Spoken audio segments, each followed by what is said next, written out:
Good morning, everyone. Good morning, indeed. It is I, Josh Welgus. You know me as Gilly. I'm your host today for at least a portion of this stream, and I'm joined by the wonderful and very energetic. Yeah, very energetic, typically. And very, very... I am the very energetic. That's my name. I started saying very, counting on myself. I bet on myself to think of something else funny. You're just going for a higher word that count. You were, and I failed. I couldn't think of anything. So I'm Salem. Yes, this is Salem Scott, one of our developers, one of the main developers of all of this wonderful Elder Scrolls content that you see in front of you and that you hopefully see in your home or will be seeing in your home after you pledge for the Heroes of Tamriel campaign. As we sit here right now at this moment, we are on the cusp of $2.5 million raised, which is incredible. Again, we're just so pleased and thankful for all of you out there supporting this campaign. I've said this like 65 times. It's beating a dead horse at this point. But again, knowing that we were doing English only on this campaign really left us with a lot of questions about how much money we were going to be able to raise, how many stretch goals we'd be able to unlock, etc., etc. And it's just going so well, and we're so happy and thankful for all of your support. So today's stream is all about loneliness, and right? Is that just being alone, just being all by yourself. It's about being. I'm thankful you're here because I've been very lonely lately. Sorry. And I mentioned on the last stream that winter is coming and seasonal affective disorder might play a part in my own personal loneliness and sadness. And so let's talk about that a little bit. You didn't watch the last stream, did you? You don't even know about this inside joke that I started about seasonal affective disorder. I'm just now really concerned. Yeah, well, you should be.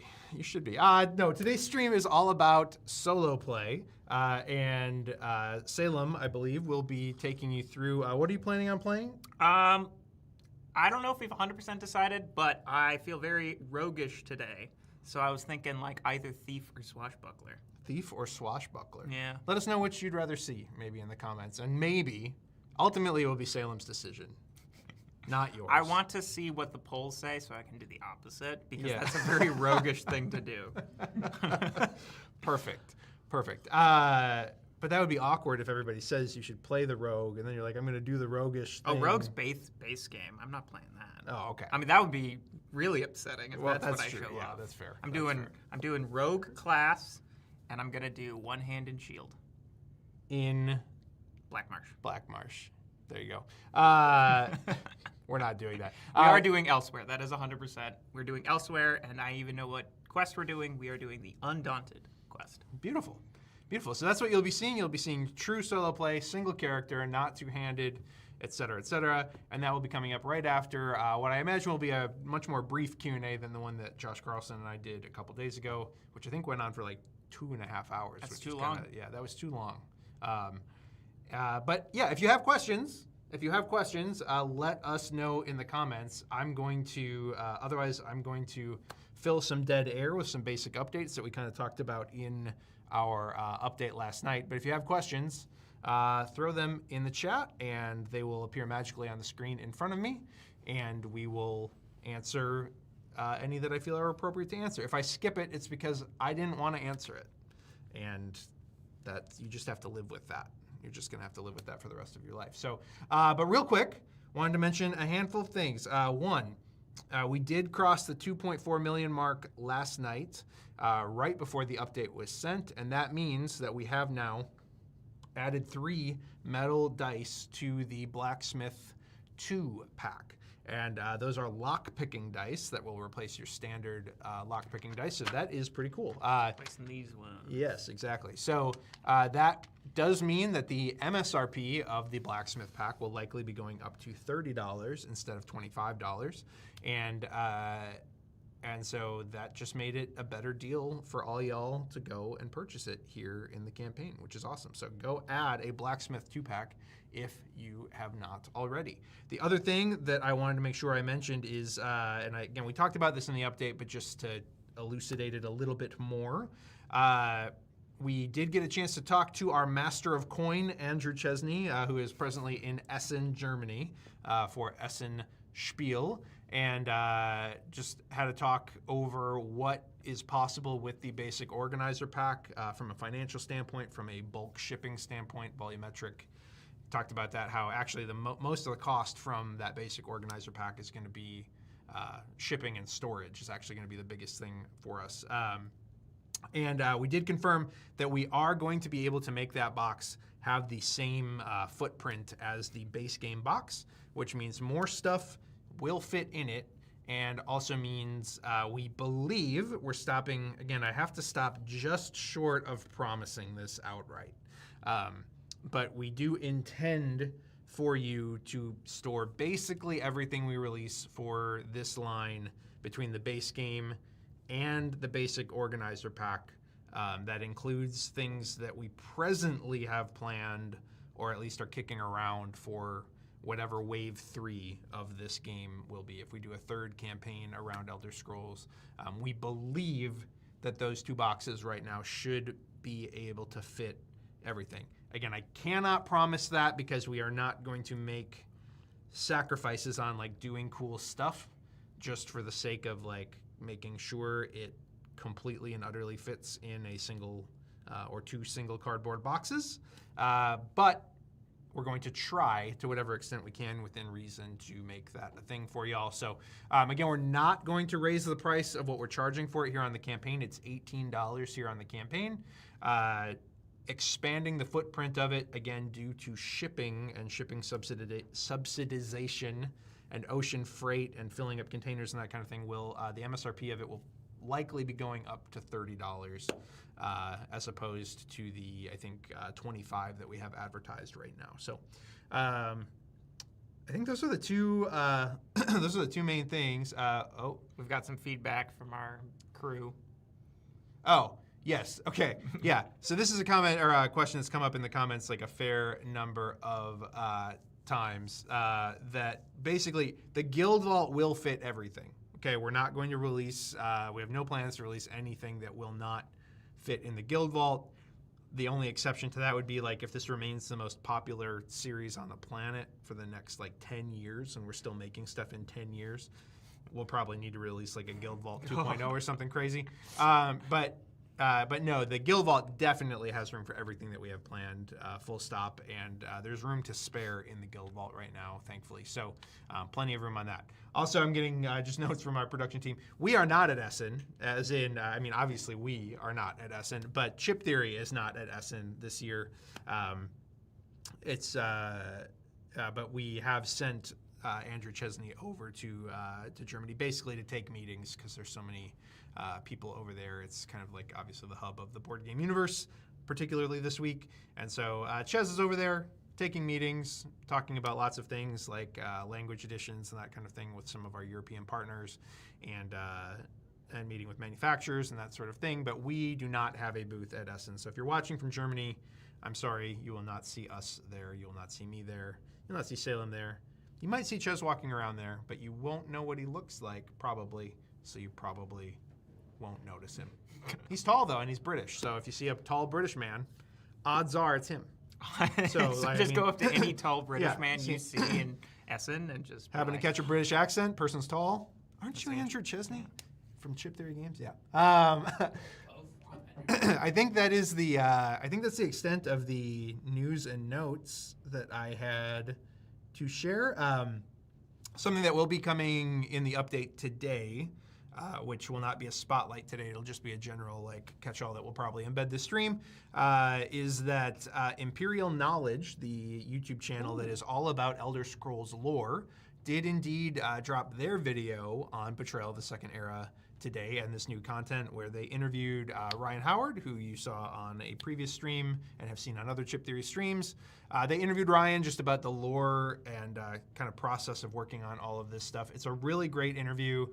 It's really interesting, especially if you are more interested in the like storyline and lore side of the Elder Scrolls.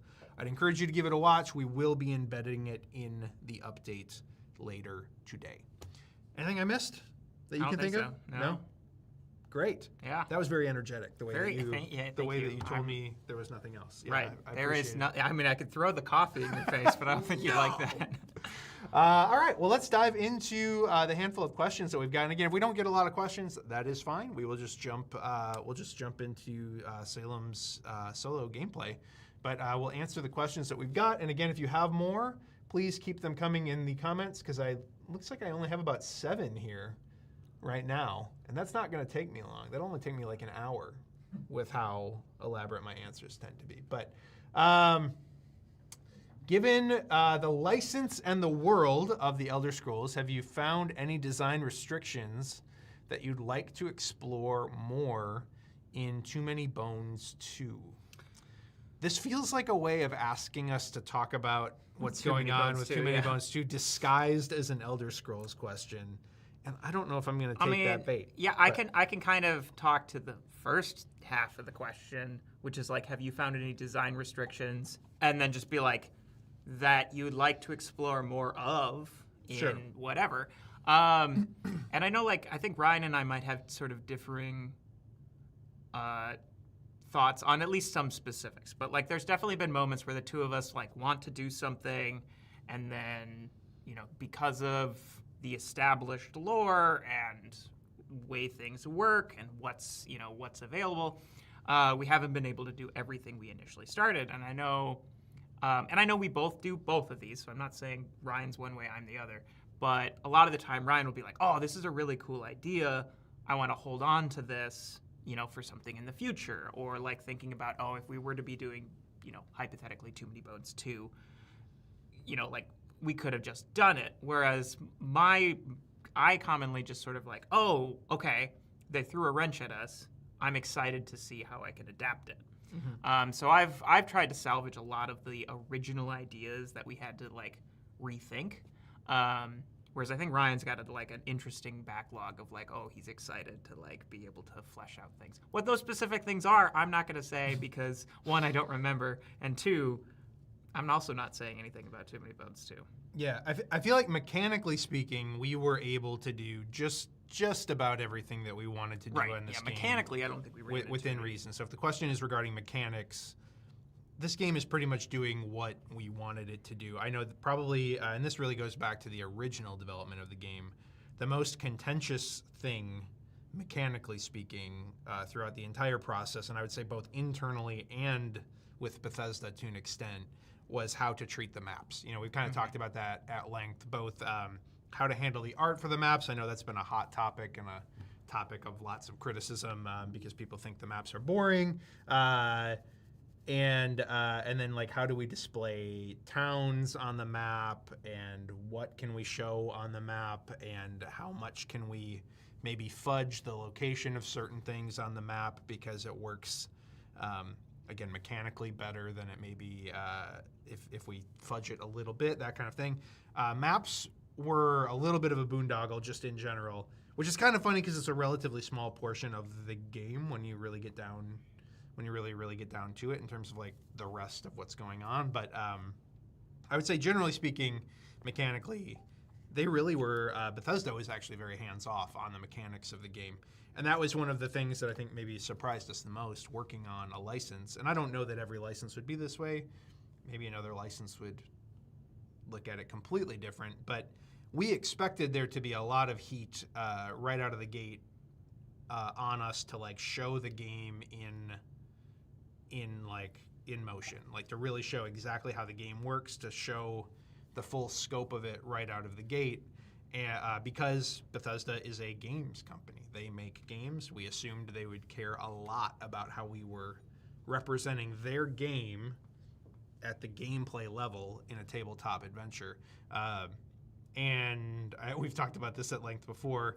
They were in the early going, their primary focus was really just on like making sure that we were representing their world properly in terms of the way that we were handling the art and the way that we were repping the characters, and the way that even things like the race cards that represent your hero in the game, like they really focused in on those and making sure that like they're like, yeah, this one doesn't feel like a hero. We need like their expression is wrong. They need to look more like somebody that a player would be excited to play as and that kind of thing. So, and then the other thing that I would just say is, as it relates to anything related to Too Many Bones 2, like we're not. I answered this in the last stream to an extent too. Too Many Bones 2, whatever form that ends up taking, because that's not going to be the actual. It's not going to be the actual name. It's going to just be Too Many Bones. Yeah, right. Yes. No. People would be mad if we don't do that. No. But we're not looking to replace Too Many Bones with Too Many Bones 2. We're not looking to replace Elder Scrolls with Too Many Bones 2. And we're not even necessarily looking to like use an identical combat system or anything along those lines. Obviously, we're not going to just like throw the baby out with the bathwater in terms of like everything goes. We're starting from scratch. It's not going to be a trick-taking game? It's not, no. But nor will it be an abstract. But yeah, I know. Sorry to disappoint. But I would just say like anything and everything is up for debate in terms of where we go with Too Many Bones 2. We want it to have its own identity in a very unique way. We don't want it to just be a really like modest riff on the original game. We've got a bunch of ideas to make it something very, very much its own thing. And I'm sure there will be some people who are really excited by that. There will be some people that are like, that's dumb. I want an evolution of the original Too Many Bones. Do that. But as we say all the time, like we're never interested in sitting still. We like taking swings at unique and innovative things. Sometimes it goes well, sometimes it doesn't. But yeah, it's not a matter of like, oh, this, Elder Scrolls was an evolution of Too Many Bones in many respects, but we're not looking to like now just evolve this again, like into something that looks very, very similar again. Like we're open to anything goes basically on it. So I don't know if that answers your question well or not, but do we have a 3D print of the beautiful dragon? I don't think we have a 3D print. If one of you guys wants to go check with JC in his office, we do have a. I'll grab it. Ask him if we're okay to show it, because I know there might be some modifications happening to it. What was the one above that one? We'll grab that one in a second. Okay. That one was. It's a quick answer, I think. Yeah. So, so the $2.7 million, I think, stretch goal is a 3D, basically brass mag dragon for Elsweyr. And I mean, you could use it to really rep any enemy wandering around the map if you really wanted to, I suppose. And one of the reasons that is a later stretch goal, and we weren't even sure if we were going to be able to add it, was just we were waiting to see how much that was going to cost. It's expensive to add. Like it's not a cheap object to add into the box, but we have a representation of it. What I'm afraid of is that it might be like more detailed and more intense than what we're actually going to be able to go with just from a cost perspective. So that's what I'm going to have them check on. If we can show it, I will show it to you. And again, we don't have a 3D printer. We actually have it in metal right now. So if I can show it, I will show it. I saw that in Cloudspire they had a cylinder for each faction. Is there a way to introduce this for map-specific chips in the Elder Scrolls? I guess this is a 3D print. I thought we maybe had a metal one. This is the dragon. I don't know how well can we see that on camera, you guys? And if you think about it, this is how big you are. Yes. Oh, probably even smaller, actually, if we're talking scale. That's exactly exactly how That's big your whole party. You're going to hold it in your palm? Hold it in my palm like this? Yeah, because then it goes a little bit more in focus. Are we on the top-down camera? Yep. Okay. You can kind of... Santoro can... zoom in a little bit.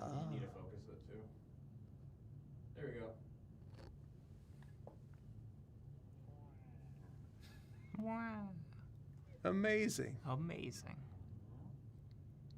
So again, once it gets made in metal, it may look a little bit different, and it may lose some of the detail that you can see on here. But because that's just the way that metal works. But yeah, it's a pretty cool dragon. I'm gonna set it aside for now. Okay, so yeah, just asked so a question about could we do individual cylinders for map-specific chips in Elder Scrolls? Probably not. There's not enough map-specific chips for. Well, don't we have like? Isn't there a thing to divide up the regions? Yeah, I mean there is the region trays. Mm-hmm. And that's where we put the chips. I think so. No, I thought that's what I thought it was. I haven't looked into. Yeah, I'll have to detail, look at that. But I'll have to look at that. But yeah, not individual cylinders for them. That will not be happening. just because, like, yeah, the way the regions, the contents of the regions aren't conducive for them to all just be in a cylinder like that. It would be more akin to like maybe like the Tyrant trays, something Yeah. like that, where it's like there's slots for chips and cards. Yeah. Um, Yeah, this is a good question and allows me to talk a little bit about the board game production process a little bit. It seems like you have most of the items already, so why do you need a year for this to ship to us? So this campaign is very, very far along, I would say, on the development front. But Salem, you could probably speak to how much more development in terms of like all this stuff. we're still filing playtesting for the next like couple weeks, and at this point it's mostly just like making sure we've like I in fact I even see a question further on that like relates to something that is a relatively recent thing that we've been like that has been brought up by some of our playtesters and we want to sort of discuss. So it's more so like at this point. Do you have what? Oh, just want to put this. Don't do you answer have, that yet. Don't answer Okay. that. All right. Keep talking. But the main thing after that is proofing. Yeah. That's the biggest thing.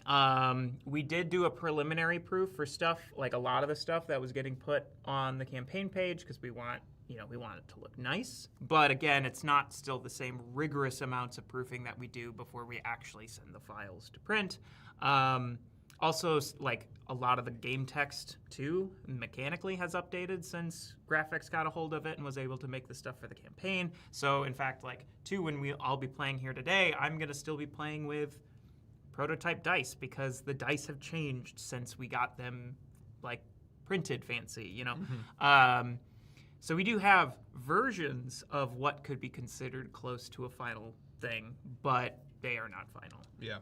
So that's the gameplay answer. That's the gameplay That's a gameplay answer. Then the other piece of that is art, or one of the other pieces of that is art. And art for this game takes a really, really, really long time because there's so much of it.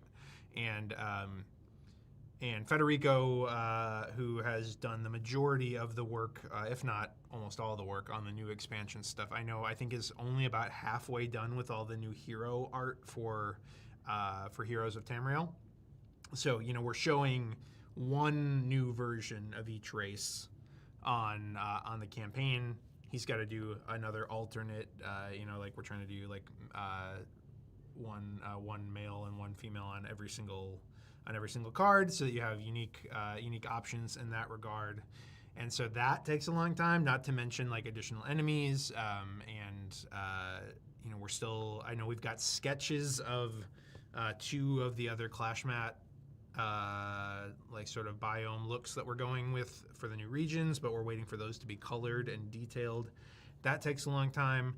Then on top of that, at the Guild Vault level, there's still a lot of like engineering work and testing that is yet to be done. Mold checks, that kind of thing. Like we have the region trays. We think they're going to work really well, but odds are we will see 2 to 3 iterations of that before we actually put them into production to make sure that they're like just right. And then the Guild Vault itself being made of MDF wood. Also, we'll have a couple different rounds of like prototyping. The cloud storage is an example that we're just getting ready to put out right now. We got a white box sample of it, meaning there was nothing on it. It was just white, but it was to like check the structure of it and make sure we were happy with that. Then we got a like full prototype of it that had art and everything applied to it. But there were some issues with that we needed to make adjustments on. They weren't significant, but they were adjustments before we got to the final version. So there's at least usually like 2 or 3 rounds of that on every product. The Guild Vault is a massive example because it's such a like bespoke, unique product. We might only need like 1 revision on a lot of the other stuff, but it just takes a while. Everything takes a while to make, so because it gets made, it gets sent to us, and that takes like a week just for it to get sent. Then we have like a week or 2 to react to it, and we try to check it over very thoroughly. Then we send that feedback back. Then they need to implement the changes. Then they need to make a new version, send that to us, and we need to react to it. So everything, I think where we've actually been, we've been guilty of being overly optimistic around some of our production timelines in the past. And a lot of that comes from like, well, yeah, it is almost done. We should be able to kick it out pretty fast. This shouldn't be an issue. And then, again, it's just like you just keep losing a week here or there on really, really simple stuff. It's not like people are sitting around on their hands doing nothing, but it's just stuff takes a while. And you're dealing with production that's on the other side of the world. And then you need to allow basically like 60 days for ocean freight between like manufacturing completing, then getting to the shipyard and getting on a boat, and then the boat actually leaving, and then the boat being unloaded and getting on a rail and going to a fulfillment house. Like that's about a 60-day process all on its own. So you lose time. You lose time during Chinese New Year in February and like all these things. So that's why. It just takes a while. Everything just takes a while. It takes longer than we'd like. We like to be a fast-moving company, sometimes to our benefit, sometimes to our detriment. But I think November of next year, which is what we've advertised, is very realistic because hopefully you can see that things are very, very far along and things are coming along very nicely. So there you go. Cool. Yeah, you want to answer this one? Yeah, so question to me from Andrew. Do you have a few skill choices for folks to vote on? Swashbuckler won the previous poll at 66%. Let's go. Thief is really fun though too. So I love Thief.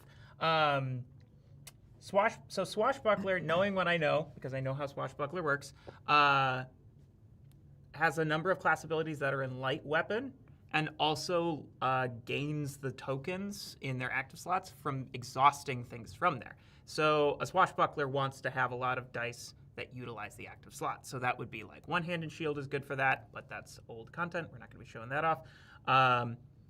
Green balance, which is not a damage dealing line, so I won't want to take that one as my primary line. But as far as the 2 that I would say could be used for that, like I think would be good as far as the new content is concerned. 3, actually, I'll put 3. Because this one could be used in different ways. But anyway, I'll put it out there. Dual wield for sure. Dual wield Swashbuckler, that just makes sense to me. Storm calling, which might not seem obvious at first, but I have an idea of how I would use it. So if people want to see storm calling, I've got a plan. And then the third one would be werewolf. So I'll put those out to the poll. Everyone's going to vote for werewolf. We'll see. I just know it.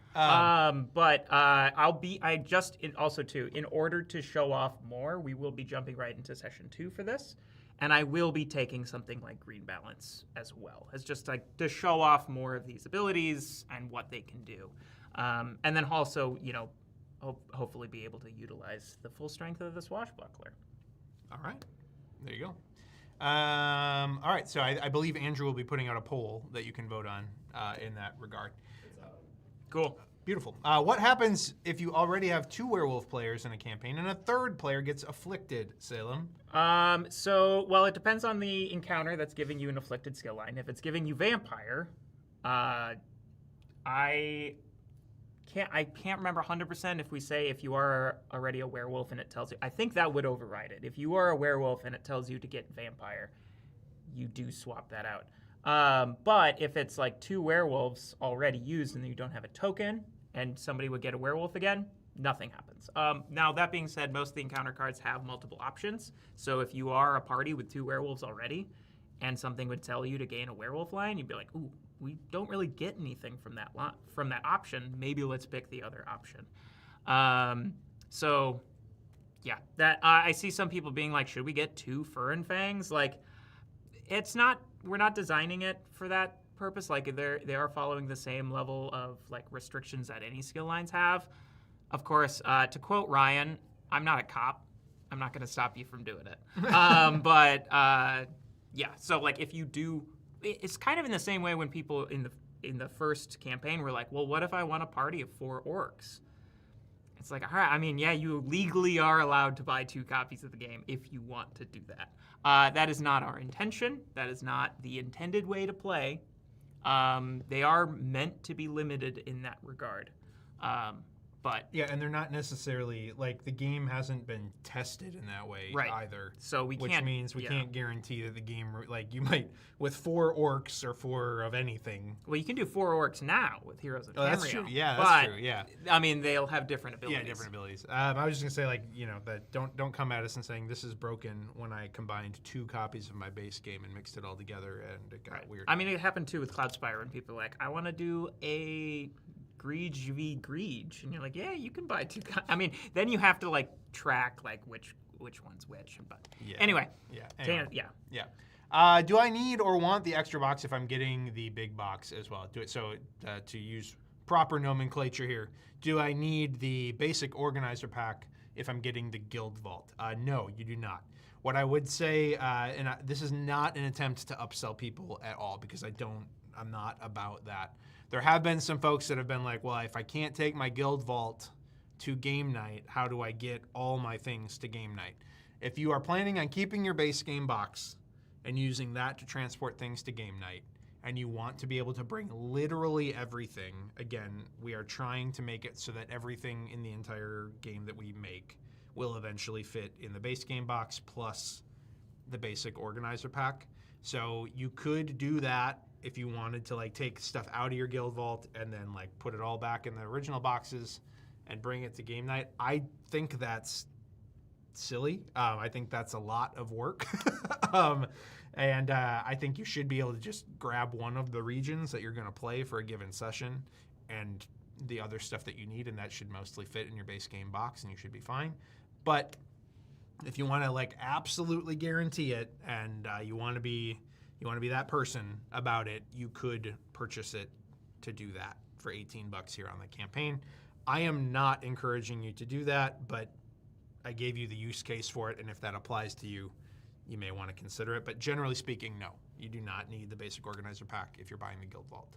And in fact, because again, we weren't planning on offering the basic organizer pack as of like a week ago. This was something that was developed kind of midstream because people were asking for it. So the guild vault was very much intended to be kind of a singular solution to the storage for this game.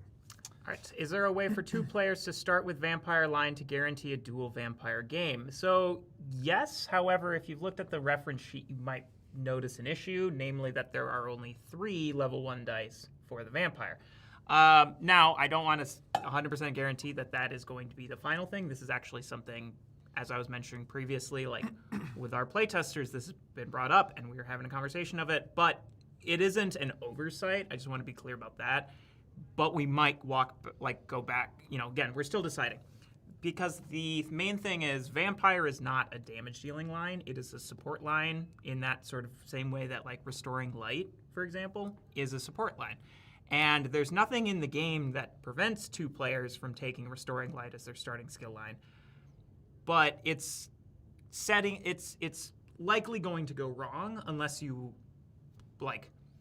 know what you're doing. And so there's a degree in which we limit the support lines so that it's almost like a soft you can't have 2 people who start with this. Because we don't want people to do it thinking it's viable. So that's why we also say, like in the base game, we say you should start with one of these damage dealing lines because all of those can be taken with 2 players right from the get-go, no problem. And those are good lines to have. You need to be able to deal damage. Whereas if you have 2 people who start with Restoring Light, you're not going to have any damage and you're going to you're going to have a bad time pretty quickly. Now, Vampire is a little bit more offensive than something like Restoring Light, but it's got that same principle. It is a thief-type line. It can be rolled in any battle form. It is not meant to be your main source of damage. However, with this being a cool affliction line with Vampire, we understand that there likely will be players who are like, I don't care. I want to have 2 people be a vampire right away. So we're just having that discussion right now, just sort of weighing it, because again, if 2 people do take Vampire right away, you might run into an issue, like especially too, like because like with true solo, you have a lot more agency about like, okay, well I can maybe, I can just go on a couple peacefuls first, get the EP to exactly where I want, and then all I have to do is defeat a level 5 in my first battle. Like, yeah, I can swing that. That's why it's like, yeah, you could probably start with Vampire in a solo game, and that's fine, but having like a 2-player game where both people take Vampire, that might get rough, because even if you do the same strategy, and now you're fighting a single level 10, well, level 10s have more defense, so if you haven't found a way to cut through that defense yet, so You're gonna there's... get got. Right, so it is an intentional restriction to sort of guide players to smarter decisions, I guess would be the way to describe it. But with this being a cool line that you might not guarantee to get, we'll have a conversation. We're gonna have it's an ongoing conversation with that. So, Deslandra in Elder Scrolls 6 when? Contrary to what you might think, we have 0 inside knowledge on Elder Scrolls 6. And Elder Scrolls 6, we believe, we don't know, but we believe will be happening in a different era than the second era, where our game takes place, again, because our game is in the second era, primarily set in kind of the world of Elder Scrolls Online. And therefore, I think the odds of Deslandra showing up in any mainline single-player Elder Scrolls game are exceptionally slim. I will say, however, that Michael Zenke, who is like the head lore master over at Bethesda, at least for the world of Elder Scrolls Online, possibly for all of Elder Scrolls, I'm not even sure on that. But I know that he's been very, very pleased with the direction that we've taken a lot of the lore in this game. And so Bethesda could theoretically use Deslandra at some point as a character. I don't know. I don't have any inside knowledge in that regard. I just know that we've built a lot of trust with them in the lore development of this game, and I think they're excited about the direction that we're taking all the things. So, have you considered turning the numbers on both tracker trips straight up so that they are right side up when you're looking at them? It would lock them on the right and left. That's exactly why we didn't do it, basically, is we didn't want to have people sit there and like have to spend a couple seconds thinking about which dial went on which side of the thing, and it's really not that hard to read. So yes, we considered it. No, we didn't do it just because we felt like it would add just this much more fiddliness to setup, and this game is a lot to set up, generally speaking. So that's the answer to that. Question, is Ryan the lead designer on Elder Scrolls? This is going to force me to go on a long soapbox about design versus development versus... If you look on BGG, if you look at... so I'll say this. The vast, vast, vast majority of work and content creation for the Elder Scrolls Betrayal of the Second Era belongs to Salem and Ryan. Full stop. No hesitation in saying that. There's this... we talk about design and development a lot, and if you go on the Board Game Geek credits for this game, you will see a laundry list of people credited as designers on the Elder Scrolls Betrayal of the Second Era, myself included, even though most of my involvement was in like the opening months of working on this game versus the many years that the game was actually in development. One of the reasons that Chip Theory stopped putting designer or developer names on the box is because oftentimes like the design of a game is something that happens like very, very quickly and hastily, and is like, here's a framework for a game. And then that gets handed to a team of developers who put all of the meaningful like meat on that skeleton effectively. And what we were finding in the game design and development process is that basically what I just said. I said Salem and Ryan did the lion's share of the work on the entire game. And we were like, but they didn't necessarily come up with the framework, But in traditional board game credit situations, it would be the people that came up with the framework that would be credited as the designers. And the developers are just developers. And we find that development work is as important, if not more important, oftentimes than the true like design level work on a game. They're at least of equal importance. People talk about like the personality of Too Many Bones. Well, the personality of Too Many Bones didn't really come through in the design. That came through in the development process of the game. And so, that's something that we talk about a lot here. So there's a bunch of people that we have credited on Board Game Geek. I would say Salem and Ryan probably co-share that idea of like lead developer on the game. Really, Yeah, I mean, Ryan's official title is development lead because he is the lead of the development department. Here, yeah. And he's the one that, I mean, like, I sort of feel like even if I wanted to be selfish and be like, oh, well, we really share it, like, I got to give it to him, if for no other reason than he's the one who goes to all, like, the Bethesda meetings. He's the one who goes Yeah. to, like, so he's, I'm like, it is, because even if we were to sit here and try and parse out, like, oh, well, which one of us does more individual work? And I'm like, I might technically do more individual work on the development side of it, but that's because Ryan's time is devoted a lot to more of the administrative side of things, like doing those meetings. So it's, like he is the development lead. And so that, I think sort of full stop, like, that's his title, that's his role. And in the interest of giving credit to everybody, the chef class actually was primarily worked on by Andrew Santoro, who is like running our streams and that kind of thing. So long story short, we stopped putting names on the front of our boxes and we started just putting a like Chip Theory Games logo on the front, which is kind of different than what most studios are doing, especially in the like deeper, heavier hobby space.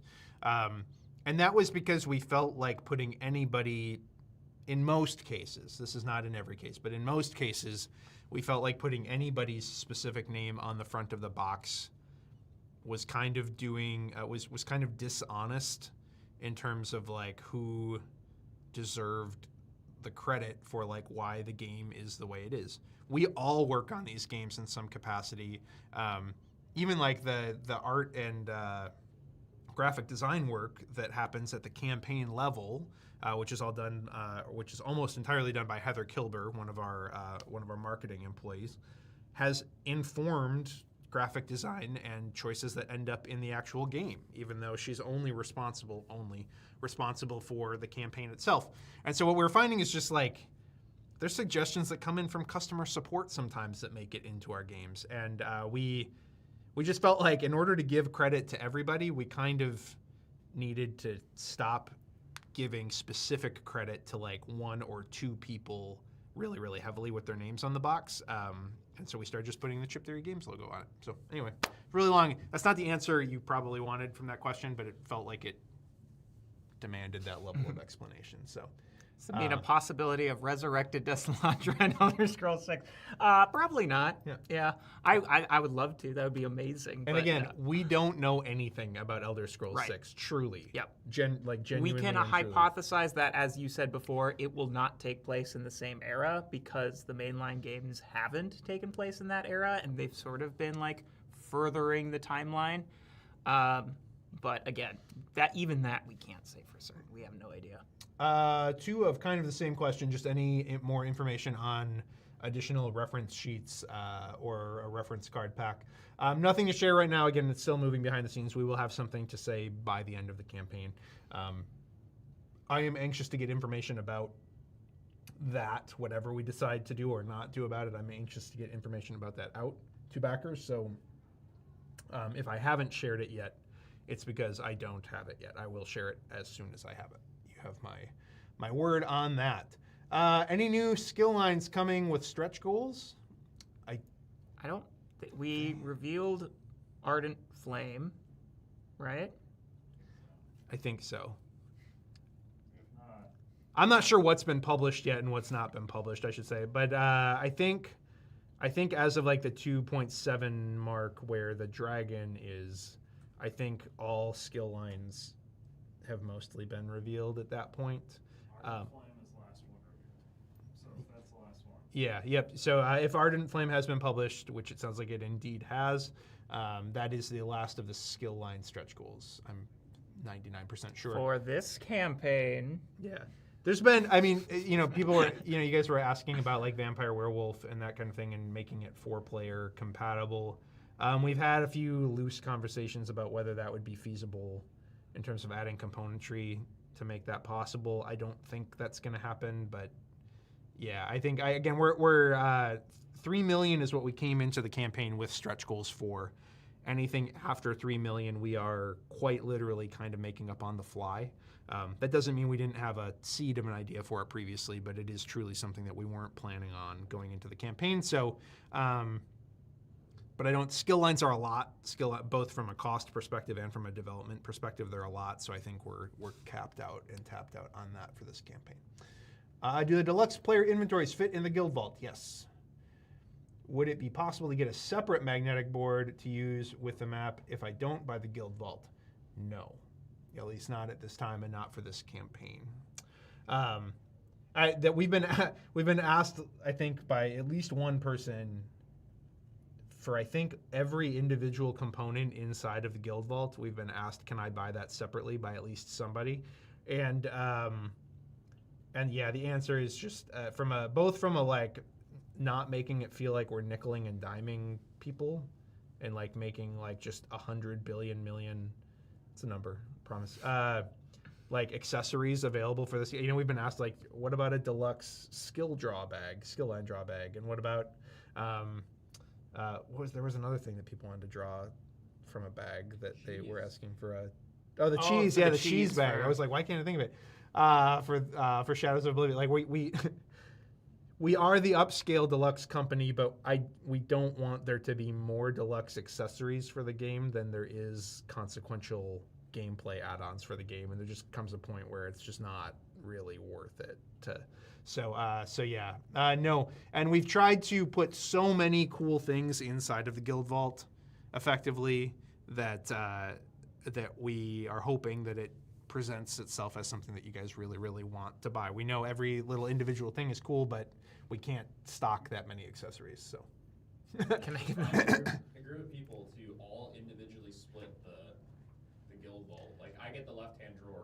Yeah, do a group pledge on a guild vault, and then just like piece out all the pieces, and then throw the shell away. I guess I don't the know. hollow shell. Would you ever consider a non-campaign style approach to the future of Betrayal of the Second Era? Would love to be able to play both a one-off. Oh, I see what you're saying. Okay, my brain was thinking a crowdfunding campaign. Yeah, so basically they're asking, and we asked. This was asked in the last live stream as well. But basically just asking about the potential for like a one-shot or like single scenario or single session, I should say, gameplay for BotC. Yeah, so that's something I have been very interested in opening the door for, which is kind of interesting because I think like Ryan is sort of on the other side where he almost is like, ooh, what if we made like a legacy thing for this? Like it just truly makes it so that all these campaigns can tie together or something. I don't entirely know what he has planned for it, but I love the idea of a one-shot, especially like if there are ways to like, I see somebody mentioning like Mercury's Boots. I don't think we would be interested in doing a Mercury's Boots where you are fast-tracking the game as it exists. I don't think there would be way too many things to account for. Like the loosest thing you could do would be to be like, all right, well, I'm going to just do it in half the days, but I get like a free XP, like something like that. But even that gets messy because like encounters are meant to inform how your character mech goes. I, however, am very interested in the idea of doing like a one-shot like pack. Like it comes with, X number of single session quests, and maybe those individual sessions have fast-tracked aspects to it, like you're getting twice as much XP, things like that, but that's baked into the design of the quest. And then it uses bespoke encounters that are meant for that mode, or it tells you which encounters to use from the base game, things like that. But absolutely, yeah, like nothing in the works right now, absolutely not. Like we already have a firm, pretty good idea of what we would want to do for a hypothetical third campaign. And I don't think that would fit into that unless, but of course anything can change. But if we're talking about long-term length of the game, if it keeps being successful, if we keep having a great time designing for it, I think so. I've been trying out Vampire. Ooh, I can answer this It one. seems really good. Does the Blood Scion die give all cleave attacks true damage? So I assume what this is asking is if you were rolling multiple dice with the same name. I thought cleave was only a single die, but again, I'm assuming that that's what the question is. If you're rolling 3 dice or so that all have the same name, do they all deal true damage? No, it is meant to be you select one specific die. That die will deal true damage. So there's actually a degree in which it doesn't make as much sense to be rolling a ton of dice, because if you're already dealing true damage, dice that aren't dealing true damage are just eaten up by the defense stat anyway. So, so it's kind of meant to be like, oh, I have a die that can do something specific. Like volley, for example, would be a good one because you can deal that damage to something other than your target.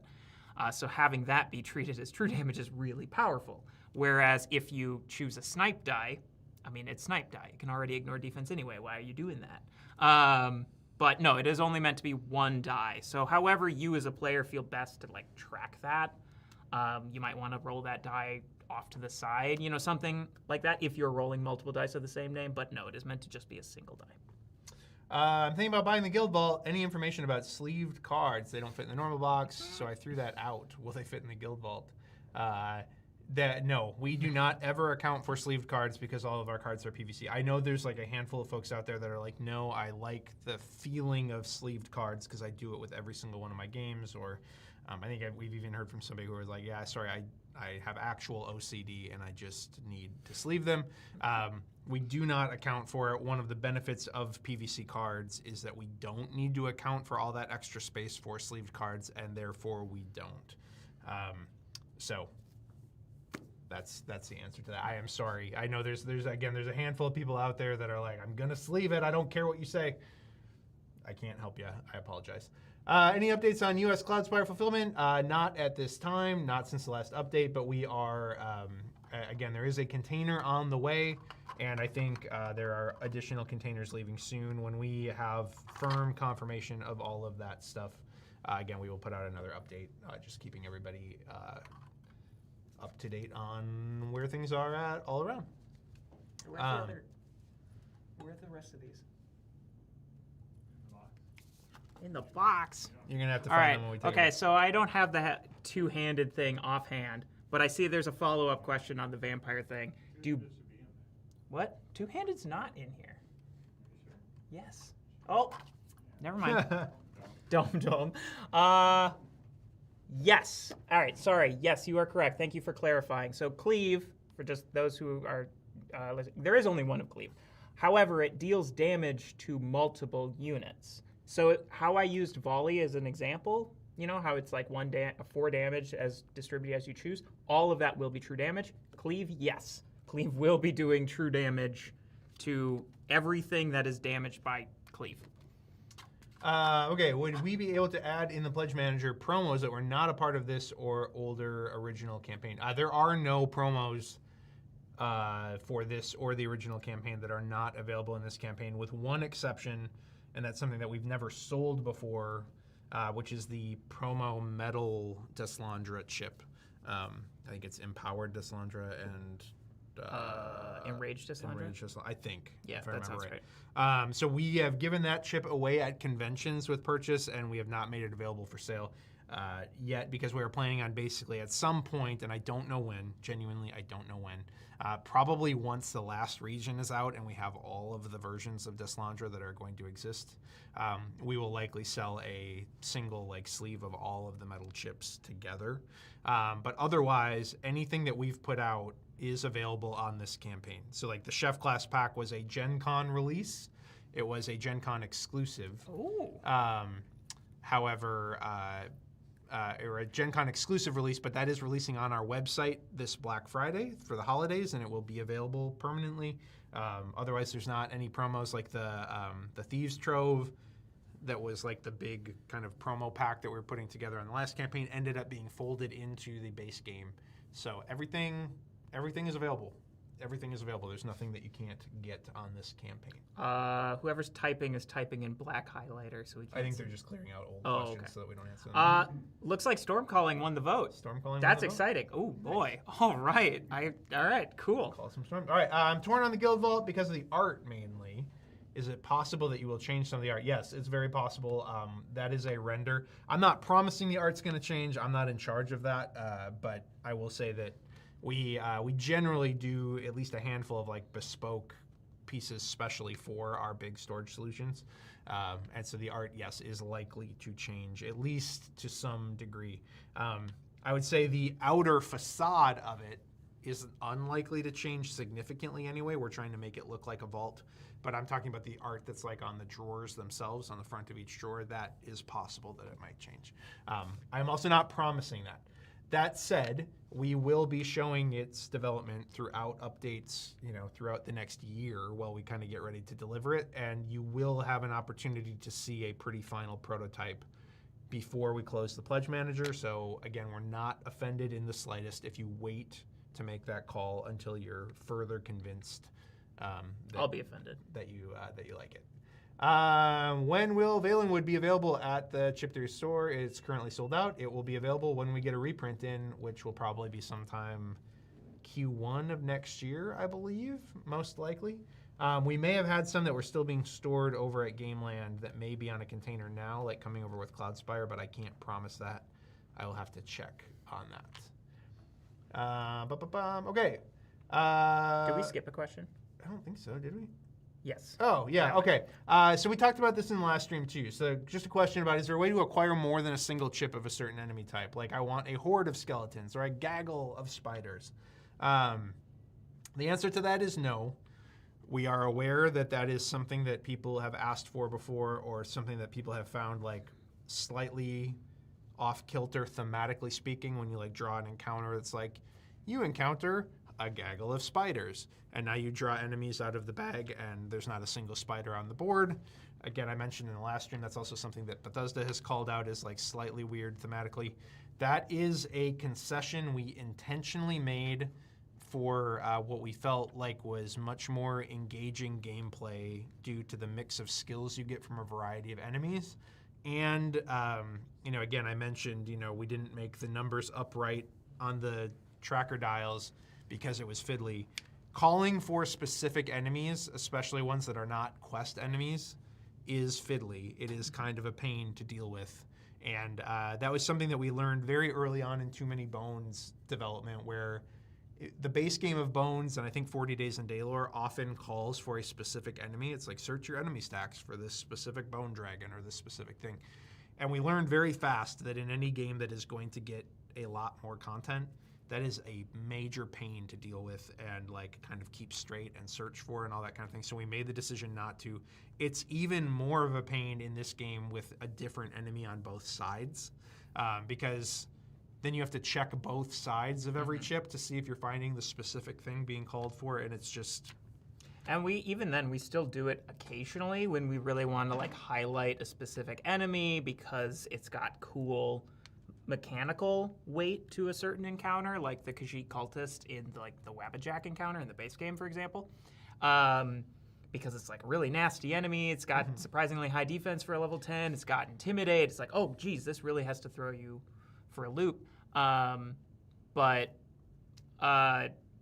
It's still like, we'll try to make that theme make sense when it's like, it talks about a Khajiit cultist is about to blast you with something.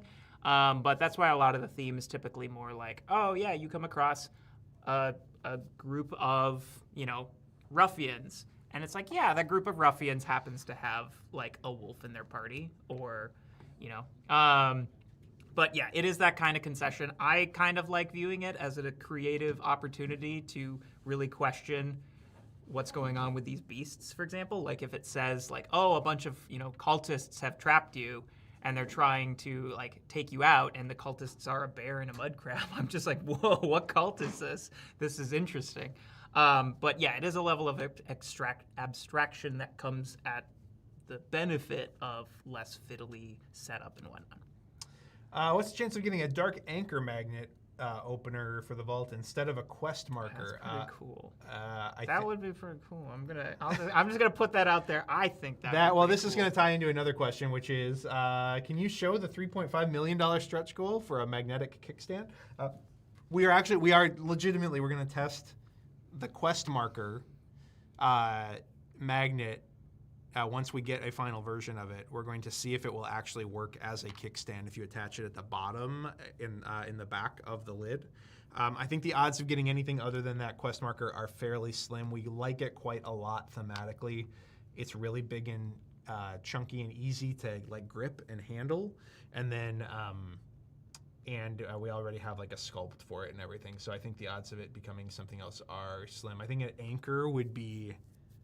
I think that would actually be hard to like. That would kind of maybe even hurt your hand pulling on it because it would be kind of. Also, too, like we'd have to either fill in the negative space or intentionally build that around it. But. Yeah. So are we going to get a Guild Vault Travel Edition for Region 1 only? No, you are not. You're not.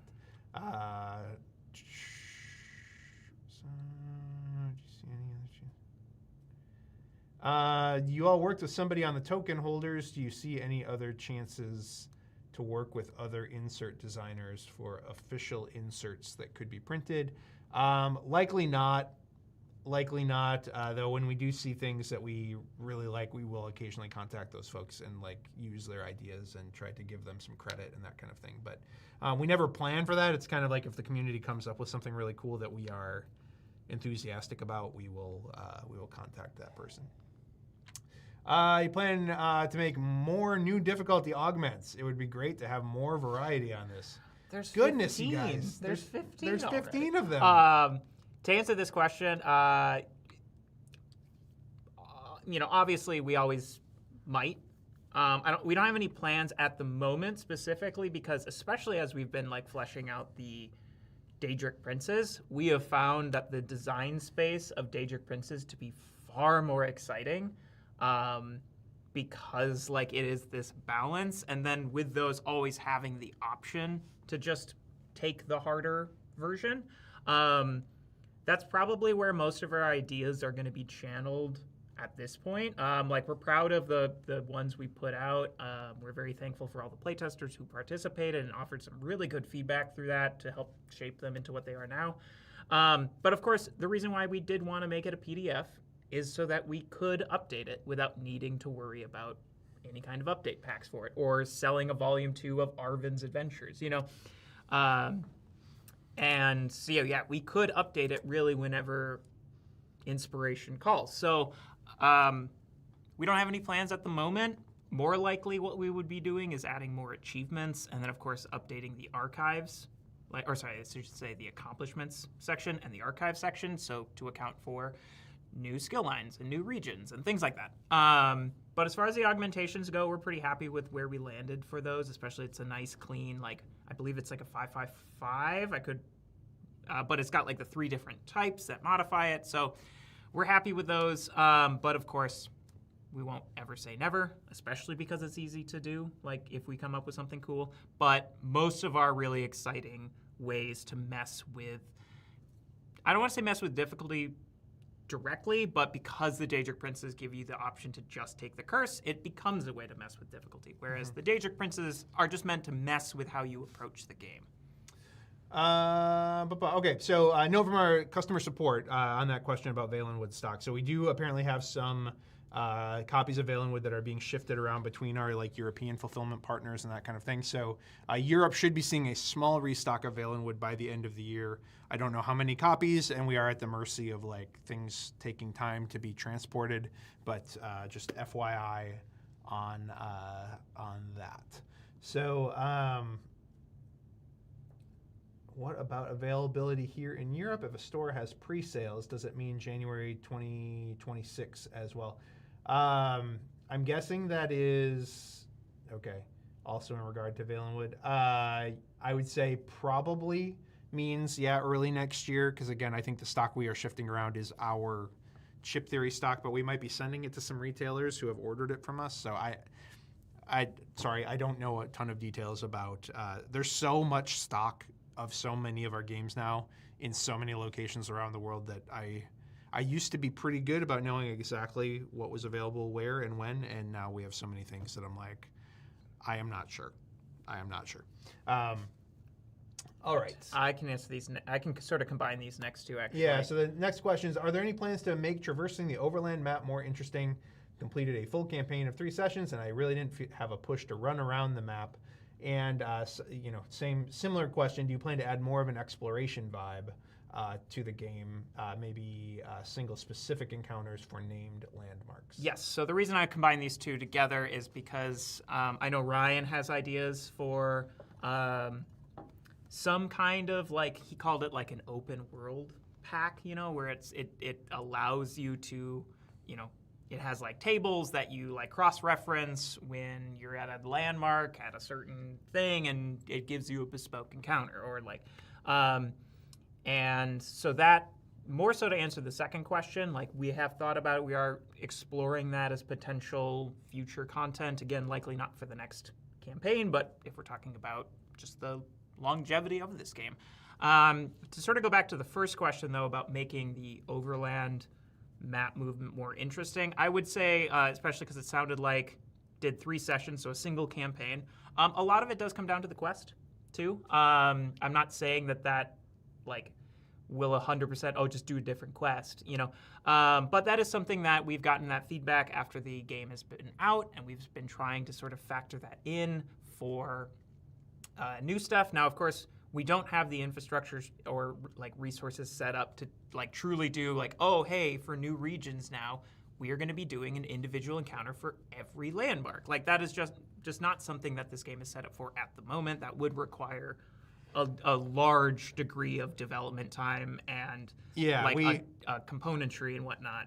We talked about this. We talked about this in the opening launch stream, and that's that this game is very good at a lot of things. It's very good, I think, at everything it's trying to do.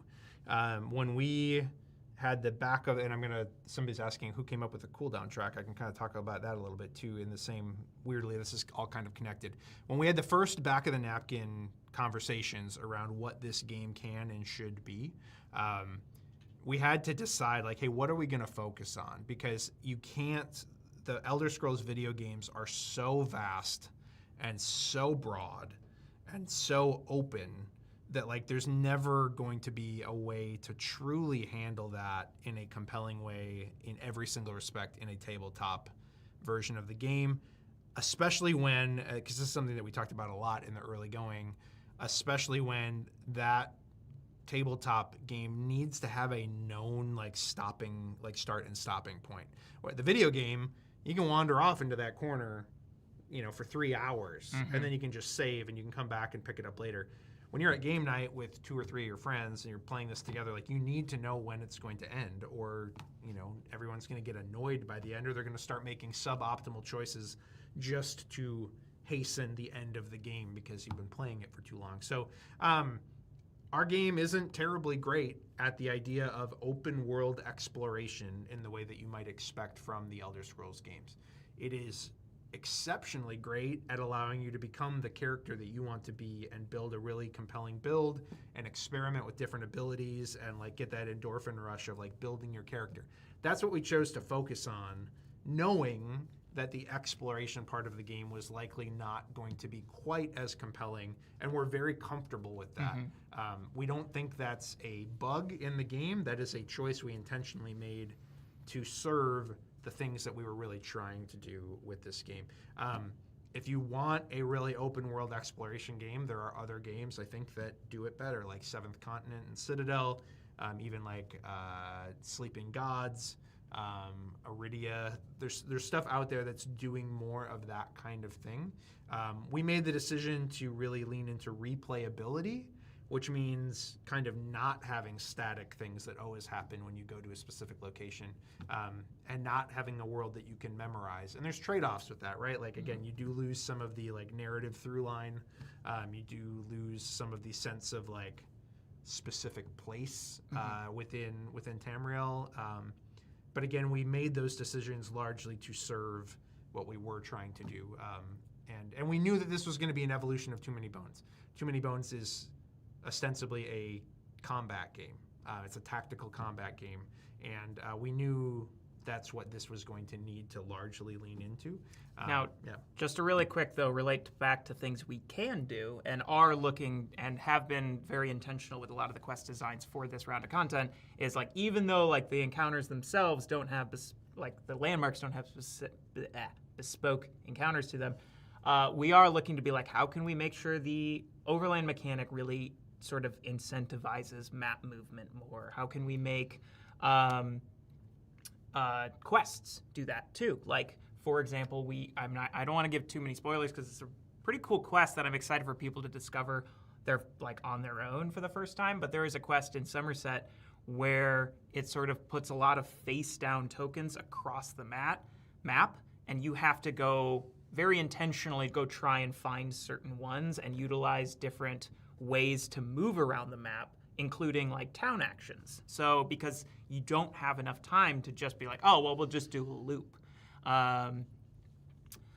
There's a fun little hidden reference in what I've been just saying. So I'm curious to see if anyone picks up on the hint drop that I just actually unintentionally put into how I've been talking about this.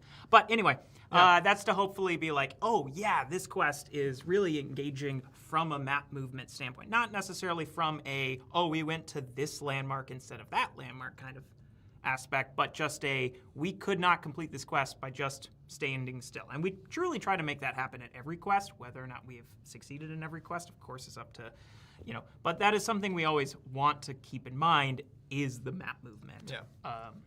Yeah. So take that all the way back to the original, it's all kind of related. Again, like because the question about the cooldown track, again, it all comes back to kind of that embryonic back of the napkin state of the game. So the cooldown track was some combination of Josh Carlson and myself sitting down and talking about in the early days when we got the license. We were like, okay, what from Too Many Bones works? What would need to change from the Elder Scrolls perspective? And that led us to the conversation of like, okay, well, people feel like skill dice are slightly undervalued in Too Many Bones compared to stats because they're only usable once per game. And then we were talking about like, well, in the Elder Scrolls, your skills always regenerate, right? There's a cooldown with them, or you need to just get more magicka or mana or whatever, and before you can recast things, et cetera, et cetera. So we were talking about like, okay, how do we make skills come back? And we were like, well, we could have them wait a certain amount of turns, and to get that back. Okay, how would that be represented? And we're like, oh, what if we cut out a thing in the map or in the mat? And then, you got a certain amount of dice back per turn. And then I think JC came up with the idea of like there would be fatigue cubes. So like that could clog up your cooldown. And then we're like, oh, what if you could level up your cooldown? And that was another thing you could spend XP on. I believe it used to just be 2 XP to upgrade your cooldown no matter how much. Yeah. Which we're like, oh, well, okay, we got to rein that in. Yeah, that's OP. Yeah. So yeah, it was the cooldown track specifically was some combination of Josh Carlson and myself. I think the very initial pitch for it actually was partially inspired by I had a brief dalliance with the Funko Pop the Funkoverse game, where I was looking at that, and I think they have kind of a cooldown mechanic in that game that we kind of ripped off a little bit, and then like modified heavily, obviously, and I think improved. But I think that's where I had been. I think because they came out with a Kool-Aid Man expansion for that game, and then there was a Golden Girls expansion, and I was like, this is insane that I can fight the Golden Girls versus the Kool-Aid Man. And so I was looking into that game, and I bought a couple expansions, and I saw that cooldown track. I was like, that's really cool. That's a smart idea. Really cool. Hey. You were down with that? Yeah. So yeah, that's kind of where that came. And then again, we, through a number of and we were having conversations around like the ability to how much you could level up a certain skill line. I've drawn this as an illustration and shared it on Discord before, but it actually originally started as kind of like a triangle. So it was like 5, 5, 4, 4, 3, 3, 2, 2, 1, and you could go all the way across or all the way down in certain skills, and that was how we were going to limit things. And I think it was JC who evolved that into just having things opposed and including stats in that equation for like kind of balancing out characters and that kind of thing. And this also all just ties back to to that whole conversation around who's the lead designer, who's the lead developer, who's, who did what, whatever. Like, I don't remember who came up with a lot of the particulars on some of these systems. JC and I came up with a lot of the basic character framework decisions and like design, and then I basically hardly touched the game from that point. But a lot of people will point to the cooldown track and be like, well, that's one of the coolest things in the whole game. Like, I didn't design this game, but I did help come up with one of the coolest pieces of it. So, anyway. And two, also, like, just to sort of mention about how, like how important playtesting is and playtesters, and how they shape the game. Because originally it was like you did your cooldown at the end of your turn, because, that kind of just makes intuitive sense. You're like, oh, yeah, it's the last thing. It's you're just cooling down after your turn. But then we found like it just, a playtester was just sort of like, hey, this would be so much more exciting if it was at the start of the turn, because then you feel rewarded for things you get back instead of like, oh, yeah, I guess I got these last turn. Right. I suppose I'll use them. But when you're like, oh, yes, I'm getting these back and I'm immediately using them. And it also meant, too, that we could be a little bit more aggressive with out-of-combat effects. Like, hey, gain some life fatigue, gain a status die, because, do these things because you might be sitting there like, oh, I really wanted to go to a battle and I just gained 3 light fatigue. That's okay. My cooldown's 3. I'll just get rid of it. No worries. So I do think like that was the thing that was just brought up by a playtester, and I truly think it really fundamentally changed the momentum of combat in a good way. Yeah, so again, it's just to that point that it's like it's a group effort. It's a big boiling pot of ideas. There's a reason that there's like 8 people listed as designers on this game on BGG, because again, so many people, and again, there's even people that made an impact that probably still didn't get enough credit, because it's a big game, lots of ideas in it. Guys, I don't know what to back. Help! Everything looks so incredible. I would say start with the Explore Tamriel bundle. Get you all the regions in the base game. There's so much there.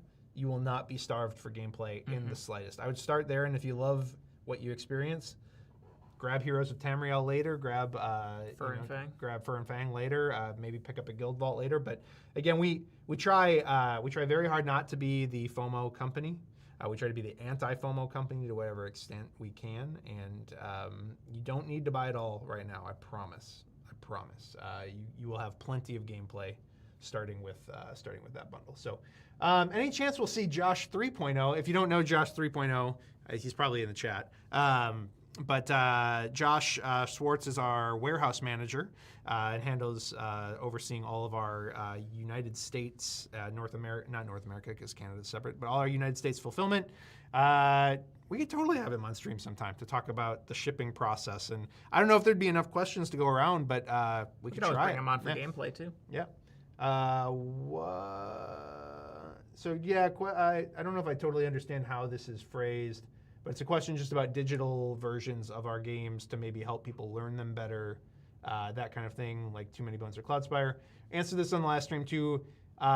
We've talked to folks about it before. What usually ends up happening is people just realize how complicated our games are, and they're like, yeah, we could do Everdell instead, and it would take us like a 1/10 of the time, and we'll probably sell more of it because everybody is buying Everdell. Also, like, not only that, our games, I've noticed over the course of developing them, like, have so many things where player resolution order is vital to strategy. And so I've absolutely thought in my brain, I'm like, oh, what would a digital version look like? And I'm sure there's people out there who could make something way better than anything I could just think of in my head. And answer some of these questions. But again, that complexity comparison, because it'll be like you roll dice in this game, for example, you select which dice you roll. Well, now you're making a decision for each individual die. In what order do I resolve these dice?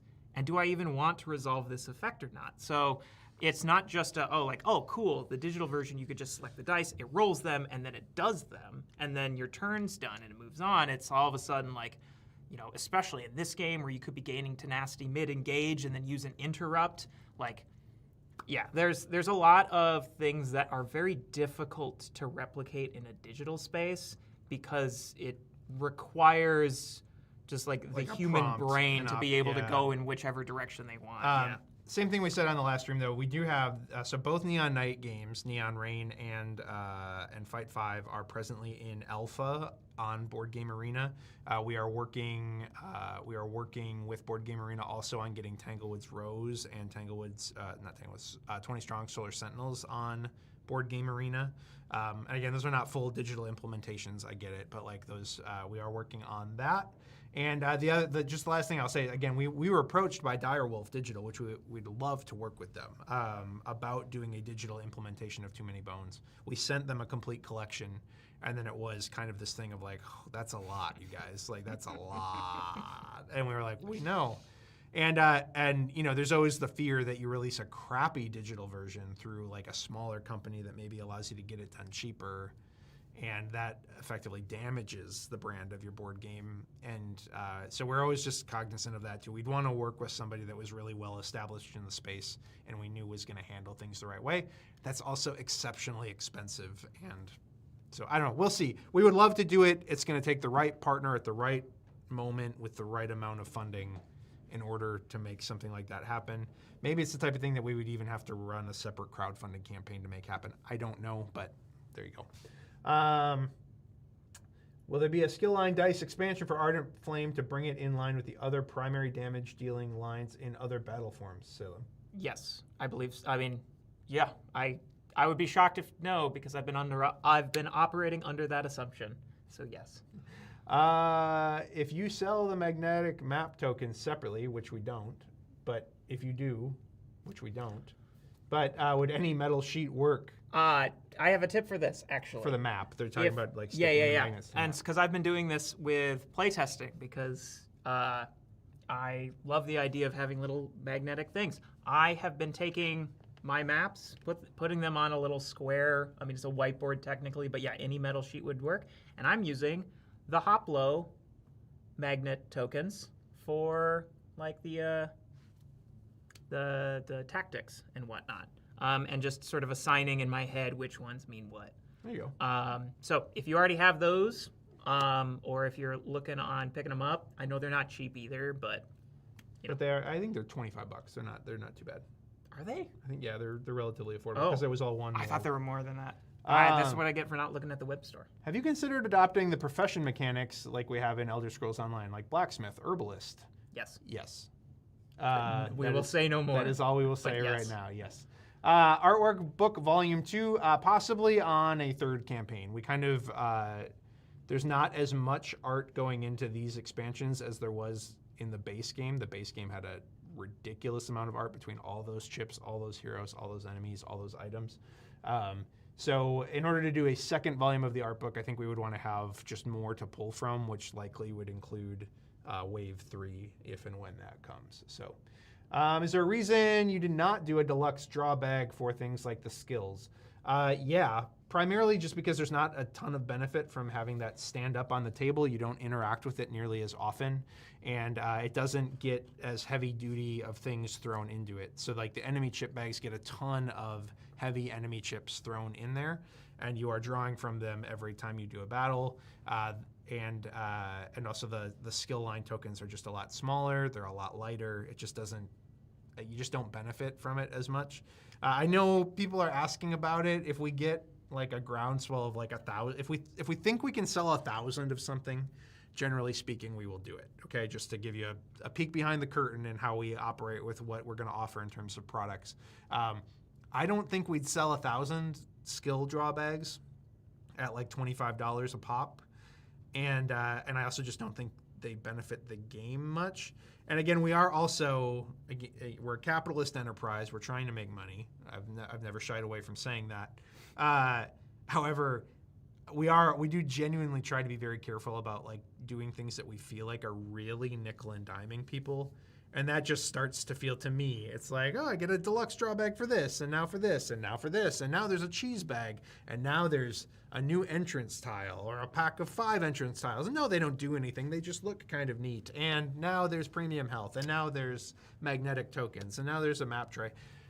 We're trying to keep the SKU count relatively manageable, even though we know there's always a handful of folks who would be willing to buy just about anything that we put out as a deluxe accessory sold separately.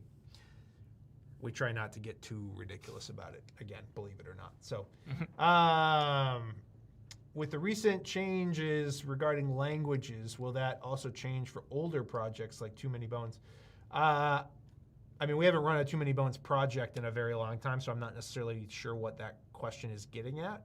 Again, the decision on languages is just primarily because we don't feel like we can communicate well about them. We feel like we're bad at it. Again, this is us saying we suck at this, and trying to do it on campaigns isn't working, and it's making everyone frustrated, us, you, and our language partners. And so we're going to stop doing it on campaigns, and we're just going to like work with them to I think that's what so where I'm going with that is like, so yes, if we do Too Many Bones 2 as a campaign in the future, there will not be language additions on it as of right now, unless something drastic were to change. We will be trying to get the game made in as many languages as we can. Full stop. That is our commitment. It's too much on campaigns. It's just too much for us to communicate to you effectively. And we end up feeling like a awkward middleman or woman, middle person, who is failing to like get accurate. Well, we don't feel like we can always get accurate information to you in a timely manner, and then we have to try and communicate what we feel like is inaccurate communication to you, and it just ends up being goofy and confused. I will say, one thing we were talking about yesterday is I think we're going to develop a web page on our website that just tracks in real time, to the extent that we can do that, the latest on any given language edition for any of our campaigns, all in one stop. That way, if we don't hear from somebody from 2 months, then you will, and you go to that page and you see it hasn't been updated in 2 months, we can say, yes, that is because we haven't heard from them since the last time an update was posted. That way you don't have to sit there and wait like months for a campaign and wonder like, what the heck is Chip Theory doing? They're just sitting on their hands. They're not doing anything. They're stupid? What's the problem? You can just go to that page and see like, okay, nothing's really happened in the last 2 months that's worth talking about. They're still translating. Because that is usually the update. It's like, hey, what's going on with this project? And they're like, well, we're translating it. And we're like, that's great, because that's what we want you to do. It's like we check with them a month later. What's going on? They're like, well, we've been translating the game. That's usually the update for like 6 to 9 months, depending on the scale of the game. And then it's like, now it's in production. There you go. So anyway. I'm pledging for the vault, so I'll get, but couldn't the region expansions come with a small box shown during the last stream that holds all region cards and chips? I think what you are asking for is for us basically to sell like a single box. I think they're asking if the region trays or whatever that we're putting in the vault, if those would just be included in the region expansion boxes, like individually. No, those will not. I assume that's what the question was. Yeah. No, because and part of that is because the base game box is not really built to store them. Like it's gonna get, it might get weird if you have like one region that has that, one region that doesn't, or like it's, I don't know. We don't have a good packing plan for that. But again, also we try to add things that are cool to the Guild Vault to incentivize a Guild Vault purchase. So, and you already said you are purchasing one, so there you go. You'll have those. Adding these new skills, is there a game mechanic to pull out skill from the bag so it's not hard to build what you want? So actually, as more skill lines get added, more of an intended feature gets to shine, which is sort of making you decide on what's important in regards to building your character. So it is intentional that you don't always get to draw what you want, and you have to make the decision, do I train something now so I do just have more options for building my character, or do I wait? Do I put it off? Do I try and wait to get that specific thing? There are certain ways to mitigate this. For example, the guild kiosk actions for Fighters Guild, Mages Guild, and Thieves Guild all let you pay a cost to get what you want specifically of the corresponding type. There are also towns that will only populate trainers of a certain type. And then there are even a handful of items out there that might help you out too. But no, that is an intentional limitation because the game, at least in our opinion, the game is most exciting and fun when you do have to sort of make compromises, especially in regards to your character build. That said, though, I do think in regards to house ruling, if true full agency over every decision about your character, Matt, is important to you, I honestly think the easiest way to do it is to just be like, oh, every time you go to a town, if it has that trainer type, just pull it out. Just train it. Like, maybe don't do it so that like it has all the ones you want, so you can just train everything you want right away. But you could do it where it's like, oh, maybe just on the day one town for every session you get to do that, or something like that. That's not going to break the balance of the game necessarily, because obviously there was always a chance you would get exactly what you want anyway. So you could just headcanon it being like, oh, I just got lucky every time I went to town. But that level of pressure of like, oh, shoot, I was really hoping for a healing line. I mean, now, of course, there's going to be multiple healing lines. There's Restoring Light, and now Green Balance is going to up that. So the hope is that with these new skill lines, you're not going to feel like, oh, I'm just diluting the pot, so now it's much harder to get a healing line. It's, oh, well, yeah, it's harder to get Restoring Light specifically now, but if I see Green Balance in there, maybe I'll grab it, you know? Because it can do the same thing, but in a different way. And now all of a sudden, you're focusing more on stamina than you thought you might because you took Green Balance. So there's a lot of things like that. That is intentional. But again, I don't think it would be too hard if what you care about more is that true agency. I would say just, if it's day one, grab one skill line that you want for day one. Okay, we are past noon, and there's still a bunch of questions. I am going to silence Salem. You're the one talking so much. We're both talking a lot. You just give a very long answer to that question. It's great. For like every 5 questions, I'll give an answer to. Fair enough. I am verbose. I'm going to try and speed answer a bunch of these because there are a bunch that are like kind of one sentence answers. But magnet door for the guild vault ? So it won't slide up and down. You can just pull the door off. I don't know that would work super well with MDF because those magnets would need to be embedded, but I will run that up the food chain because I don't hate it as an idea. And we love our magnets here. So, but I don't think it would work, most likely just due to the materials, not due to potential, not because we don't like the idea of it. Is there any update for Tanglewood's Dies tutorials access? Those are ready. We need to just go through them and proof them once, but they are about ready to launch. So at least Tanglewood's Red is, I know that much. So that's on us. We just, with campaign week, it's just been crazy around here, and and Essen, even though we're not there, we have folks over there, which is hampering our ability to operate at full speed. What's the thought on putting the guild vault in the second campaign rather than the third? This is really simple. We want you to be able to use it while you're still really interested in the game. That's not to say you're not going to be super interested in the game in 2 years when Wave 3 theoretically comes out, or whatever, 2.5 years when Wave 3 theoretically comes out. But ultimately, we wanted you to be getting these guild vaults while you were still really amped about the game and while maybe excitement about it was at its peak, rather than getting it at the very, very tail end. And we feel very confident about our pipeline in terms of, and our roadmap for these products. So we're not worried about it not fitting things that we would like to do in the future. That's why. We felt like the Trove Chest came out maybe a little bit later in Too Many Bones' lifespan than we would have preferred.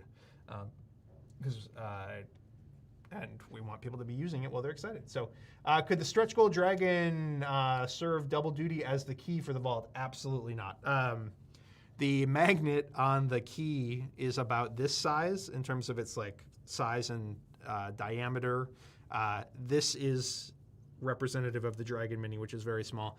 No way we could get a powerful enough magnet in there to effectively serve as a drawer pull. Just not realistic. Will you include a scratch away sheet for achievements? No, we will not, because we may still add more achievements now that we have new content coming out. Again, we talked about that before. It's a printable thing until we know we're done with it. When we know we're done with it, sure, maybe we could add it as a thing that you could purchase or offer a different iteration of it. But until we're done adding to it and we're certain it's final, we want it to be printable so that we can edit it and not feel like we need to resell you a new one or give you a different one. Dry erasable campaign tracker sheet, question mark.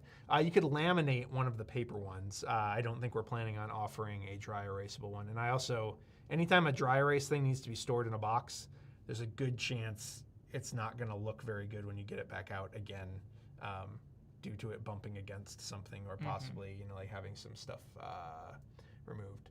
Recyclable boxes for expansions when? I'm not sure on the recyclability of our expansion boxes. I know things like spot varnish and that kind of thing impact that. It's always, it's a fair question.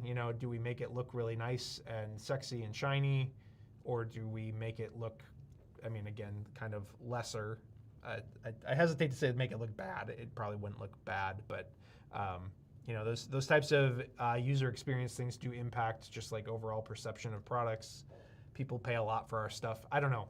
It's a good question. It's a good question. We'll keep looking at it.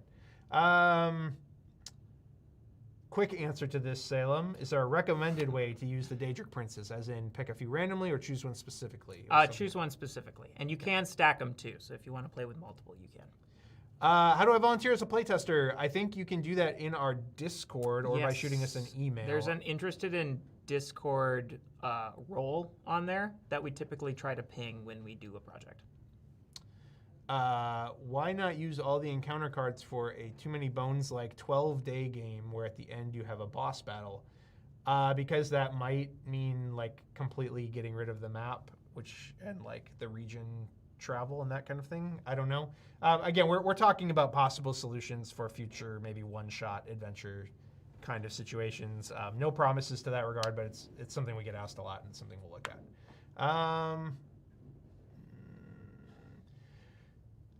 So this is just a question. Why didn't you have more city artwork in the Gazetteers rather than like kind of the generic headers? I could talk about this a lot, but basically what we got, and this is not a shot at Bethesda. This is not me complaining about Bethesda. Bethesda was like, we are happy to have you do artwork for each like location in the game, but it needs to also have like residents of that region like milling about effectively to make sure that you are properly representing like who lives in that region and what sort of like things are going on in those locations. And the artwork approval process for this game, you guys, is just a bear. It's just a huge, long, drawn-out process. They have a lot of feedback for the art that we do in this game, and they care a lot about like the belt somebody is wearing as it relates to their race and their region and that kind of thing, or the cloak that they're wearing, or the weapon they're holding, that kind of thing. And so we were trying to think about putting multiple characters in these like matte paintings, essentially, that were also going to be under that level of scrutiny. And what we determined was that we could do that if the game came out 2 to 3 years later. Just being completely honest and completely real with you guys, it would have taken us probably another 2 years minimum to get that amount of art approved and in the game in a super meaningful way. And so we just were like, that's not worth it. The payoff is not worth it. It's unfeasible, and we're going to lose the license by the time we even finish that art. So that's what went into that. We know it's a criticism. We know you'd love to see more of that kind of thing, but that is the reality. So the deluxe draw bags seem very expensive for what they are. Is this price primarily determined due to limited quantity, or do you not realize how expensive they are to make? LOL. You do not realize how expensive they are to make. Full stop. They're very nice bags. They are embroidered, and they do cost a surprising amount to do them at that level. I wish they didn't. I would like to sell them to all of you for like $10, but they are expensive. Have you touched on what's in the errata pack? It is stickers to go over bits of the rule book that have changed, and the gazetteers that have changed. So things that we have edited for clarity, or things that the handful of things that maybe we missed in terms of explanation. Stickers just basically go over those sections in your gazetteers and rulebook. We're talking about whether or not there might be a PVC card or two in there. That might be where we incorporate player aids if we decide to add those to the game again. More information on that will be coming. Can you talk about the early days of your company, your inspiration and process for starting CTG? I certainly could over a beer for 4 hours. I would say actually something, go check out, I just did an interview with Whose Turn Is It Anyway? the podcast recently, and I talk a little bit about some of those like early days things. We talk about that actually a lot on here. Maybe a dedicated stream specifically talking about like reminiscing and talking about the start of the company might be warranted, but we've talked about it in a lot of other places. Most recently, I share a little bit about it in the Whose Turn It Is Anyway podcast that I just did. So, not going to touch on that one. Should we expect more race abilities for existing races in the future? Like I'm wondering why we don't introduce new races instead of just Argonian A and B. That's the world we're existing in. Like we definitely can't invent new ones, and two, there really aren't any other playable ones. So it's sort of a limitation of the license. Yeah, we're kind of locked into what Bethesda allows us to do in that regard. Not that we have like huge aspirations to be be able to play as a mud crab or something, but like, but yeah, we are using the races that are available in the Elder Scrolls universe as playable races. So, how is the campaign going for you? Great. Really good. It is actually. It's going really great. Yeah, we're really happy with that. Any more Gen Con exclusives? The Chef class is a huge success at Gen Con. We are looking potentially at future Gen Con releases. Nothing to announce and nothing locked in. And if we hadn't delivered this campaign already and we offered something Elder Scrolls at Gen Con next year, we would likely make it available in the Pledge Manager if we needed to. So, any chance for desktop wallpapers? I can ask about that. No plans right now, but maybe. We've done that. We've JC has put together some for people in the past for other franchises. And then there are many streams where people show broken builds where you can single-handedly kill the boss without even losing HP. With the Bard, for example, on hard difficulty. Was that intended, Salem? I don't 100%. I don't know 100% sure which exact stream they might be talking about. If it's one we did or if it's one somebody has done elsewhere. I don't remember ever having a stream where it was just so broken. I certainly remember losing on stream. I definitely remember those streams. If there was one where it was like it looked really powerful, I doubt we felt it at the time. Because even when we win, like it still feels earned, at least, Do you think for maybe us. you're bad at the game? That's possible. I know I'm bad at rolling. My rolls are statistically improbable. Here's what I would say to that. Again, so we had lots of conversations about it. This is the last question, by the way, and then we're going to jump into some solo gameplay with Salem. So we had lots of conversations about there's people who think Too Many Bones is too hard. There's people who think Too Many Bones is too easy. There are people who think this game is too hard. There are people who think this game is too easy.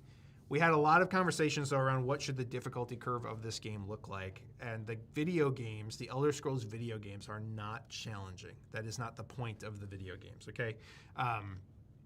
And so there was a lot of conversation around, like, do we make this game relatively the same difficulty as the video games, which is not very hard? Do we crank it up to 11 to make it, like, just an absolutely brutal, really, really challenging experience? Where we landed was where we landed. There are certainly completely busted and broken builds that you can do in the Elder Scrolls, right? There's a reason that Stealth Archer is a meme, effectively, as a like overpowered Elder Scrolls archetype. Because when you can sit 100 feet away and nobody can see you, and you can pluck somebody with arrows in the head 100 times, and they just kind of are like, what's going on? I'm getting hit in the head with arrows. Like, it's broken, right? Like that, and people have fun with that. And so like, and this is like a hero power fantasy to some extent. We wanted to allow you to feel very, very powerful in this game and possibly find some very crazy, broken builds. That said, that's also why those difficulty modifiers exist. That's why those achievements exist. That's why we will probably add a few to them over time. That's why Shadows of Oblivion exists. Ultimately, we want to build this sandbox as we continue to develop this game in a way that allows you to play it the way you would like to play it most. If you are most interested in experiencing the goofball story, vignettes that are on the encounters, and like building a character and like steamrolling the boss at the end of the game, you can do that in easy mode on this game. And there are ways to do that. If you want this game to be exceptionally brutal and borderline impossible, because that's like how you like to play your games, you want it to almost break you every single time, especially those difficulty modifiers that we released. If you turn on like more than 3 of those at a time, like good luck. God help you, honestly. I saw one person say they beat the game on expert with all 15 active, and I'll just officially say, I do not believe you. And if you did, I mean, it was probably a one-off experience, to be totally frank. So yeah, again, that's trying to make this game all things to all people. We can't do that, obviously, but we're trying to get as close as we can. And I think between Shadows of Oblivion and Arvin's Adventurous Achievements, I think you really can dial this into exactly the level of challenge that you'd really, really like. But in terms of its like vanilla framework and how the game works, no, we're not looking at any changes to that. And also, I get like, if you have a problem with a specific broken build and you're like, that makes the game too easy, well, try a different build. Like, truly, that might sound like a cop-out, like, you didn't design the game properly. No, we designed these things to have synergy and to get really powerful. That's a feature, not a bug. But there's a million other ways to play this game that will make it way more challenging. Try to find things that don't synergize and see if you can make it work. That's what I always try to do when I play. I fail. I'll tell you right out, I fail. But I try, because that's what I'm about. I like being the dumbest character I can be rather than the strongest character I can be, because that's how I've lived my entire life. It's a good excuse. And thus concludes our stream on loneliness, by the way. Okay, I think we need to take like a quick 5-minute break probably to allow you to get set up for solo play, or are you already like... Sounds correct. Okay, I'm not set up. We're going to take a 5 to 10 minute break while Salem gets ready and probably grabs a beverage so that their voice doesn't wear out. But thank you for watching. Thank you for all your questions. We will have a brief update coming tonight that is probably mostly going to recap this stream and just touch on a few news and notes. But thank you for your funding. Thank you for your support. And Salem will be right back in 5-10 minutes. I'll see you in the comments and in the updates.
so bad at this.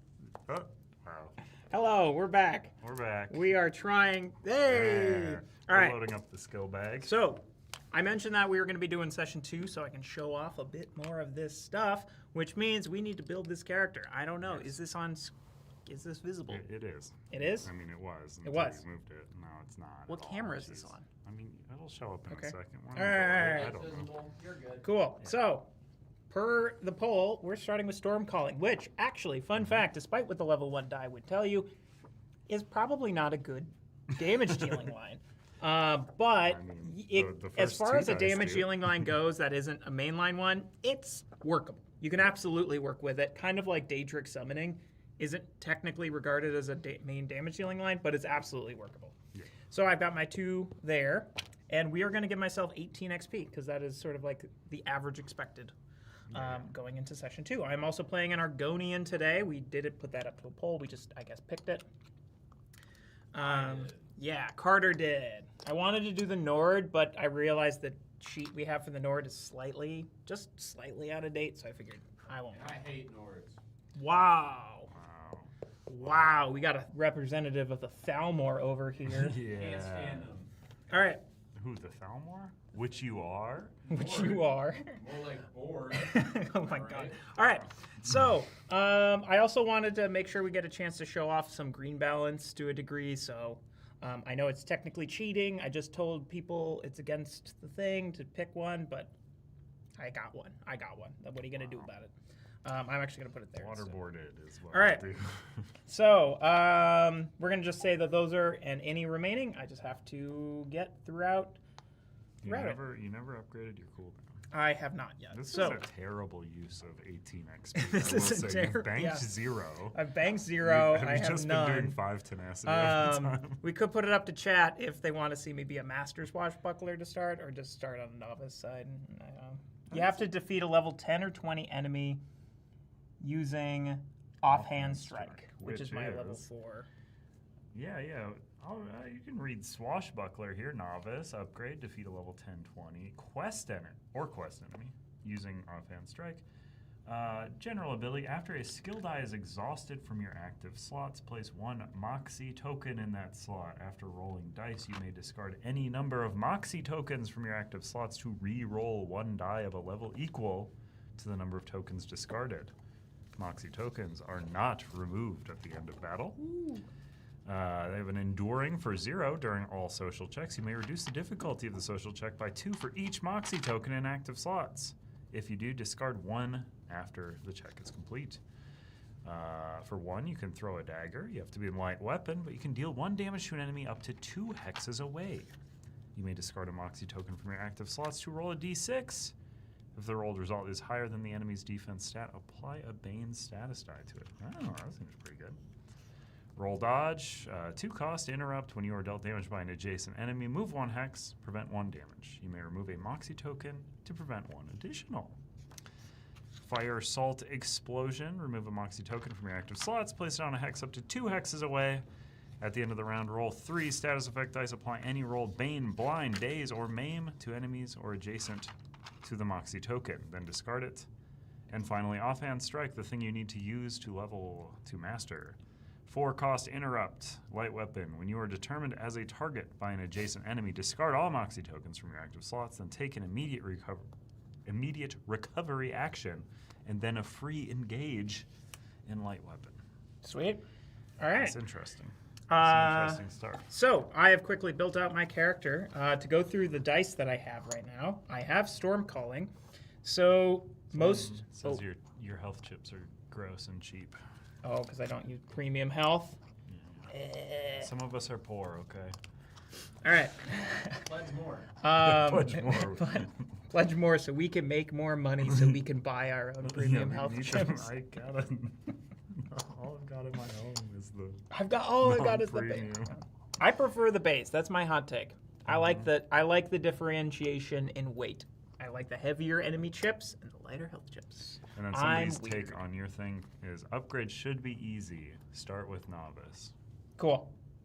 But Sounds if good. I will upgrade stop. should be easy, then Sam probably should Then I would have have already done. it. No, I'm happy to wait. Okay.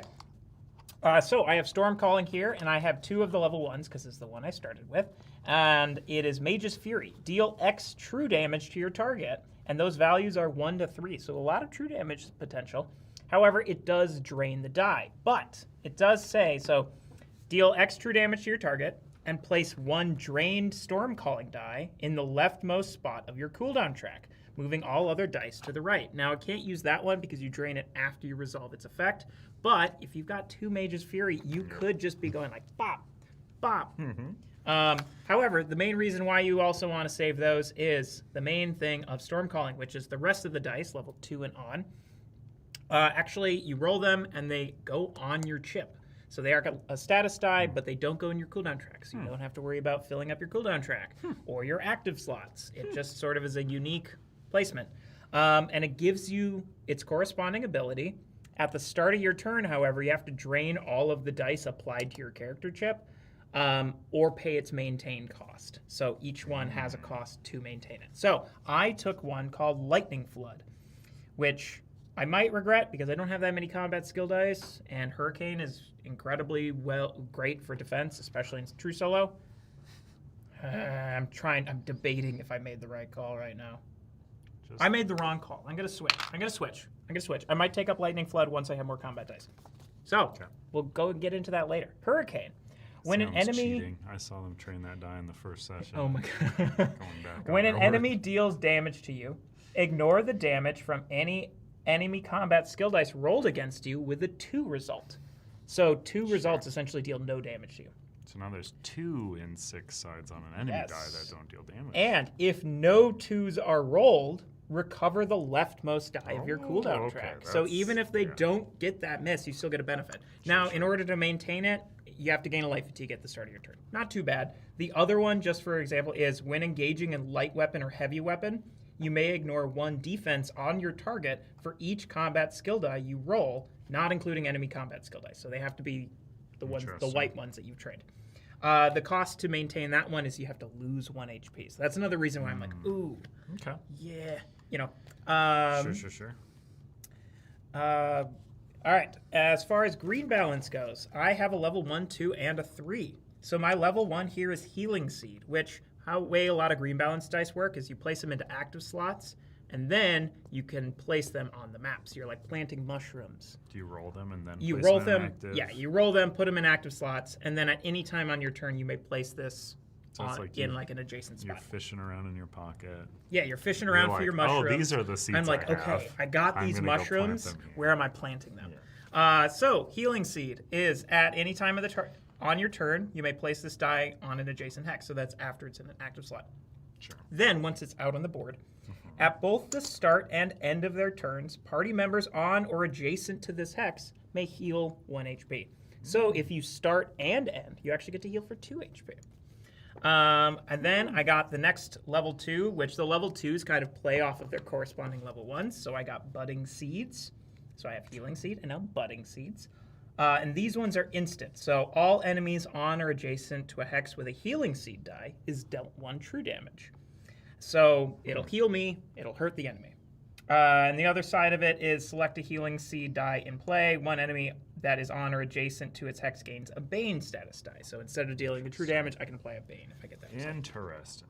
And then I got the level 3 die, Leeching Vines. This is another active slot. Place it, so you got seeds to grow these nasty vines. At any time on your turn, you may place this die on adjacent hex. So same thing there.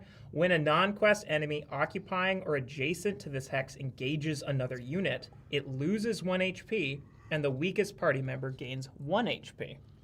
The other side of that, which only has a 1 side, is when a non-quest enemy occupying or adjacent to this hex engages another unit, it loses 2 HP. So it doesn't heal anybody, but it loses twice as much HP.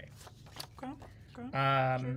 Yeah, so I don't have a ton as far as like heavy damage in my engages, but I'm hoping that with my green balance dice, and I can kind of turtle up with Hurricane and then sort of be bouncing back and calling some forth on my storms. Mage's Fury.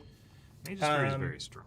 It is very strong. It is very strong. Because But that die has it's got a 3 on it. it's got a 3. Yeah. It's got 2 2s. 1. Yep. What is it? Does it deal true damage? It does. Yeah. Yeah. 3 true damage? Right. On a level 1. But again, it's drained Mm-hmm. unless just you roll have like one, a and good then you roll the system. next Yeah, one. right. But that's it. If you miss on that, like I did many Right. times when I was trying Then to you're get like that, sitting there it's waiting pretty for it to bad. come back. All right. I'm also playing Argonian, which is once per battle after you use a consumable or expend a potion, you may draw one legendary and place it in your pack. Then you may move any one item from your pack into a ready slot. So that can be the new item you get, or if you're intentionally saving an item in your pack that you want to use mid-battle, this gives you a way to get that out there. Sure. I am going to draw 3 common and 2 legendary and pick 2 common and 1 legendary to indicate which things I've got. Who are you questing with? We are questing with the Undaunted. Yeah, do you want to read the flavor text of the I Undaunted? mean, I can go. Elsweyr, in times of peace, Elsweyr is known as the wild and beautiful homeland of the culturally diverse Khajiit people. Its northern half, known locally as Aniquina, I will probably get these wrong, is harsher, home to arid savannas and rocky fields, while its southern half, Palatine, has a lusher jungle environment to match its residents' more decadent lifestyle. In times of conflict, however, divisions between north and south are overshadowed by more pressing concerns. All of I assume this is one. Elsweyr. All of Elsweyr has been affected by its place close to the front lines of the Three Banners War, and even more disturbingly, by its place of prominence in a power play by a cabal of ambitious dragoons. So he said Undaunted. all eyes on Oh, Orcrest. We got to go to Oh, that. let's just jump right We're to just going C. right into session, or step 3. Here's my suggestion for a quest where you play it backwards. You start on part E. Oh, what is the notes on here? I just want to make sure. Well, they appear to be written by Ryan, which Yeah, means they're so- unreadable. Oh, okay. So one note I know is that should grant 1 XP. Sure. Oh, he's just writing. Okay, yeah, he's just writing that we should probably include. So there's a little bit of inside help. This quest doesn't currently tell you what to expect on the next day, and for the most part, that's true. However, the next day could send you to a delve immediately. So Interesting. that's something that we're like, we should probably tell people, depending on what you choose next day, you might do a delve. So we've got all eyes on Orcrest. Undaunted session snapshot. Your choice of loyalty will determine the makeup of your dungeon and possibly a delve in this branching narrative. It's a choose your own adventure. That truly sounds like a Salem quest if I've ever heard one. The Dune Guildhall provides a quiet, if musty, venue in which to study up on the Undaunted's latest target, Orcrest. Once a bustling metropolis before it was hit hard by the Nehetin flu, it now now sits decrepit and isolated, home to none but its zombified former residents and a cutthroat community of raiders and cultists. You question if any treasure worth having even remains there for the Undaunted to unearth. But if your dossier is correct, a renowned Elsweyr investigator has hired you just in case the city is hiding something very valuable indeed. The Undaunted's unusual client, the famous Khajiit detective, who calls himself Mizik Thunderboots, meets with you to detail a series of findings he's made in a wide-ranging investigation. A group of pyrite cultists recently conducted an excavation in Orcrest, hoping for concrete proof that the Plague Prince played a role in the city's downfall. Subsequently, the city drew the attention of both a rogue watcher named Gazmod the Collector and the mysterious wood elf Deslandra, a powerful sorcerer and philanthropist from Valenwood. Gazmod has a penchant for pyrite artifacts, artifacts. Yep. Mizik mutters, scribbling furiously into a well-worn notepad, and the community aid organization known as the Outer Watch tells Mizik that this Deslandra seeks anything that could grant her sway over Elsweyr's dragons or its people. That's how he talks. Yep, that is how music talks. That's canon. How he talks. Hey! Among Deslandra's agents is a name Mizik spits like spoiled milk. Filth Paw, a smuggler of extremely ill repute who up until recently was activated in Blackmarsh. Rumor has it he helped Deslandra run experiments there before returning to Elsweyr to carry out more of her dirty work. Dirty work for Filth Paw. This one does not Filthy work, you might suspect say. any artifacts actually reside in Orcrest ruins, but Mizik owes a favor to the Outer Watch, and they are worried about either of these two interested parties getting their hands on anything too good. You escort... Since you escort me down there.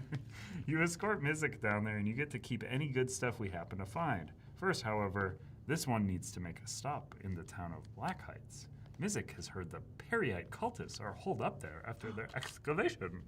I forgot Mizik's voice for a bit. All right, Sounds a little like, the short and Puss. dirty is Mizik wants to investigate Orc Rest based on rumors of Periite artifacts, who's the Daedric Prince of Pestilence, which is one of the stretch goals. And we're going to hang out in the location that quits at Hatteract. Dune. Dune, yeah. That's where we're starting. And essentially, he doesn't believe there are actually any artifacts there, but he knows interested and dangerous parties are still going to be there. So he's like, we should still tie up these loose ends. And so he has requested the help of the Undaunted to essentially provide protection, because the Undaunted is a group of treasure hunters and delvers. So, Aw, all right. shucks. Great Mad Hatter. That is actually the voice I was doing, I suppose. Yes, I was. So we start in Dune. Yeah, we're starting in Dune. Arrakis. Arrakis, Can you, as the natives Show call me it. what. Oh, and what do we need to set aside? We need to set aside Mr. Thunderboots and the Washer. Where's the other quest units? Oh, that's a great question. I'll grab it. Don't Okay, worry. cool. Quest objective, travel to Black Heights and take a group town action to initiate a social check of party size time 2. I can use my allure if I get some moxie in there. That sounds like an alluring option. Recommended by day 6. Day 6. Okay, we got some time to get there. Also, too, on the map here, you'll see, and we got the little dragon here, because why not? The dragon, Nosmarnax, starts every session with an amount of HP equal to half of the session's end of difficulty EP. So we are playing solo on Adept, which is 29, if Andrew told me correctly. And so you track its tens in the tens value, and then the individual health underneath it. And essentially what this will do is it will affect the scaling of the final step. So you mentioned that this step ends in a dungeon, I believe. In the session, if you will. in the session snapshot. Orc Rest's dungeon, if we and we are able to look ahead this, so it does give you an idea of what to expect on how the dragon's health will be affecting the final encounter. Orc Rest, essentially what you do is you reduce the dragon's health to half, and then for every point remaining, you have to either take 1 damage, lose an item, spend 1 tenacity, or drain a skill die. So it can be pretty nasty. And so it's half of the end of session, so 29. So and it's rounded up, so he's got 15 right now. So that's something I want to be considering in the back of my mind, like, ooh, can I chip away health? So there are 2 ways to do that. Either 1, you go and you fight the dragon. You will lose if you try and kill the dragon, most likely. Some people out there will probably find a way. Because right now he's got 15 health and Stalwart. He also has Burn and Vindictive, so he would be hitting for 3. That's fine. You're Which playing is solo. not too bad. Not too bad. Whereas if you play this in 4-player, he hits for 6. And he's got full range of the encounter he's in. He targets everybody. It's nasty. But It's everything. you're not meant to kill him in that battle unless he's already really low HP. So that's one way you can chip away at his health and then escape from the battle. The other way to do it is when you move past him, you have an option. Well, 1, you have to spend something, otherwise you're forced to fight him. You have to either discard an item, spend a tenacity, or gain an overfatigue. And that's just to escape. So you aren't forced to fight him if you are moving into a hex on or adjacent by him. We'll see it more as we play out. So this is a lot of text I'm throwing at you. But if you do that multiple times, you can actually plink away at his health without actually starting the encounter. Sure. So that's something to consider. There's also other effects throughout the encounters and through towns that might help you reduce his HP. All right, so what's in Dune? Well, there's sandworms. There's sandworms, yep. There's a box that hurts your hand real bad. Oh, can I put my hand in that box? Yeah, I mean, you probably don't want to. What's in the box? I mean, pain. Dune, lorem ipsum dolor sit amet consecutor. Temple of the Two Moons path. At the start of the encounter, you may flip the Moon Phase card. Oh, yes, and something idea that is what that missing means. from this version of the Gazetteer is that will be then resolve a falling effect based on the Moon Phase. So the Moon Phase is a unique mechanic that affects delves in this region. There are 2 moons above Nirn, and they heavily affect Elsweyr and Khajiit people, like culturally and even morphologically. So these affect the delves. They also affect some certain things like Dune, for example. So it starts on Secunda, which is calmer. It's going to be like more about like weaker enemies but less fancy loot. Whereas Masser is a lot more nasty. It's like so a lot nastier enemies. So yeah, this should only have 3 trainers and 6 common. However, depending on what side, this will do a thing. So if it stays on Secunda, we get to add 3 more trainers to the trainer pool. If I choose to flip it to Masser, we get to populate 2 legendaries. So that's something that's not written there. But what do we have for trainers? We've got Sugar's Corner Shop is where we're checking. Yeah, out. and we've got one-handed shield, Soul Magic. Soul Magic, and Illusion. Illusion. Oh, do I want those? One-handed shield would be great for Swashbuckler. Is that interesting to show off? I don't know. I mean, I assume Soul Magic would be the most interesting because it's new. Yeah, but it's not good for my build.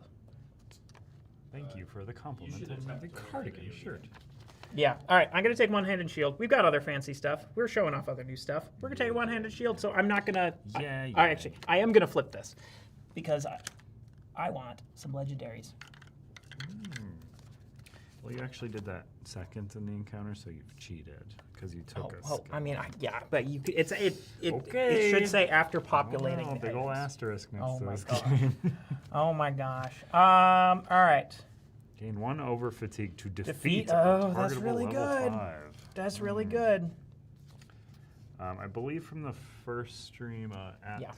Wutal Warner, I believe the question for if the magnetized front cover mat thing would fit on the premium mat in the space, I believe that was, they think so, but they're going to check and figure it out. Okay. Where's the trainer bag? Yeah. It's right here. All right. So I need my one-handed shield. Can you moved it over there? I did. And I'm actually going to spend 1 of that right now to just get a shield discipline die because it's important to attack and defend. What? Not if you're me, then you just attack. All right. So that is day 1. Because this is like dual wield has some active slots too. So both dual wield and one-handed shield are really good with the Swashbuckler because it gets you those Moxie tokens when you're exhausting Do you or want your removing symbol? those. Yeah, what's my symbol? Fork. Fork. So it's going to go to the dragon lifts and it's going to go to the closest unstable landmark to me. Ooh. Now, Dragon's on the move. I'm in a pretty good spot if I don't want to interact with him because He really flew. Oh no, he's he's very right there. close to you. Yeah, he flies to the closest landmark corresponding to the thing you draw. Now, if I move into or adjacent to a hex that he is occupying, I have to either spend 1 tenacity, discard 1 item, or gain an over fatigue, or I am forced into an encounter with him. And that's the Even if big you're nasty passing battle. Through. Even if you're passing through, you have to do that. Interesting. Now, if you choose to do that effect 2 more times, you can remove 1 HP from him. So I could, So if you keep taking over fatigue or whatever, you can take damage. Or yeah, you can only do it a max. You can only, it's essentially you can remove 1 health for every player who chooses to do it. oh, But of course, his health is scaled for party size too. So, which now it's day 2. We have to get down here by day 6. That is plenty of time. you don't have to. I Just a actually, suggestion. I am not going to engage with him just yet because I want to go potentially do a battle on an unstable and maybe get some tenacity so I can then spend that tenacity to I see whittle it. it down. Unstable. Bop, bop, bop. All right, we're going to do an unstable. Roll that die. Please don't get a town. I do not want to town this. No! That down. All right. Well, I've heard that right. in our Discord, you should just restart your game. Reroll it. No, I'm not cheating. Not here, at least. All right, what's the traveling caravan here? At the start of the encounter, they have the Bandari code. At the start of the encounter, each adventurer must discard party-sized random items from their pack if possible. These items are added to the shop selection. Just steal your stuff. Well, they give and me a try chance to sell buy it to you. Oh, it's the fishy stick. Do I care enough about that? And also, these items are out of date. It should be 3 and 4 common and legendary. Well, of course, that's what you would say. Right, of course. Can't do that one. It's only thief-based. Gosh, there's a lot of cheese in here. There is a lot of cheese. I wonder how that happened. Maybe one could put it in All their right, house. and It would be funny. what other options are here? Well, there's trainers. I'm drawing you trainers. They take a long time because they're only thief line trainers. Maybe so if you drew more than don't know what the flip it heck that over. is. That's soul magic. No, that's Herald of the Town. What is that one then? That's Ardent Flame. Okay. I see. Is Yeah, we're Ardent, using some- Ardent Flame. What is that one? Is That's that thief? range. It's Warrior. warrior. There we go. All right. Ooh, medium armor. You got assassination, acrobatics, or medium armor. Oh, that's tough. And what else is there? There's a quest board. There's an alchemy station. And then you can establish a relationship. Make a social check, party size ×3 for each Khajiit adventure. Reduce the difficulty by 1. If successful, gain the following persistent for the rest of the campaign. Bandari caravan town effects are always active, regardless of the current day. I don't understand that. Yes. So not all, but a lot of the towns in Elsweyr will have roving Bandari caravans. I And see. so if you go to the town on the window in which they are there, at the end of the encounter, you may choose to discard any item to just draw a legendary. So they're a nice way, like, it's a bonus. It doesn't take a town action. Normally you have to go there on the window in which they are at that town. If you establish this relationship, they're always willing to trade with you. So you could get like 2 cheese or like 1 cheese and like I mean, one honestly, other like- cheese. Because the shop will let me just draw another common. Or the cheeses. Yeah. So that's not a bad idea. Also, those sugar skulls. Mm-hmm. Those are really good. And I need consumables and Yeah, potions, true which... solo sugar skulls. All right, I'm gonna buy... Oh, which cheese do I get? Well, of course, the cool purple one. That purple one? All I right. don't want that over. So I just get to draw one of these. Oh my god! Wait, does it stack? Yeah, it does. Oh my god. Oh my god. What is this? Oh wow, I am full. Do I? Oh. That's 3 cheeses and a glyph. You are off camera there. Oh yeah. That is off camera. This is my pack. Oh my gosh. Hey, this is amazing though because you I can just just hit, like, dump a- those at the You dragon. just hit like a rare candy glitch. Yeah. And his pocket just filled up with cheese. Bro, I hope that dragon doesn't have lactose intolerance. All right, well, I No, you don't hope he really care about does. this glyph of stamina at all. So I think I'm. That seems very Part of bad me for you. wants the medium armor, but again, I've got defense with this now. Mm-hmm. So I'm going to get the sugar skulls and get rid of this. Okay. Sorry, fishy stick. I don't really need you anymore. Where is on camera a good place to put my pack? I mean, To the left of your items. To the left of my items, right here. Yep. Okay, perfect. Here, I'll do this.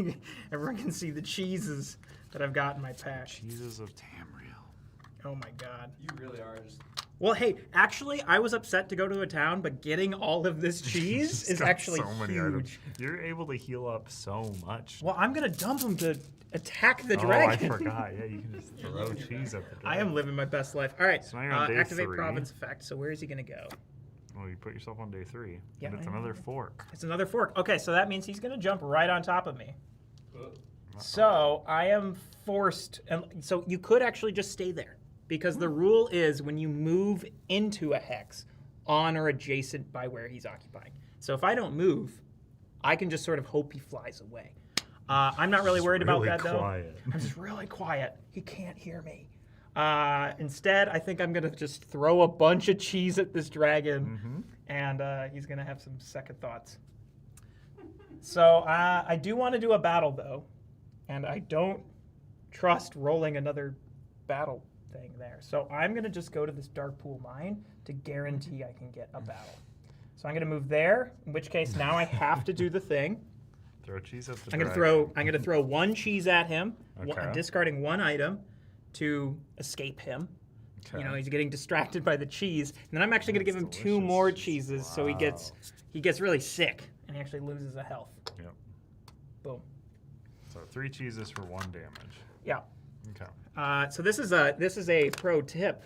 If you're playing Elsweyr, make sure you have the cheese. 'Cause it's Throw very good in cheese- Elsweyr. Throw cheese at the dragon. You just sold me an all-in pledge. Yes. All right. Can Stormcaller make fried cheese wheel for better recovery? I think that would be worse recovery. A fried cheese. Fried wheel? cheese is Yeah. probably Oh, worse that'd be for you very much on worse. a whole. All right. Okay. We are gonna do this conflict landmark. In over their hoods. Would you like to read it? Some of this flavor text, by the way, is not updated. So, So there's like lots of bad words in there. I mean, maybe I don't know. Or maybe this one's perfect. Who knows? What was the word that you kept stumbling with? In the Heretofore. Heretofore. You have captured a red guard that was spying on your camp, and as your interrogation goes on, he becomes more and more agitated. Eventually, he admits that he's late to a ritual ceremony of a local cult in service to a nearby dragon. This dragon, perhaps. However, it's not even an infamous dragon cult like the more well-known Order of the New Moon. His band just seems like a group of groveling amateurs. With them currently involved in a ritual, you have the perfect opportunity to strike. You could disrupt the ritual now and drive these followers to the winds, or you could bind your time and wait for the other latecomers to line themselves up for your blade. You have 2 options. You can wait for more to arrive, which will give you 2 experience and is a fight. With the stuff after deploying enemies, you may choose to deploy additional level 1 enemies. These enemies will deploy with party size times 2. So just 2 HP for me. For each additional enemy deployed, remove 1 HP from Nosmarnax. Ooh. Set the round counter to 3. Otherwise, interrupt the ritual. If the encounter is successful, remove 1 HP from Nosmarnax. Okay, so I could either guarantee I just remove 1 by selecting the second option, and I don't have to set the round counter to 3.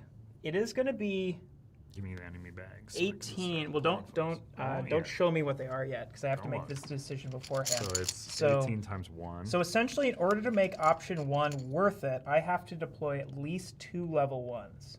And I'm going to be fighting a 10, 5, and 3 ones. That seems pretty bad. I can reduce the round counter, though, because I have the pig. The pig. I've got the pig. That's true. But I know it says we're going to have to maybe do a It's delve. pretty funny, like The pig is loss on good day to have in a 1. delve. I'm going to play it safe. I know that's not what people want to hear. But I'm going to play it safe. So And I'm going to just do the normal fight, and I'll remove 1 health from I think you should deploy an extra 8 level 1s. There's not enough spaces. So we've got 18 points worth then. Oh, That's God. good. Oh, this guy's got rally. Okay, I truly do not regret this decision. Oh. You have your specific Elsweyr wow. guys in here? Yes, I do. These are all bandits. This is crazy. Bandits, marauders. Look at this. Wow, this cult is actually made up of people. Yeah, it's kind of disappointing that they're not all skeletons, though. What if they were all skeletons? That'd be cool. That would be cool. That would be Skeleton gang? Come on. I mean, it is especially funny, though, that someone was asking for the skeleton specifically. Like, a notorious level 1 enemy because of that 2 defense. Yeah. Just wait till you see the coral crab. Oh, the coral crab's very funny. I love the coral crab. Coral crab, new favorite enemy. All right. Okay. I love. Shantoro, Yes. can you please drag the clash mat downwards? Oh. Downwards. Okay, a bit, a wee bit. There. Yep, Okay, is that enough? yep, because now the entrance hex is in view. Perfect. Oh, I've got the potion of heroism. I can just kill that high elf marauder. I can just take him away. Take him away. Oh, I'm gonna take you away. All right. Okay, so I'm gonna go here. I'm gonna start in magic because I want to be able to target that guy right away. And honestly, I think just right away I'm gonna just take that guy out. I'm gonna flip this to use that. I'm gonna gain an over fatigue to defeat. Oh wait, no, I should do it at the end of my turn so I can get stuff back next turn. That's how I play this. That's how I be smart about this. That's how I be smart about this. All right. All right. So if I'm gonna start in magic, I'm gonna go 1, 2, 3. I'm gonna go up here. All right. I am going to roll this. I want to get my hurricane up so they can't hit me as well. You roll some seeds. I am gonna roll some seeds. Which ones? Because they're thief line, so you Yeah. don't have to be in I any can actually- specific form. I'm So gonna you can roll all stamina three. nice. I'm gonna roll all three of them. Yeah. It's gonna be great. And I'm gonna target the Imperial Marauder. Alright. Okay, so I get that. Did 1 true damage. So that's, Hold on. I gotta resolve these in an order. I did not. Boo. All right. well, presumably you're dealing damage, would Yeah. be my guess. Oh yeah. That's fair. That's a fair guess. Unless I wanted to re-roll it because these are active slots. How do you reroll? So By cheating? no, not by cheating. This is a swashbuckler thing. Keep in mind the For language notes? on the Oh, I swashbuckler forgot might tenacity. not make it seem like this is allowed, but it's getting a rework, so just getting a change. That's the best way to showcase something is to like read out what it does and then be like, Well, no, but it it's still actually right. works It's the way just- I want it to. Yeah. All right. But do I want to do it though? That's the thing. Because where's my green balance? These. Okay. All right. I'm going to place them in an active slot. I am then going to immediately place it there. That gives me a Moxie token because a die was removed from an active slot. Oh. I am then going to resolve this. This is going to deal 1 true damage to enemies on or adjacent to a hex with a healing seed. Boom. Okay. Okay. I am going to place this, and I'm going to do the same thing. I'm going to place that Oh, there. I can go on the same one. Whoop. Okay. I am then going to remove these 2. So discard any number of Moxie tokens from your active slots to reroll 1 die of a level equal to the number of Moxie tokens. So I'm removing those to reroll this. So actually, hold on, I haven't gained that tenacity yet. Reroll. Yes. Got my hurricane up. And then I am going to still, I'm going to damage him after all. I thought about maybe re-rolling it because it would allow me to keep 1 Moxie. No, as long as that's there, what's that doing? Which one? This one? No, I guess, yeah. Oh. Because this one heals you, right? This one will heal me at the start and end of my turns if I'm next to it. This on. one, Mhm. or on, yep. Or actually, no. Well, Oh. on, yes, but if when an adventurer moves into a hex with a green balance die, immediately recover it. So that would only be possible Oh, if I interesting. place it into a hex that had somebody else in it. Got it. And then this one is when an enemy engages, it's going to lose. Yeah, this is a new Clash Mat art that's going to be coming with. I don't It's going remember to lose which 1 HP, and I'm going to gain 1 HP because I'm the only Ooh. party member. Nice. And then this one stops all 2s from dealing any damage to me. So I am in a very good tanky position. Do you remember which expansion this Clash Mat comes I from? think that's Somerset, but I could not say 100%. It's a neat little right. village town square. It's I going am to be then- really cool for your I'm going to town take a fights in light fatigue Skyrim. to switch to light weapon. And New starter tiles. There is not a new region starter tile pack, and as such, we are not featuring any of those. All right, I am going to attack the Khajiit Bandit. But it's something we're looking at. All right, I get a tenacity. Sure Good thing I do. rolled both of those. So that's 2 damage, so he's dead To the bandit. to the bandit. Bandit dead. All right. Then I'm going to take a life fatigue to end. I'm going to switch to magic. I'm going to roll this. I'm going to go for the Imperial Enforcer again. I just want to chip him down. That's a big old chip. That's 3 true damage, and then I actually get to put that one back in my cooldown. All right. All right. Then I'm going to take this to just kill this guy. Oh, sure. Boom. Okay. That allows me. specifically, That allows me to do this. The So- storm calling die undrains a drained storm calling die and puts it in the leftmost spot. Yep. All right. So I use my once per battle, and sure, I mean this is exhausted, so I will swap it out with that. Don't forget to add the town dice to your hits. I would love to have that as part of it. All right. So enemy turns. Oh Give me gosh, some that enemy guy's gonna. dice. Oh shoot. I'll run your Actually, getting enemies. that 3 was bad because he's gonna die and trigger Yeah. rally. All right. I mean, he doesn't move. Doesn't move He does hit you for 1. for 1, which I will block. Okay. Then the Argonian bandit. And no misses were rolled, correct? 1 miss was rolled. A miss. Or sorry, Wait, One what? and a Hold miss. on. Where's my thing? It's a, oh no! If no 2s were rolled, No recover the twos. leftmost die in your cooldown track. Oh, And then Bleaching Vines will trigger, and he dies. I don't remember what that one does, but Which means now, can I have a level 5? yes, indeedly do. That's a skeever. Ugh. All right. Is that going to trigger now? Yes, it does. Yeah. Skeever. 2 damage. Well, I can recover the leftmost die. 2 damage. Yeah. Yep. I could. Well, actually, hold on. Put him back. Put him back. Hold I'm on. using a class ability. I'm gonna do roll dodge. When you are dealt damage by an adjacent enemy, you may move 1 hex and prevent 1 damage. You may remove a Moxie token from your active slots to prevent 1 additional damage. I don't want to. I just want to move here so that when this guy has to come up, and then he'll take that. But I don't care about blocking the Sure. more damage. I'm not worried. All right. What else, Bandit? Wow. Oh, this guy will then lose this and heal me for 1. Wow. Yeah, Seems silly. pretty nasty. 1 from the Wood Elf Bandit. Which I do that, but then My goodness. Green balance. Argonian Bandit. 2 and an Enfeeble 1. I do take the enfeeble, but I block. You block Block the the 2 thing. with your weird thing. And then This is you're on gonna to be- round 2. Yeah. All right. Okay. I do have to gain a life fatigue to maintain the hurricane. Maintain the hurricane. All right. All right. Okay. Let's see here.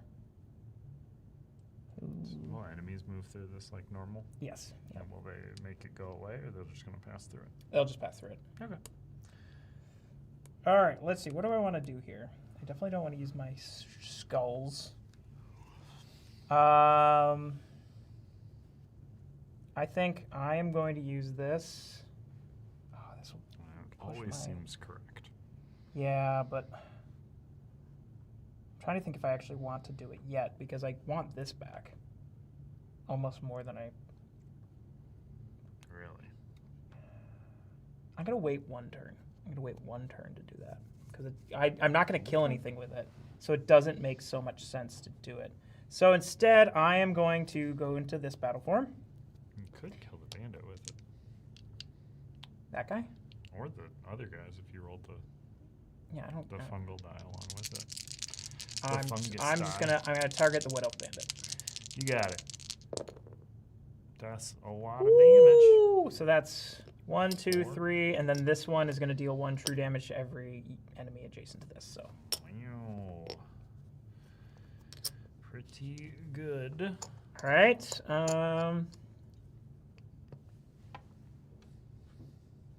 Do I want any? You can move. You I can try could to get move. some more Yeah, keys. and then I could actually get this guy to move up. So 1, 2, 3, 4, because he is. All right. So yeah, I'm Roll- technically still roll there. for cheese. 5, 3, 1. You got 1. You take 3 fatigue and you get all of it. I'll reroll. You take 3 fatigue. Hey, Ah. get out of here with your Boo. bad advice. Hey, it is Hey, cheese, it but is a different kind. cheese. That's thematically Did appropriate. you stack this deck? Elsewhere fondue. I did not. Hey, There's just a lot of cheese in there. Elsweyr. Well, I say Look elsewhere I for was- your fondue. I was here, right? Because I went Discard this 1, item. 2. Then roll 3 enemy combat dice and gain tenacity. Or each adventure rolls 1. 4. I'm gonna go there. That's a good item. All right. Okay. Oh. Okay. Enemies. This guy. Rolls 2. Wow. My goodness. Wow.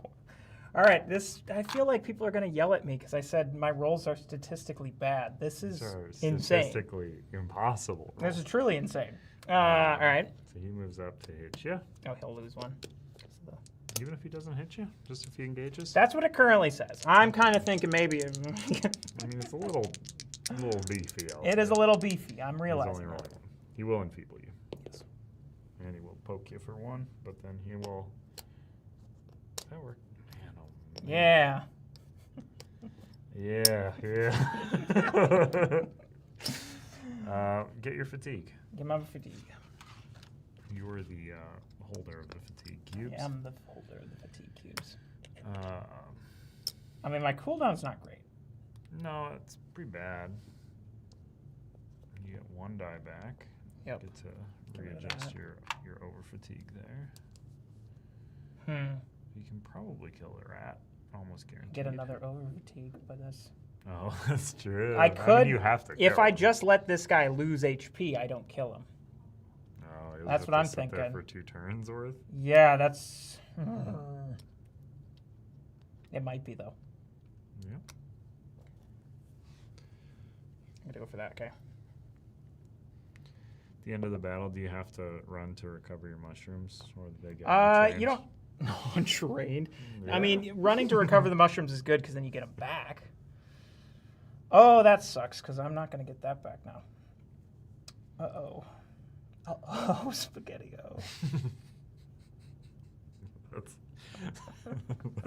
that die is very strong, but when you miss with it, it's real bad. It's everything back.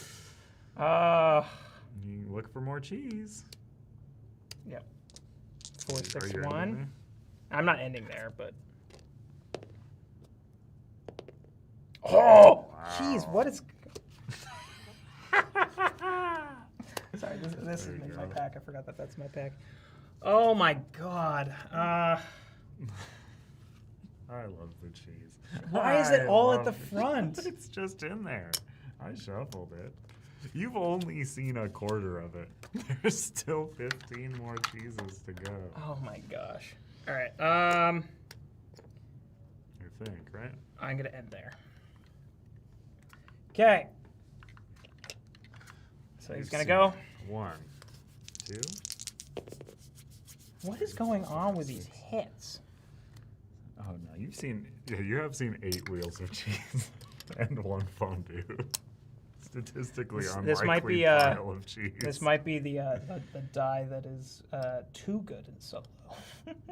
Oh yeah, I would tend to agree with what I'm seeing. Yeah. It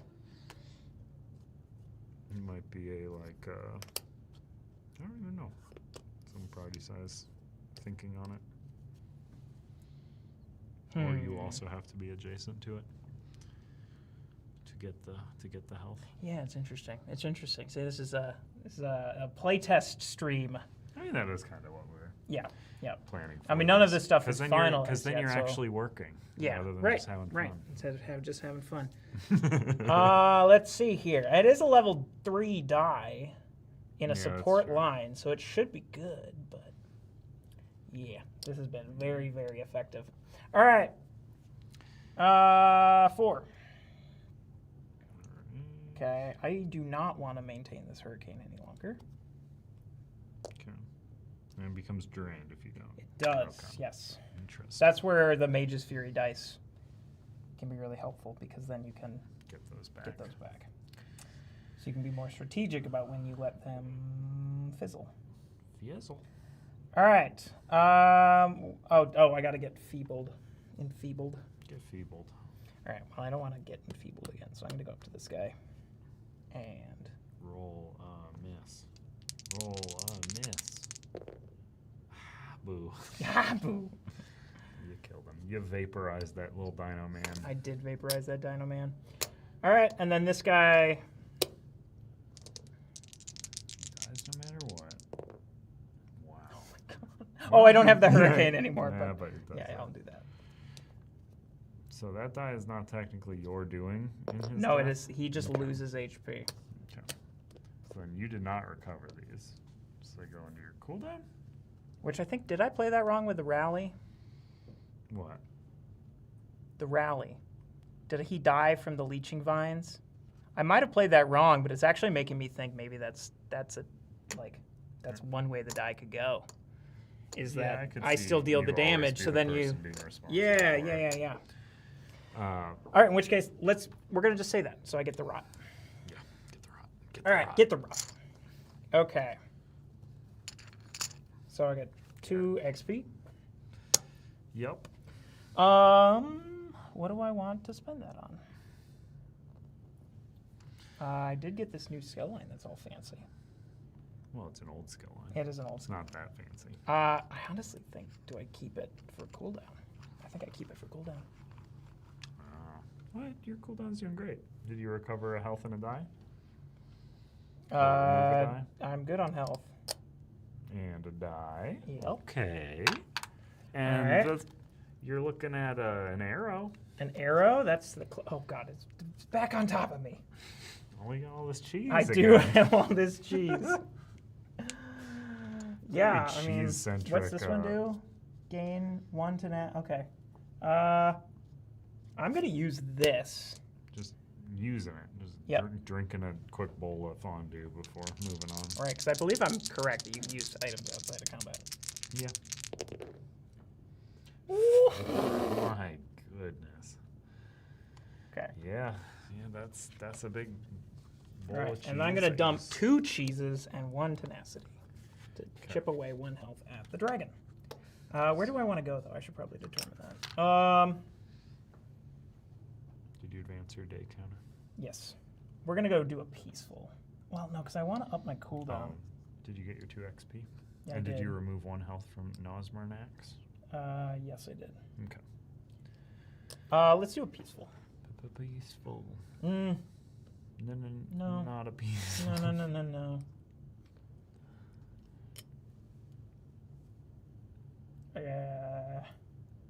I'm gonna risk it. I'm gonna do an unstable. 1, 2, 3, 4. That encounter made me feel very confident. Oh my god. No!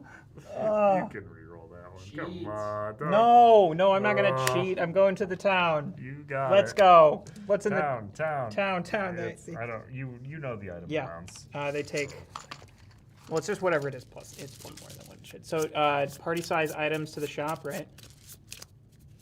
Yes. Adventure. Yeah, each adventurer must discard party size random items. And they're added to the shop selection. Oh, well, I definitely need the pig back. Oh, That's mandatory. stole your animal. Come back home, darling. Exact same thief lines. Uh, So 3 commons and 4 legendary. Oh, Lothan's burning Well, crotch. I could establish a relationship though. What is it? Party size times 3. 3, and I've got 2 Moxie tokens. During all social checks, you may reduce the difficulty, and this is a 0, by 2 for each Moxie token in an active slot. If you do, discard 1 after the check is So you complete. just do it for free. I could just do it for free. Well, it's still a By town discarding, action. huh? Oh, that's right. Yep. No. So cool. So now if I ever go to any town and they have the Bendari caravan active, I can always take advantage of it. Buy some wood elf pants. I mean, I'm buying the pig back. Not Barney. No, Um, I'm getting the pig back, back. darling. Come back, darling. Oh, darling. Oh, darling. And I get 2, actually just 1 tenacity. Turning your nose up at assassination every chance you get. I I worked so hard on Yeah. that die. That die. All right. That single die. that Day comes in 5. that line. Oh, what's the symbol? Eyeball goes to the closest eyeball. Ah, I see what we did there. All right. And forks are the So I just most want to make sure I got violent, this right. so Day that's why I 1, would go day there. 2, day 3, day 4. Yep, day 5. Perfect. Where you going? Oh, Adventurous Rest. I'm getting rid of that over fatigue. Well, if I'm hypothetically going to a delve, where's this is the Black Heights. Does Black Heights have an inn? Does Black Heights have an inn? Wouldn't you like to know? I would like to know. And that is your right. It does not. It does not have Oh, an sorry, inn. it's locked. They Oh, it's locked locked. it up. They locked they it don't up. like your kind. Oh boy. All right. It does have a Bandarian caravan, though, which you have made always active. Hell yeah. At the end of the encounter, if it is currently day 8 or 9, each adventurer may discard an item to draw a legendary. I'm gonna do a battle because it is 20, so I just have to fight a single level 20. I feel like that is doable. I'm gonna go to fight a 20. Fight 20. How to drag your trainer. A cacophony of shouts erupts all around you. As you search high and low, the sources of the noise tumble from behind rocky hiding places. One wears a lizard tail stitched to their belt. Another stumbles around in robes far too long for his figure. The last just growls a lot. We battle trainers carry the strength and wisdom of the dragons. They guide our hands this day, yells the second, rallying a clutch of students and emerging from the tree line. It's unclear whether the trainers truly believe dragons granted them their talents or if they have just spent too many days in Elsweyr's scorching heat. What is clear is that they've turned this quiet clearing into a battlefield classroom, and you are today's lesson. You'll teach them a lesson, all right, is the only option. After deploying, all enemies draw a random skill line token from the skill line bag and place it on top of each enemy. After the first time each adventurer defeats an enemy, the skill line token on the enemy is placed on their hero chip. At the end of the battle, regardless of success, each adventurer must train the skill line placed on their hero chip. They must untrain a skill line if needed, gaining 1 bonus XP for each skill die untrained in this way. They cannot train a skill line they already have trained. So in single player, you're going to have to train 3? No, you just get it for the first one you kill. After the first... Oh, okay. Yeah. So you make a decision on which enemy you want to kill based on which line you want to train. That's good. But it's only going to just be a level 20, so I'm stuck with whatever gives me. Maybe he'll give me assassination. Just a level 20. Okay, here we go. Here's your... Toothless is coming out. Is that what we're doing here? Does it? Okay. It is Khajiit Cutthroat. Ooh. Riposte 3, Retreat and Steal. Random skill line. Ledger Man. All right. And there are 2 legendaries back behind. These are the students that they're protecting. All right. Let's do this. I defeated this random man in the desert, and suddenly I can pick locks. It makes sense. He is the Khajiit Cutthroat. He's got steel. It actually makes a lot of sense. I really appreciate seeing the artwork for the Argonian being of larger build. My husband was a big guy. Nice to see more representation. Yeah, I was very excited that they did let us do that. Yeah, I've it was seen awesome. A larger I was so Argonian excited. Ever, so it was very cool. All right. dude built like a tank. Dude Oh, is yeah. built like a tank. I love it. You can go call some storms. All right. Well, I already did my cooldown. Uh-huh. Oh, this is a level 20. That's correct. So I can- Oh, you could offhand strike. You give him a big Oh. old slap. And it's All right. It's dragon going to be costume. hard, though. It's going to be very hard. Yeah. It All only right. has 3 We're gonna start defense. magic. It's going to be very difficult to get him with that. 3 defense. Okay. Woof.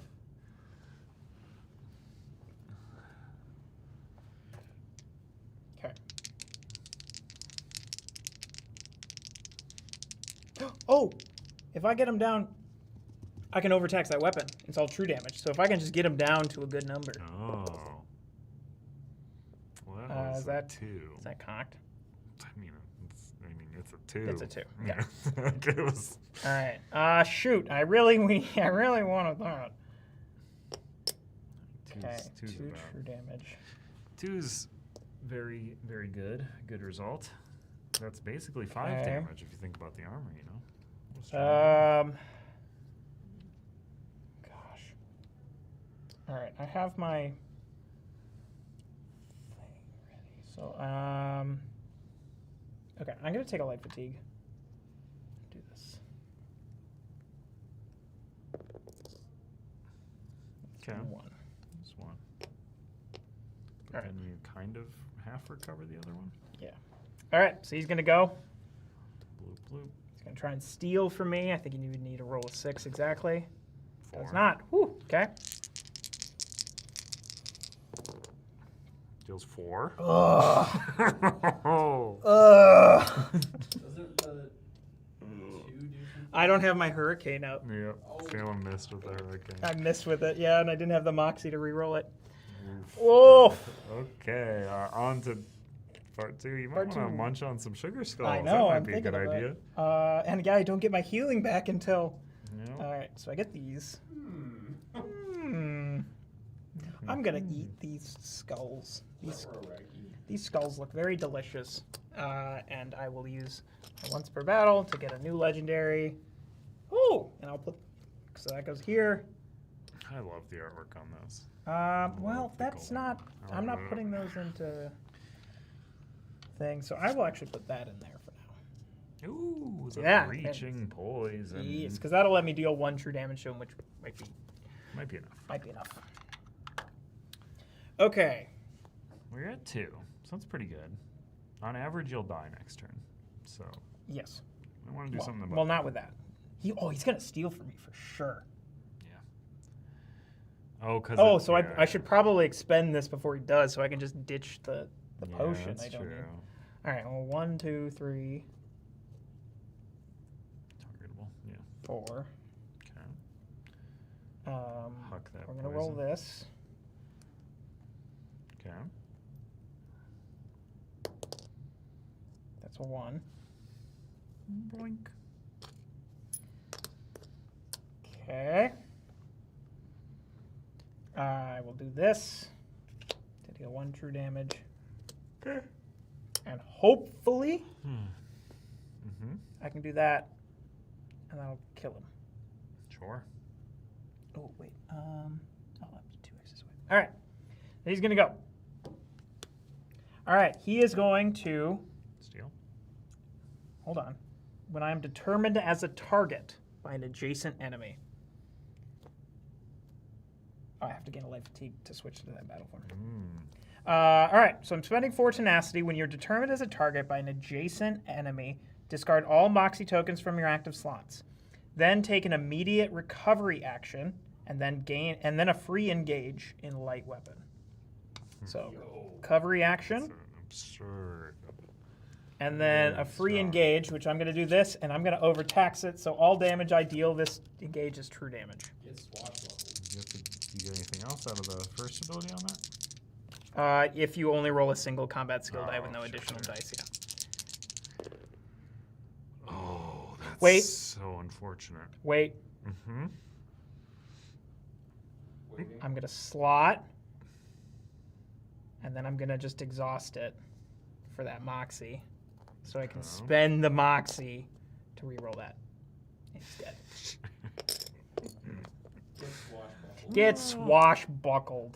It'd been very funny if you'd have missed that. Now you're a ledger man. Now you get to Yee! master swashbuckling, and you're a ledgered man. Yeah. Unless you want to untrain something else. I assumed you wanted that. This is discarded. No, I'll And you keep it. still have move, right? Or no, you No, moved. that was his turn. So the Oh, round that's ends, so right. I don't get those legendaries. All right. Okay. And you got, Well, there goes my bonus HP that I you did. got 2 XP. 2 XP. I get to heal 1. All right. All right, 2 XP. So I'm gonna up my cooldown to 4. And then we're looking at an arrow. An arrow. I'll take that back for now. I have the sudden urge to Arrow. perform acts of sleight of hand. Oh gosh, he's on top of me again. All right, so it's day 6. Oh, I've got 22 XP. Mm-hmm. 22 XP. There we Did go. you recover 1 and remove 1. I did. Looking a little low on items. Oh there. shoot, what's the Somehow. social check at that place? It's party size times 2? Where it says times 2. Oh no. I didn't think about that. You fool. Oh no. You foolish. All right, fool. you know what I'm going to do? Well, what is it? Black Heights? You Yeah, it's could Black Heights. also, I can wait a day. Yeah, fight the uh, dragon. I'm not going to fight the dragon, but I could do another battle where You I can am. get some tenacity if you fight the dragon. How could I mean, wait, should I fight the dragon? I could fight the dragon. Also, don't think you've ever been gaining tenacity. I mean, it doesn't matter because you spent 4 in that last one, but I don't think you've been gaining tenacity when you go to the caravans. No, I have. Okay. Yeah, last time it was up from 4 to 5, so. I see. Oh no, I bungled that. I was too excited to become a master swashbuckler, especially because of lure. It would have been free, like literally just a free social check. But I spent it to. Yeah.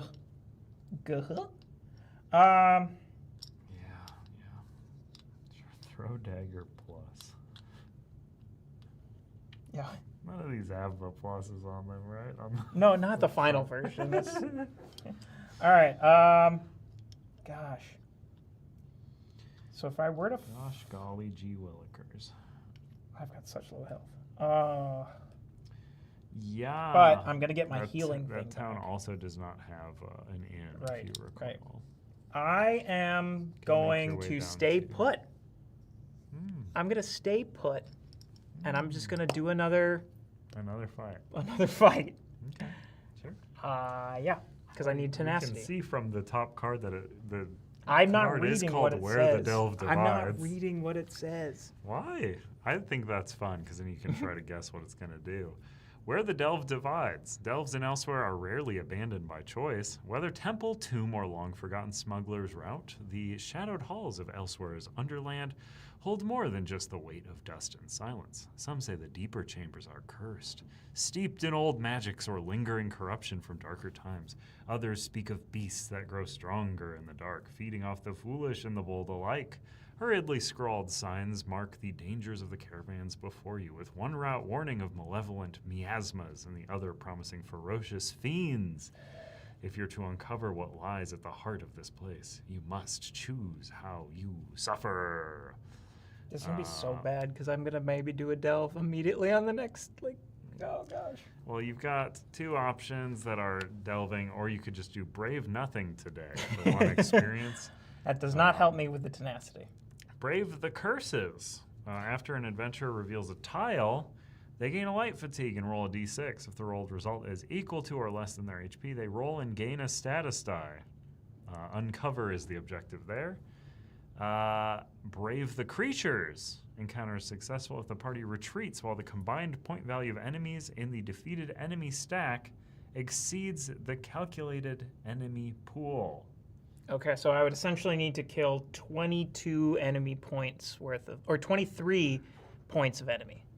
So a 20 and 3 ones, or it's a delve. It's likely not going to give me 20s, so it would I probably think be there's a ton notes of. here that seems like it's equal or. So exceeds or equal. No, it exceeds is correct. Okay. The defeated enemy stack must exceed. So I'd have to kill 23 points of enemies Okay. or more. That would get you 2 experience. And it's a special, so I wouldn't get the You would delve. not get I wouldn't sky get the sky shards. Yeah. That's rough. That's The really top rough. one would give you 4 experience. If I you complete do it, which I'm not strictly interested in doing. I'm just interested in getting some health Tenacity. and some tenacity. Yeah. All right, let's do the first option. All right. Sure. Okay. Brave the Curses. All right. So now every time you reveal a tile, you gain a light fatigue. Okay. Well, Oh, those are side quests. let's start. So I reveal a tile, Hmm. and we are on Masser, so I have to do. All right. So I gain a light fatigue. The Forgotten Altar. Masser. Can I have a triangle? Bloop.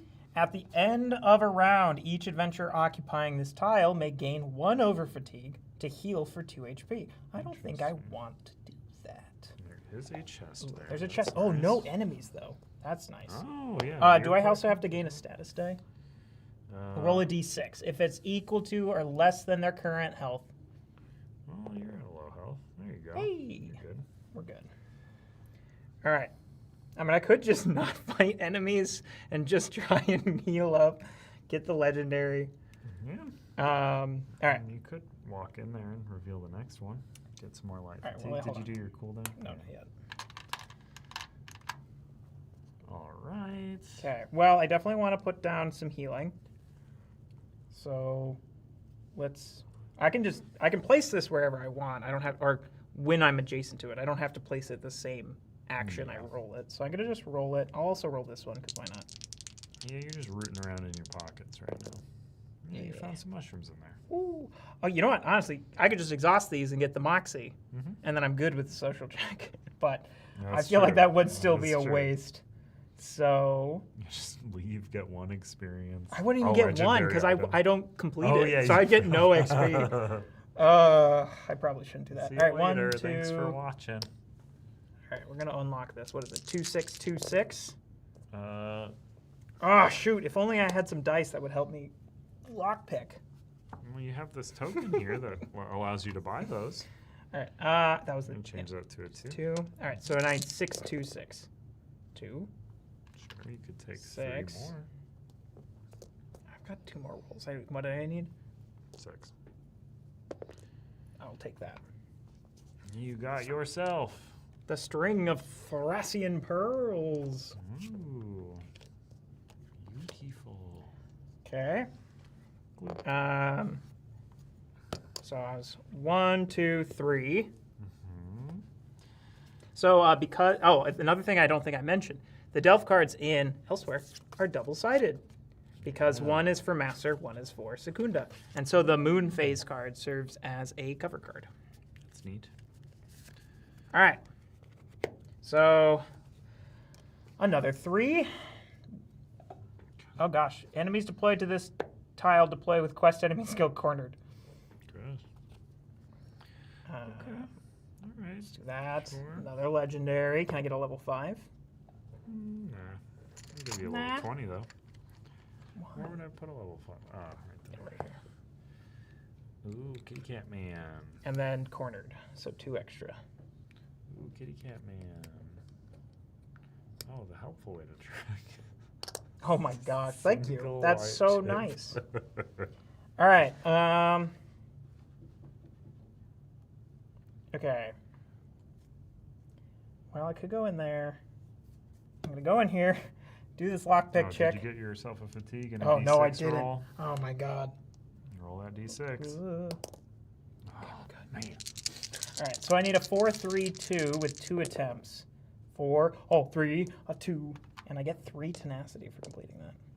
Oh, nice. So you actually have to gain that light fatigue. You don't just set it to the side of you. You just moved it. Got good. Oh my god. All right. There's a cat standing on a chest over there with an arrow out. What are you gonna do about that? Yeah, I don't like the way he's just standing I like there the look of him. menacingly. He was standing there menacingly. All right, I'm gonna place this here. Okay. I'm gonna place this there. Sure. Sure. Sure. Okay, and I'm not gonna take another engage just yet. I can just leave that as it is. So it's gonna hit me for 2. You probably heal, right? Oh yes, thank you. Because it's probably gonna deal 4 damage to you, right? Oh, that would have been so funny though. Do I want to? Oh god, this would be. That would be a nightmare. Oh wait, no, because I want him to hit me because otherwise I'll lose it because of he'll heal and go retreat and whatever. Does your one thing do its Yes, thing? it does. All right. Okay. Round 2. I'm next to my little mushroom. So heal up. This. Okay.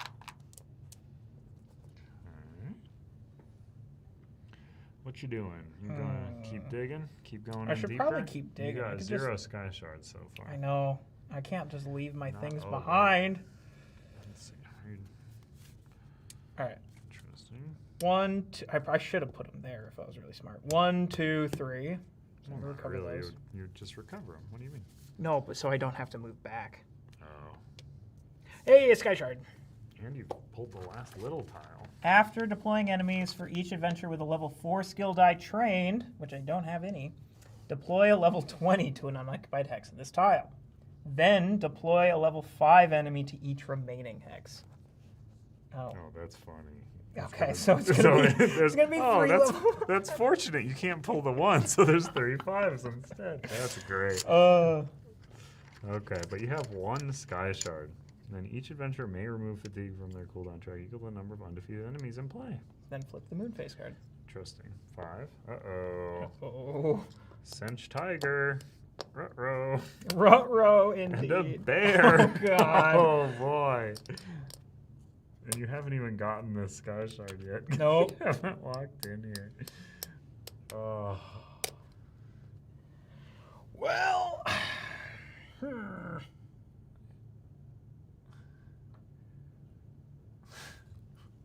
What Where did we land on making a stretch goal for the plague tokens where they get made of the plastic from the smelly 20 strong dice? Well, the 20 strong dice that are smelly are not made of a different plastic. They are just not given time to off-gas. So we would have to just poorly manufacture the who thing, can I which likely we won't do. They'll just look slimy and smelly, and you can add your own scents.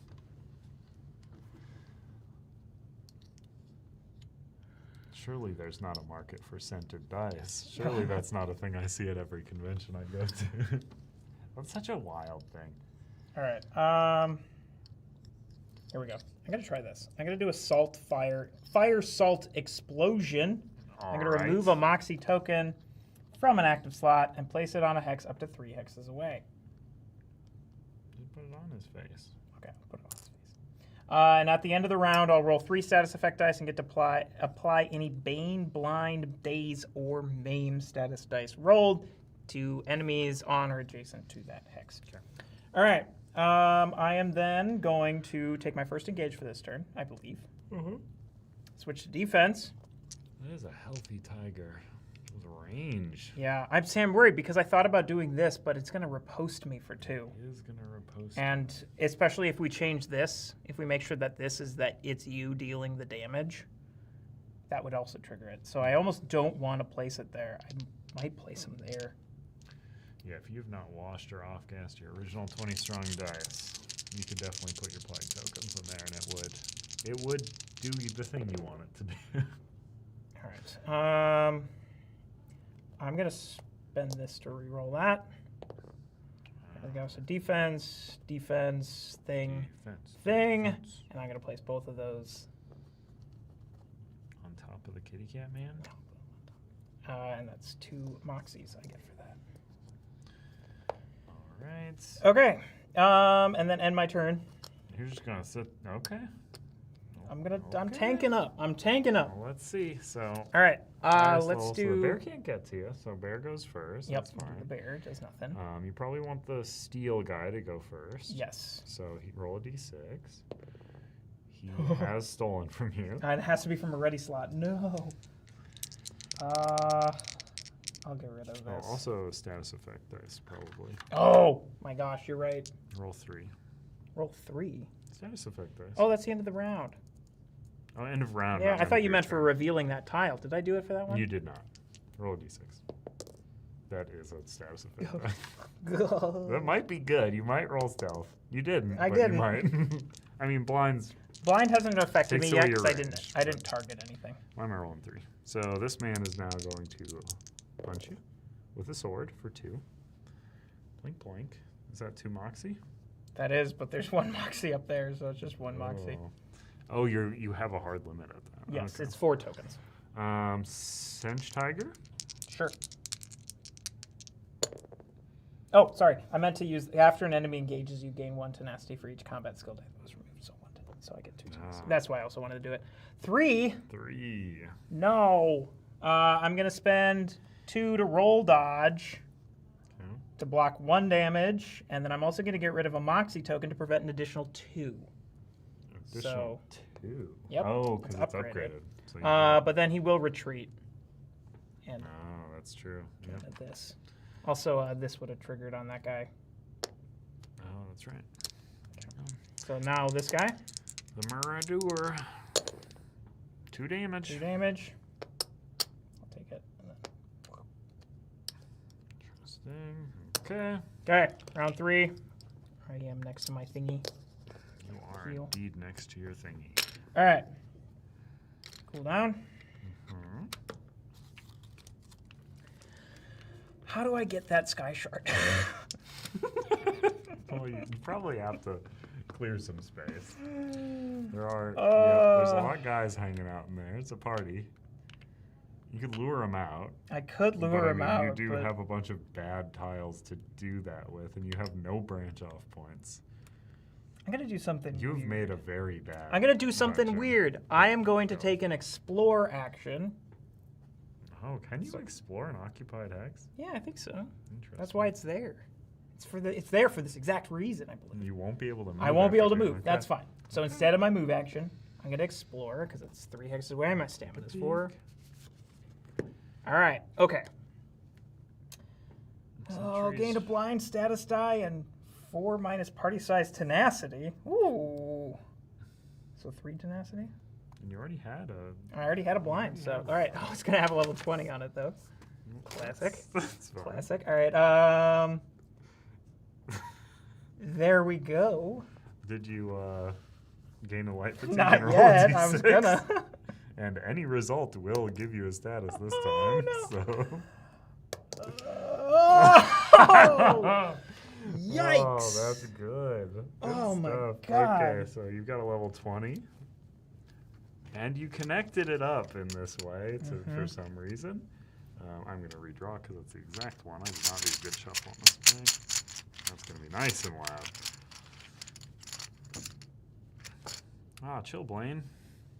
Chill, Blaine. I got a range of 6. All right. I'm sorry. I'm like, I have to realize, why did I come here? What was the purpose of coming to this tenacity. delve? It was to get my moxie back. You do have 2 moxie and 4 Yeah. tenacity. So I'm just like, do I just get out of here? You could try to just retreat. You will get 0 XP. Oh, that's been the name of the game. See, you need the acrobatics die that lets you move. Oh wait, no, I your can't enemies. move. I can't move because I Yep, explored. you explored. Oh no! All right. Oh, you might be toast here. I Um, hate to break it to you. And I'm feared And blind. and blind. You can lower the round counter die. I can do this. Trigger any adventure's race ability. Did I already use my once per battle thing? No. No. Not this battle. Okay. Oh, what I didn't do is this. What? Because we forgot to. Yes. Because we. That is correct. I can apply a blind to something. That's good. That's good. Oh, wow. That was a rough roll. You're Rough roll. blind. Mm-hmm. Okay. Hi. Hi. What's up? Oh, it's You're approaching the. Oh, I'm not going to be exploring that much more that way. Don't worry. There is a 20 point is not enemy right visible. here. Anything above this point. Yeah, I see. There's a this guy. Yeah, that There's guy's that hanging guy. around. I laughed because it has 6 range, and Salem put it in a place where Salem couldn't take it all. All right. Well, I'm going to just see what happens. So, So you're not gonna roll he's going to go first. that for a shield? I can't. I'm feared. Well, Oh, you're gonna die. Like that's what's gonna happen. no, like- I've got plans. I've got plans. Okay, well the Atronac goes foist. Yep. He rolls 3, so you do 3. He doesn't move Nope. because you're 6 away. Chill, Blaine. No, that's when I attack Native. it. Native, he's going to blind me. So blind moves to the back, Yeah, I blind, suppose. gonna move back. Well, that's 4 4 damage. damage. All right, well, I got to roll dodge again. Okay. Sure. And that is going to... Are you discarding a moxie? I will too? discard 1 moxie, because that'll still be enough for the social You'll check. still So I take prevent 1. 3, so I take 1. All right. So that was that one. I suppose you could have the bear go next. Yeah, we'll 'cause just it have the won't bear. move. It'll just... Well, You won't move I at think all, this really. would be closer, wouldn't it? If they can't reach, I thought they didn't move. Well, they move... If they can't reach, then they move to the closest hex to an opposing party member. So I believe he moves there. Yeah, that would be closer then. Then you can have. I mean, I suppose you want him to go for just out of these guys because he Does not steal. does not steal. Okay, 2 dice. He rolls 2. Wow. Wow, thank you. Mm-hmm. And you You can will have lose the- 1. Khajiit Marauder. 2. Okay, and then your little Cinch Tiger. Gonna come up there. It He's can't- blind, so... Yeah, we'll just go after after strongest that guy. opposing. And if we're playing with the new blind rules, which are, I think it's after... It does not kill him. Almost kills him. Oh my gosh. And then it goes away after it deals damage. Yes, after it deals damage. And this is no. And then you gain a bane. What? I don't remember. Do I just retreat? Or do I think I can get that sky shard? I don't know. That's up to you. I'm feared, but I could get him with that. I mean, your plants have been putting in the work, and also you could put shields on right now. Yeah, but I have to kill somebody to get in there. You can definitely bring the burn cycle minis into here. There's robots and. I am gonna Roll the just retreat. scrolls. This is gonna bite me in the butt. I'm gonna be so underleveled. Whatever. 0 XP. 0 XP. You did it. Successful. I successfully You got your Yay. 2 tenacity and 1 moxie token. Good job. I also healed. Yeah, you get 1. Yeah, that's true. You get to remove a die.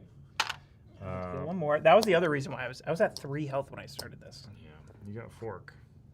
Those are exhausted, unfortunately. All right, fork. Fork. Closest unstable. There. So these are all going to the back. All right, day 7. Yikes. All right, we're going to 10. Okay, and then it's Black Heights. Yep. All right, so you've got 3 common items. I do have to do a group town action. Pork to- sausage, mammoth snap Oh. pie, and underwear. All right, so I have 3 common, a quest board. 3 trainers, cannot be warrior line. What's the town hall? Is there There you go. Is there an alchemy station here? There is an alchemy station. There is a persistent blessings of Kanathari during any day's activate province effect step. After moving Nosmarnax, you may move the party token up to 5 hexes in any single direction. Once this effect is used, it is no longer available. Gotcha. Uh, I don't think I need to do that. and you were gonna So be I'm gonna using- I'm gonna do a town action to do the social check, which is party size times 2, right? Mhm. So I pass it automatically, but I have to get rid of the Moxie token to use that. Okay. And then you get 1 XP. Yeah, I will get one. Well, that's during the reward phase. I'll get 1 XP. In which case, what is it, day 7? I don't think I probably want a side quest at this point. I will gain. Which one of these? I'll gain the mammoth snout pie. These page numbers are wrong. Yeah, well, of course they are, because they're constantly in flux. All right, so I get 1 XP for that. Well, why did we do it? And so that'll enter into day 8. So what is our thing? All Eyes on Orcrest is still the quest we're in, yes? That's Yes. the right one? Okay. While the cultists steadfastly refused to reveal whether they'd found any Periite artifacts in Orcrest, it is clear they believe the Daedric Prince of Pestilence was responsible for the city's downfall. Mizik, however, believes there is a bit of wish fulfillment in the cultists' voices. As you turn in for the night, your mind retraces the words of the cultists and Mizik. If there's truly nothing in the city, why would Deslander remain so interested? And what of this Gazmod the Collector? Fortunately for your curiosity, but unfortunately for your well-being, your sleep is cut short as you wake to find yourself in the atrium of a large villa.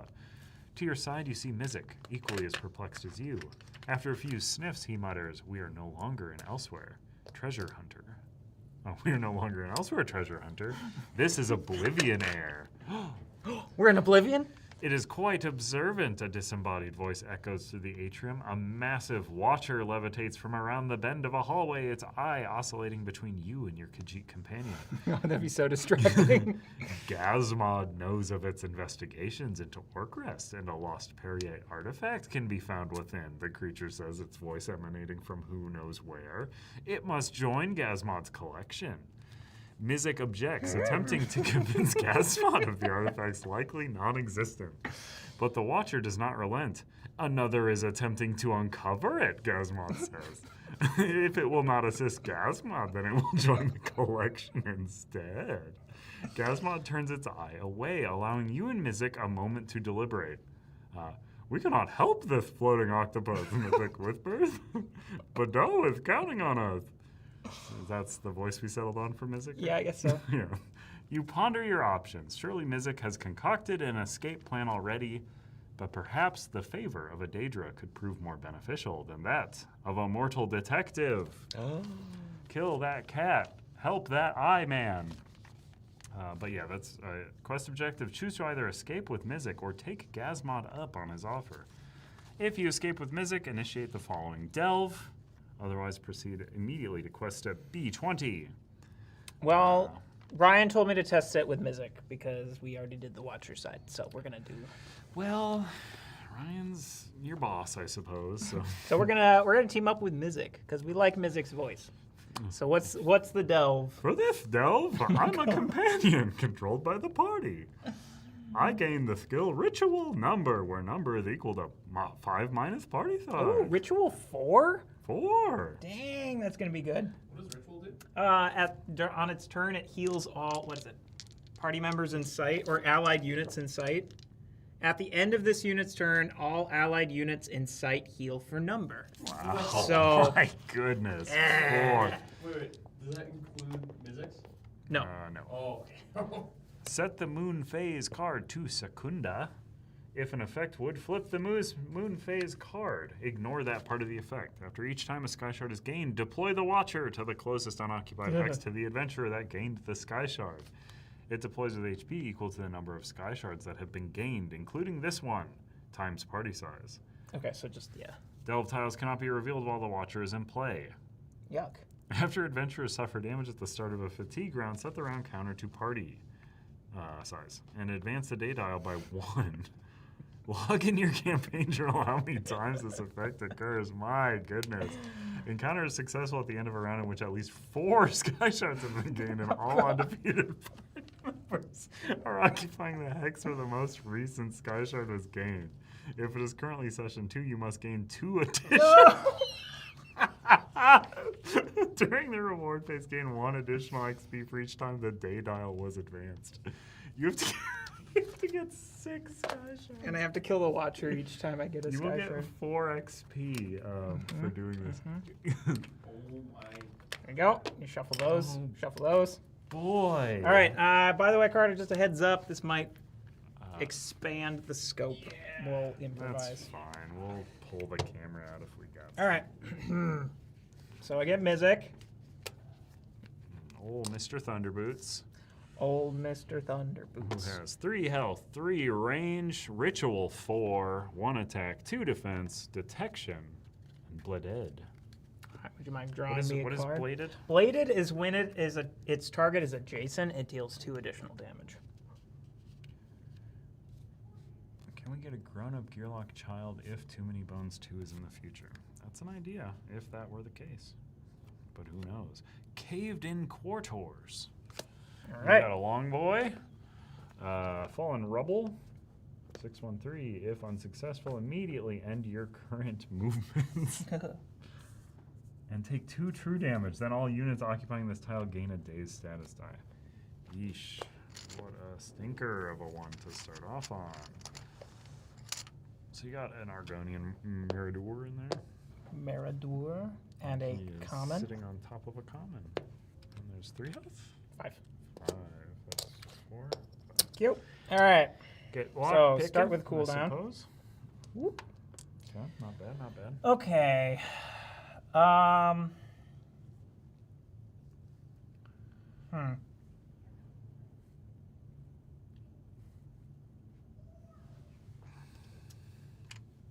right, well, I gotta do that thing. So I'm just thinking, do I want to do that? You know what? Here's what I'm gonna do. I'm gonna eat this right away. Heal for 4 HP. Any HP that exceeds your health stat is gained at bonus HP. So Sure. I'm gonna just gain that, Sure. Eat the and then snuff do my bar. once per battle. Sure. Ooh, the Dark Seducer. Drain 1 available combat skill die or gain 1 over fatigue to prevent 2 damage. And that is a chest piece. You can use that multiple times. Yep. That's pretty And good. it doesn't conflict with my hands. That's true. A chest I could piece have would put not this. do that. I could have put this face down thing in there too if I wanted to. In Instead. where? Oh, because this went to my pack. So if I wanted this face down potion, this expended potion to go into my ready slots, I could have done that. I just want to make sure that's clear. that I had that Okay, option. Thank you.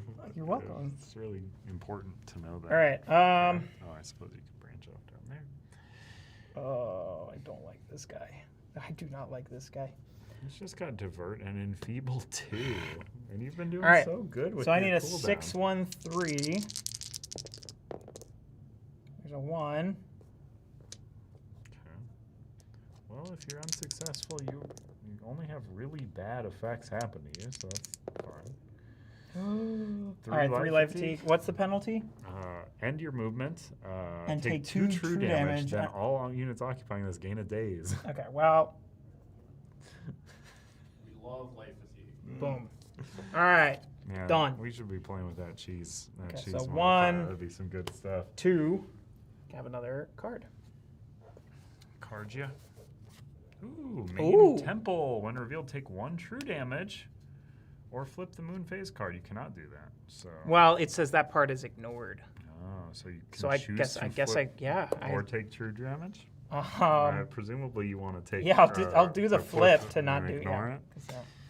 'Cause, Here's your big tile. You're gonna have 3 5s. And when you go into it, a thing's gonna happen. A lot of things are actually gonna happen when you go in there. I believe. All right. We're still okay, aren't we? So could I get 3? No, I know. Could I get 3 5s? What's happening? I'm sliding it this way. This is good production. Could I get 3 5s? Pay a lot of attention to what you're doing. So 3 5s. Where does the Watcher come in? Oh, when When you I gain a sky touch. trade. Marauder. Not a Marauder. Hey, Skeleton Mage. No. All right, there you go. There's your skeleton. You want more of those, right?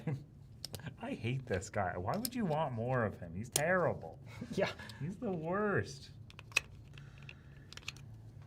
All right, and then I need 2 legendaries. All right, when I move in there, I get to remove 1 HP for Nosfernax and deploy a level 5 enemy to the center hex with HP equal to the XP dial. 23 health. I don't... And the Watcher. And the Watcher. joins. Where does the That Watcher rules. go? Where does the Watcher deploy to? Deploy the Watcher to the closest unoccupied X. That's honestly that's fine because he's only gonna have 1 HP. So I equal to the number of Sky 1, 2, Shards. That's true. 3. All right, so I'm gaining the Sky Shard. Remove Yep. 1 HP from Nosfernax. Sure. Deploy the Watcher. Okay. Just And deploy him then- there. And then a 5 with 23 HP. What? Oh boy. No, we want to do tall. Tall.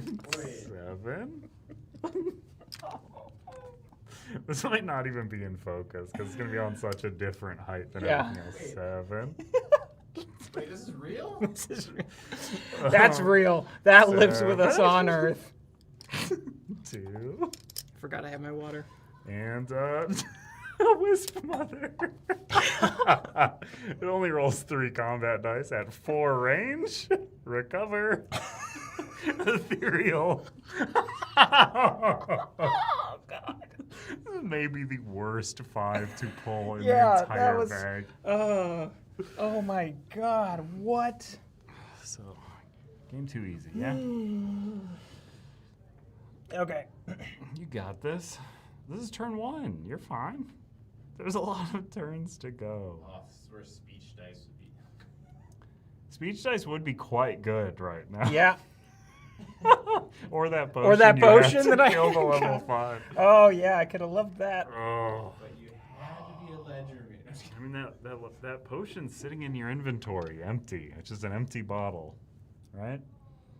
Do you have anything to unexpend a potion? Witch Hunter would be so Witch Hunter would be clutch so right good. now.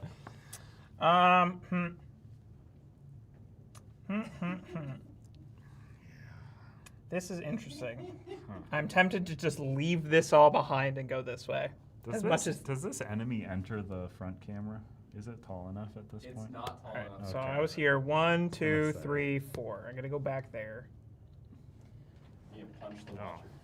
Let me see if Mizik will auto kill the Watcher, so I'm not worried.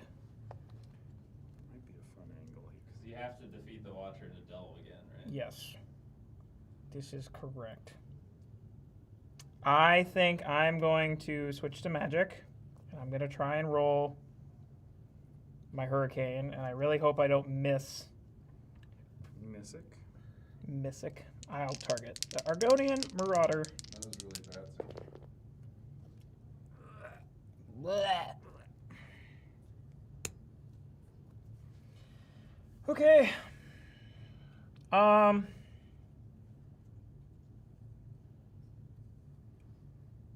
The good news is recover won't trigger until it's below 4 HP. Oh, really? Yep. Oh, yeah, because it's exceeding its health stat. The stack overflow, it actually starts losing health. Well, if it was on the other side, it would have, like, decay.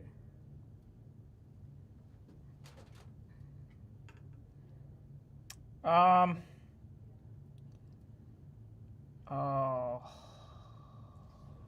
You still messing with the front here? I sure am. I have bonus HP. I'm gonna leave it there. I'm gonna leave it there for now. Let's do Mizik. All right, Mizik. He's gonna target these two. He is bladed, so he's gonna deal 2 additional damage. Oh, plus what he rolls. Oh. So he deals You can try 4. that out for front Boom. here. So that guy's dead. Gives a little bit of an impression on stack heights. All right. Okay. Enemies go. There is a smart way to do this. Uh-huh. Yes, Now I'm you two gonna are weird- move weird that guy floating heads. first. I know, we're going to be really... So that this guy Not in this can't get us. I'm no expert, but you seem a little under-leveled on this. Just a bit. Just a bit. Well, We went to 2 towns on unstables, and then I did a delve where I didn't get any XP. I love the knowledge and expertise. Here's the 5 different items, abilities that would really save us in this situation. Too bad we don't have any. All right, cool. He attacked him, didn't cut through his defense. Nice. this is where I put So he doesn't attack, right? Because he Got rushed. right, because he Okay. rushed. Wisp Mother against Mizik. Wisp mother. Oh, doesn't deal any damage. Okay. And then this guy. Doesn't deal any damage. Let's go, Mizik. Giga chat. Woo! Just Okay. Okay. deflecting everything. That's why he's here. That's why he's here. 2. All right, Dana Life Fatigue for my thing. Cooldown. For your Why thing. you don't deserve to get thrown to Oh, another yeah. being. Yeah, right? See, this is why you pick Mizik. Yeah, Mizik's got those thunder boots. He does have the Thunder Boots. All right, The thunder boots. I'm going to push this up. That's a good idea. Go. Well, that's a bad idea. This is Maybe why an maybe assist. I questioned the wisdom of us doing a delve on stream because we got to keep Yeah. moving it for the camera. I always fire. question the choice to do delves on stream. We make do. Are we not adding that big tile? That? Yeah. The clash mat is part of it. All right. Okay, so we got 1 Sky Shard, right? Would be a fun way to add this. Can I have a card, please? Oh, that was that one. Got a real card. Throne room. You just get a free sky shard. Free right? Sky Shard. So does Watcher plop out? Yes, still? Watcher will plop out now with 2 HP. Okay. Hello. Hello, it's me, Watcher. It's me, Watcher. I speak just like Mythic. Is that good? This is when we do the Betrayal of the Second Era movie. We're going to get Alan Tudyk to come in and voice Mizik Thunderboots. Tudyk here. Okay, well, my exploration, I can't repeat it because I'm stuck. You're stuck? Well, yeah. Oh. Punch the watcher. Yeah, I guess I'll punch the Watcher. I can't re-explore anyway because he's... Yeah, who watches that guy anyways? Who watches the Watcher? Me. I watched Alright. that show. I liked it a lot. Targeting the Watcher. Okay, 1 true damage. And then I'm going to... Oh, that's not an active slot. This is... I'm going to place it there. And then I'm going to trigger that to deal 1 true damage to everyone, to the enemies. Everyone used to. To the enemies. It's to the enemies. Oh no. Where is it? Seems Where is like it? you misspoke. All enemies on or adjacent to that hex. And where did you put that exactly? There. Okay. I don't know. I think Mizik's looking pretty mean there. Yeah. I don't know if I like him. Yeah, you better hit him. Mizik's the goat. No, we can't, we can't afford the premium chips. That's what we're saying. Support the campaign so we can buy some premium health chips. If we hit 3.5 million by next stream, we'll use premium health chips. Don't forget your Moxies, someone said. Yes. Thank you. Just one? Just Yes. one. Okay. I think I might actually be okay to hold tight here for a sec. So I'm gonna have You're Mizik. exploring? You're standing on an exploration. Yeah, but my movement ended. Like I explored. That's how I got this. Oh, you And did then an the like explore. yeah, I did Okay, explore. Yep. I see. I see. All right. This guy against. Man, that guy's just gonna recover. So I don't care about you. These two. He's gonna attack 2. Oh, he can. Dead. Wow. Give him the beans. There's 1. Wow. So many beans. I know he's bladed, so he does +2. So he does Wow. 2 more. So he does a total of 4 damage to those guys. What is bladed? When its target is adjacent, it deals 2 extra damage to it. Whoa. Okay. All right. Okay. Wisp Mother.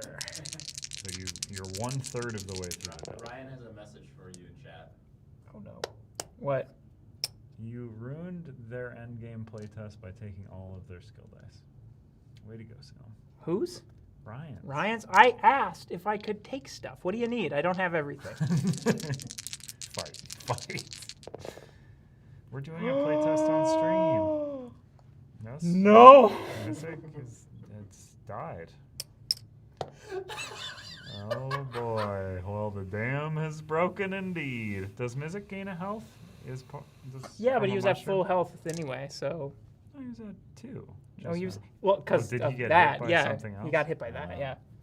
Well, Well, he just got hit by that just now. he got for hit by. 4. He got so it was this, Okay. and that's where he took 1. But I wasn't paying attention before. All right. Oof. And then he rushes.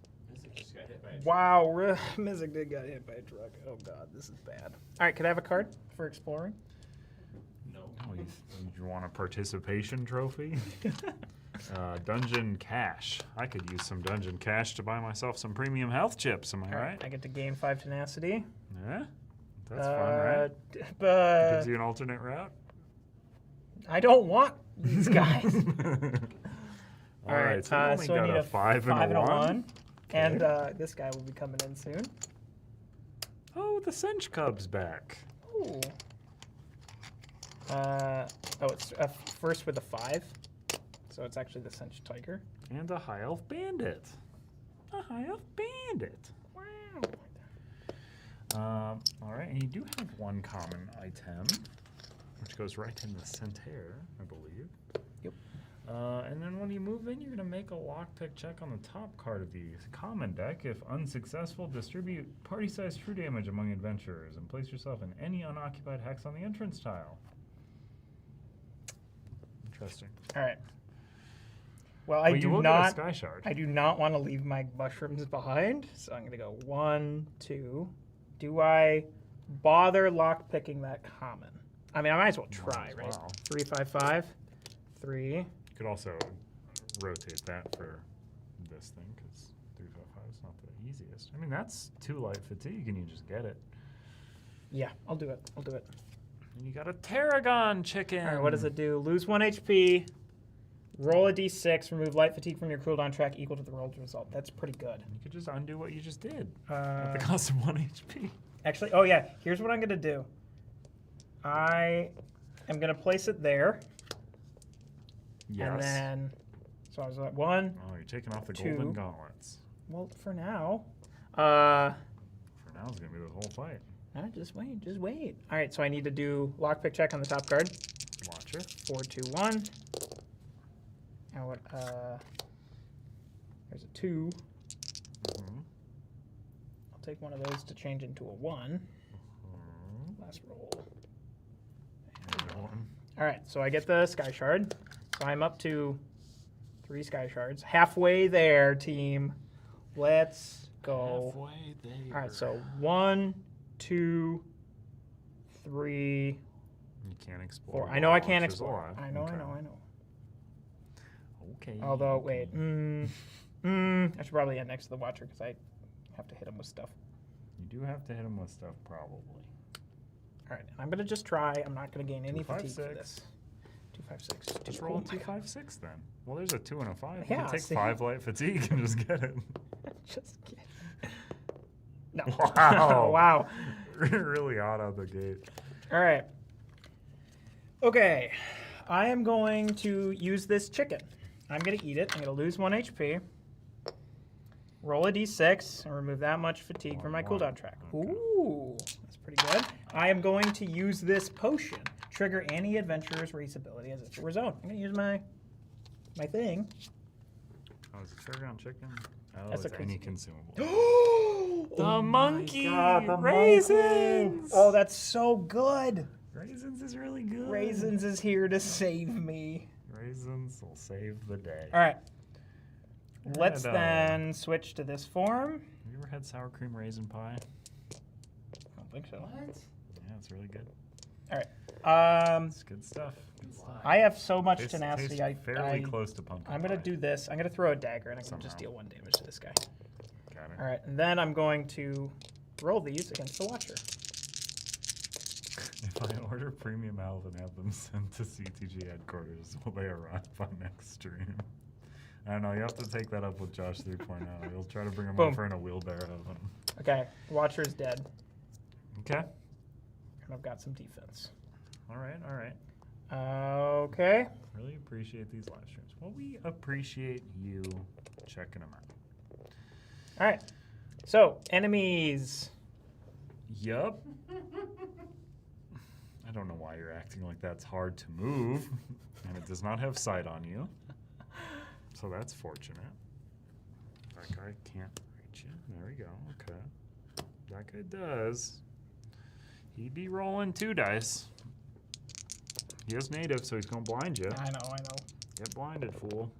And he'll poke you for 1. Get a blind. Yeah, I know. I'm just gonna use the bonus HP. How you can choose. Actually, wait. You can choose, but I am gonna actually do these first, or just one of them first. Get the Moxie, so that Sure. the blind. Nah, it doesn't matter that much. Whatever. Whatever. No, you're comboing. All You're right. comboing. This guy. Um, Oh, no 2s were rolled though, right? no. What's that? Hey, nothing. So 1. Block. Okay. And then your high elf bandit. 1. Also, retreat with that trigger. I mean, 1 was dealt to your shield, I suppose. No, Right. but no HP was lost, so yes, it will trigger. Can't target him. I mean, I guess you can't All right. just start it next to him. Round 4. Round 4. Good thing I've got this pig. All right, so cooldown. Sure. Okay. What do you mean, sure? Sure. As if I'm breaking the Suppose rules. you get to have a I cooldown guess this so. turn. Oh, I do have to Kind gain of- a life fatigue to keep my hurricane up. Kind of a little unprofessional to cheat that way, but you know, whatever. All right, I'm gonna try and just kill the bandit, just to get 1 guy off the board. Maybe your first kill of the thing. Blink. You do get to, yeah, you got it. You dealt 1. That's pretty good. You could roll literally any other dice, and it'll probably So kill that was him. in this and this. All right. Okay, he's dead. Blink. Got him. Got him. All right, let's It's go the little explore. things, you Give me a know? card. Yes. Dusty Corner. When revealed, if no enemy is deployed to this tile, each adventurer gains 2 tenacity. An enemy will be deployed. All right. So you get a level 1 enemy, and deploy 1 level 5 enemy to any unoccupied hex on this tile. Apply a day's status. Oh die no, to it'll be it. the 4th It'll sky be- shard. So They'll be deploy level 10 with no days. And you got a mud crab.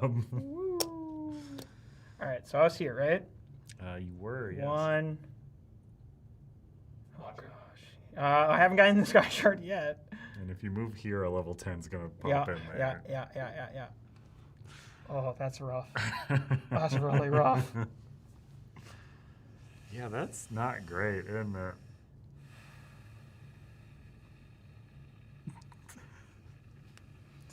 Well, we just got to keep moving forward, right? That's how winning is done.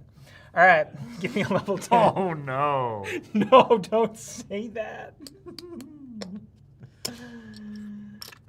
It's the necromancer. No. I guess technically it can't spawn anything right now because it has nothing Oh, right. next to it. Yep. Okay. Well, is it to the closest unoccupied hex or to an unoccupied hex? To the closest unoccupied hex. No, that would just surround Yeah. Yeah. No, I'm aware. I'm aware. I'm aware. I'm aware. Don't tell me. Okay. What is this roving Well, column of chips? Let's.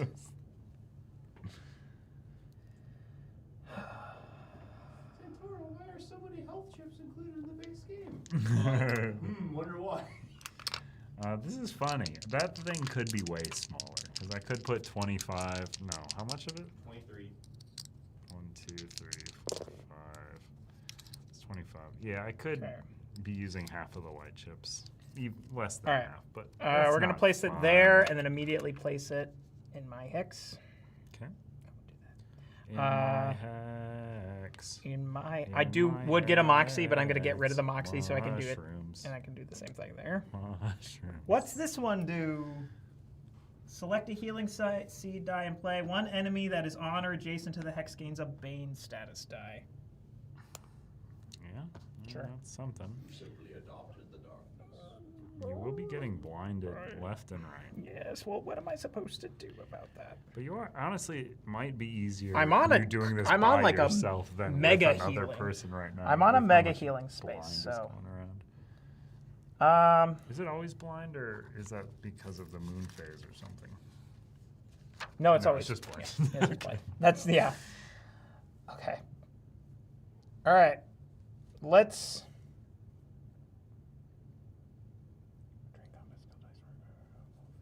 You have offhand strike. Yep, that's what that's what I'm perhaps anticipating. It's not going to kill anything, but it'll help me get some refresh. All right, we're going to call it there. Watcher. 2 dice. Necrotic. Gonna lose one. Hold on. Is restrain? Restrain. It might just be opposing units. That's where Yep, he's- it's opposing units. that's where Okay. he strains the tomatoes a second time. 2. 2 damage. And recover 1. Armored. Nah. Nah.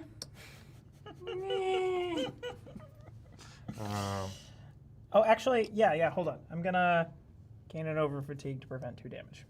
Sure. Does Necrotic? It's all adjacent units. Oh. Okay, but it's adjacent to that, so he loses 1 and I gain 1. Mm-hmm. Sure. Yeah. So the tenor is gonna necromancy something. Well, hold on. He does it at the end of his turn. So he's gonna attack me for 2. Oh. Wow. 2 misses. Oh, did that guy roll any 2s? No. Roll 2 1s. 2 1s. Let's go. All right, and then blind and necromancy.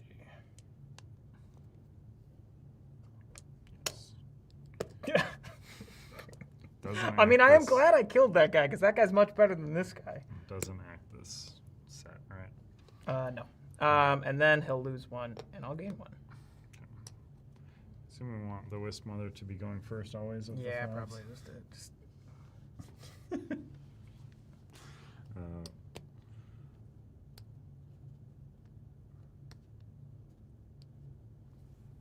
Oh, this one can get me. Yeah, it can. Oh man, that is some wild stuff. Yeah, let's go. For my rolls. All right, and then mud crab. 1. Okay. All right, round 5. I'm gonna add an HP chip to Darland and bump that down to round 4. Are you sure? Yeah. This is the one where it resets. Yeah, remember? but I don't want that fatigue. Do you still get the fatigue? It also advances the day dial. It does. Yeah, I don't want to be losing days. Ah. All right. I have to gain a life fatigue. Oh. Enemies are just in line at the DMV, waiting to kill you. Oh my god, I'm sorry.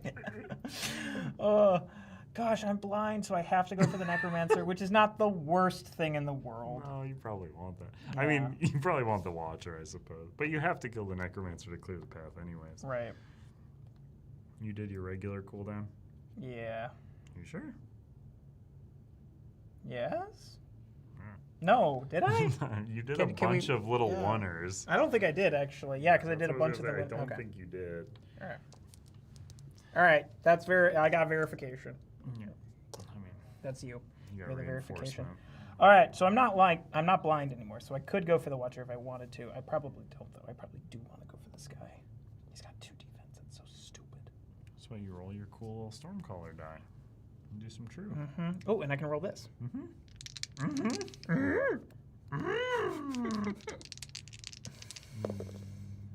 I want to re-roll that. Okay.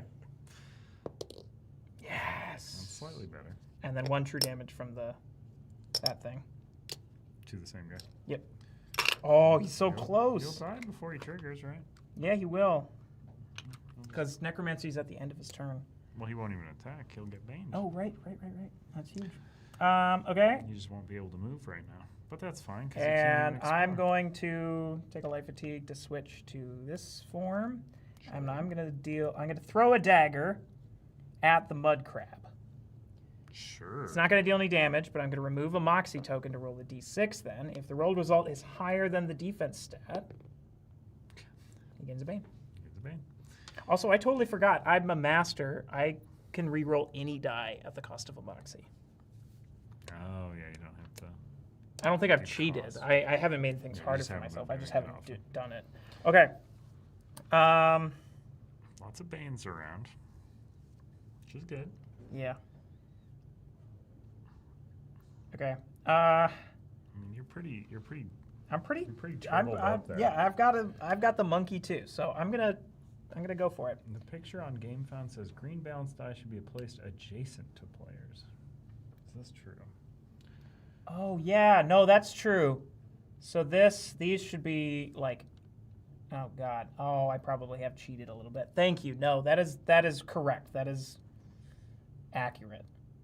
I could not place these here. So I'm gonna place them here On the crab, maybe? on the crab, who actually should have lost one last time anyway, and I'm gonna give it back. I'm gonna give it to this guy. So he's still got. Sure. We have added in the cheese. The cheese is in there. Salem is very Yep. aware of how Yep. much cheese. There's a We've lot of thrown cheese in cheese there. at the dragon. All right, I'm Someone gonna drew end 3 it there. cheese So wheels off of Watcher, each other. 2 dice against me. Watcher. 2 damage plus necrotic. Which gets everybody around him, right? Or Yes. Okay. interesting. All right. This guy just dies. Just dies. All right. Our tall stack. I am out of sight, so he can't see me. Oh man. I'm gonna move this guy up there, so this guy's stuck there. This guy?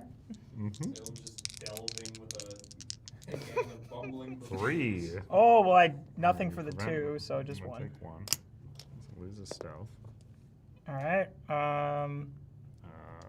Crab takes 1. Attacks for 1. Rolls a 2. Nothing.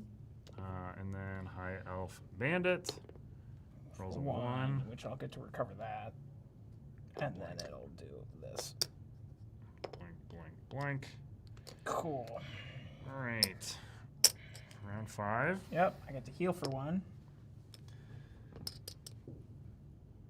And I'm gonna put another chip on Darlin here to keep that at 4.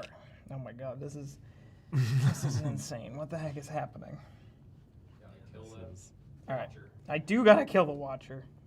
Yeah, you have to kill the Watcher before you can move. He's just sort of standing there. It's like, oh, don't mind me. This is a nice collection, don't you think? That's improper play. Start the delve over. What was improper play?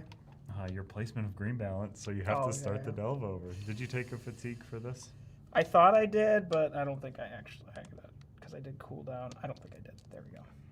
All right. Trying to cheat left I and don't- right over here. So I should just have a referee outfit for this.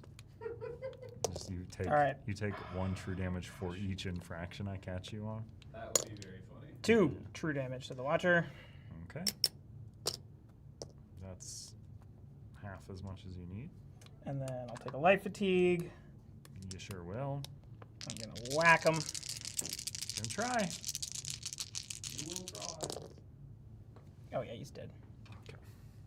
Just barely. Okay, but you get 1 tenacity as well. Pretty slick stuff. Watcher down. Now you can explore. You want to reveal more stuff? No, because I want that mudcrab to die so I can pick up my things. Run, Forrest, run. Yeah. Yeah, because you can't run onto the mud crab to get your mushrooms back. If you had acrobatics, could you? I could. Interesting. Or the one. Oh, here we go. This is what I'll do. Take a light fatigue. Sure. Take another engage. Roll this. Roll the bad side that you didn't want. That's the bad side I didn't want. All right. All right, cool. That's me. Wow. So enemies go. I'll have this one go first. Won't Stays move. there. You want the skeleton mage to go next, probably. Also Yep. won't move. Also won't move. The marauder finally makes it in. Yep. And I don't want to get tries blind. to So steal. steal. Yep. Get yourself a d6. We're Roll a good. 2. Rolls 2 ones. Dink ya. Dink ya. Alright. That's all the 5, so... Oh, or this no, guy. that guy. Yep. A 2 and a 1. Get blinked for 1. This man dies. This man dies. Okay. Round 5. I heal. I get my light fatigue. Oh my god. Placing another chip on Darwin. Do my cooldown. If you let the day go up by 1, the counter will reset I to know, 1. and maybe I will do that, but I don't want to do it just yet. All right, pick these up. Picking up the mushrooms. Scooping 1, them up. 2. I have a card. Shut up. Armed guards. It's a long boy with a sky shard. You will be placing an enemy combat die on each enemy occupying this tile. The next time each of those enemies engage, add this extra die to its roll. And you will have a 5 and a 1 in there. I'm finally opening it back up. So you've got an orc marauder. And a guar. Plus 2 health. How much you got there? 2. Or 8. So I just put your Yeah, there 3 we on go. there. Yep. Guar. All right, perfect. Any items? 1 commune. Yeah. Okay. And if you move in, they're both going to get a little die hanging out on them. To add So that extra. 1, 2. Plus the Watcher. Oh yeah, the Watcher. Watcher comes in when, Yeah, when once you I- grab this guy.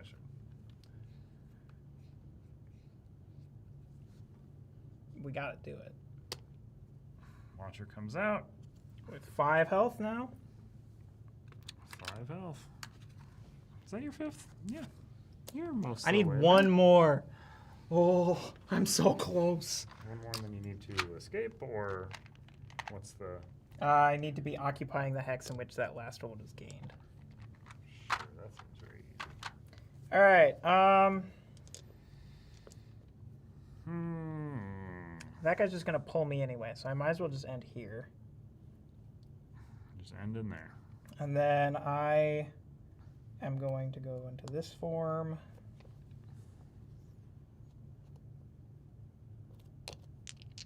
I'm going to target the Watcher. Oh, I need that to hit. Reroll with the Moxie. Yeah. Okay, so you do 1 true to the Watcher. Mm-hmm. And I'm going to place both of those there. It's an adjacent hex. I did it right this time. This time. I didn't do it right last time. I know. I was emphasizing, not Okay. reiterating. Is that your turn? I think that's going to be my turn. Yes. I think the so List Mother can get you this time. Yes. But the Watcher's going to go. Hold on. Yeah, offhand strike. So I do have to gain a life fatigue to switch to that form. Where did you take my life fatigue? Oh, I did. How'd I you mean, do this that? one right there. Where? Right there, next to that Bane. There, I'll put that I mean there. the tray. Oh, I took it because I needed enemy combat dice. Gotcha. All right. Here's just So, some loose so I get to do this. Oh yeah, you got raisins. You got an untouched Yeah, pile of raisins. right. That's not. That's why I'm not too worried. All right. Yeah. So I had to gain a light fatigue, switch to that form. All right. Targeting the Watcher. Try and get him before he gets you. Oh, Which you did not. I did not know. But he will die from this, though, right? Because of the leeching vines. Yeah, after he rolls. But yeah. He rolls 2. 2 damage. I can block it and get a Moxie. And then, yep, he dies, and I get the health. Okay. Yeah, full. All right. I actually have a really good redesign for the leeching vines in mind to keep it thematic, where you only get the health if it kills the enemy. Yeah, I like that. I like that. That's a good one. Because it's just, yeah. Yep. The plinking nature of it is really what's been a little pushed. So I don't know if there's a lot you can do to. I mean, I suppose you could have the Marauder go before the Nord go before the Breton, because he could go he could go there or there. Yeah. Oh. Just no. You probably want to go there, right? Or no, either way. That. There we go. So Marauder rushed, yeah. So Cinch, Tiger will roll 2, rolls 2 1s. Oh, here's what I'm gonna do. I'm gonna gain an over fatigue because I'm planning on overtaxing this. So prevent all of that. So gains, of this. All right, then this guy's gonna go. That guy's gonna go bump. Okay. Yep. Is that where he stops? Yeah, because that's it can Oh, hit that's me. in range. Yeah.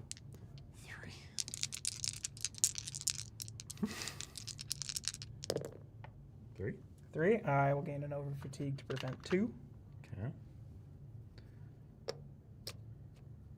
Okay. Plan for all the over I fatigue? do. I Okay. do. Oh, I don't like that this guy's moving there though. He's blocking my Explore. You forgot Alright. your Moxies again, someone said? I don't think so. I got that Moxie there from that. I think I've got all my Moxies. Okay, so he has Steel. Unless, did I forget it when I placed those down? Probably. Oh, but I would have had to get rid of him for offhand strike anyway, so. That's true. So you Alright. wouldn't have any right now, right? No, I got that Oh, yeah, after. yeah, yeah. All right, so he's going to steal from me, right? Yep. No, he's not. Nothing with a 2, But 1.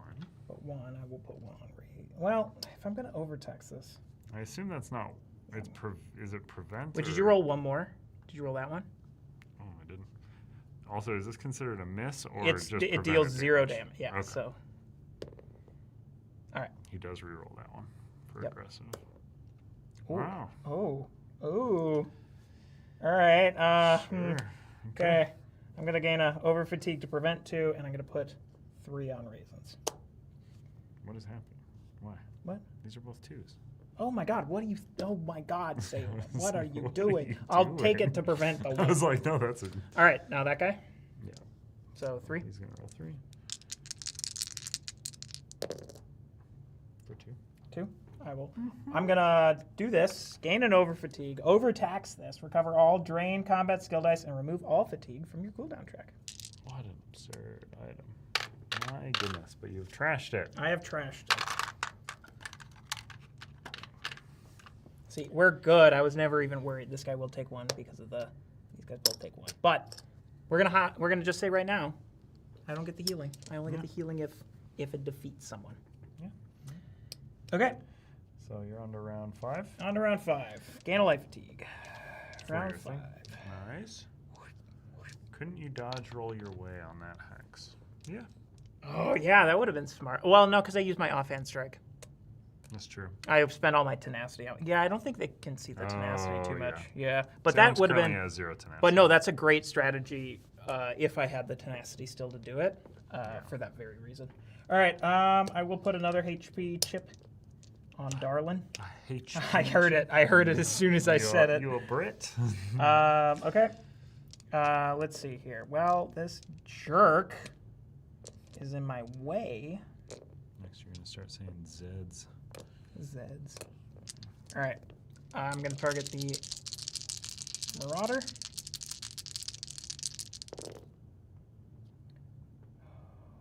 Reroll that. Okay, so. You have to specify because you're currently surrounded by. Yeah, I am surrounded. 4 Marauders. The Orc Marauder, yeah. And then he'll take 1 true damage from that. What? From this. Oh, the mushroom. The mushroom thing. All right, gonna take a light fatigue. Let's roll this.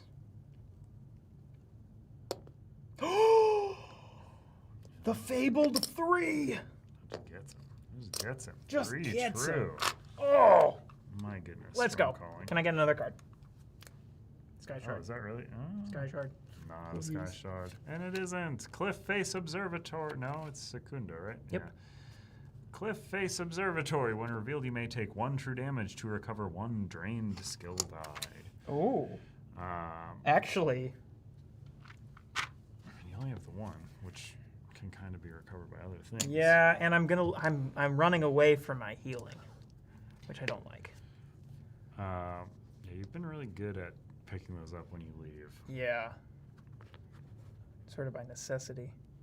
Oh Uh, gosh. You're going to have a 5 and a 1 pop in, and you're going to have a booby trap that if you are unsuccessful, you have 1 attempt for 432.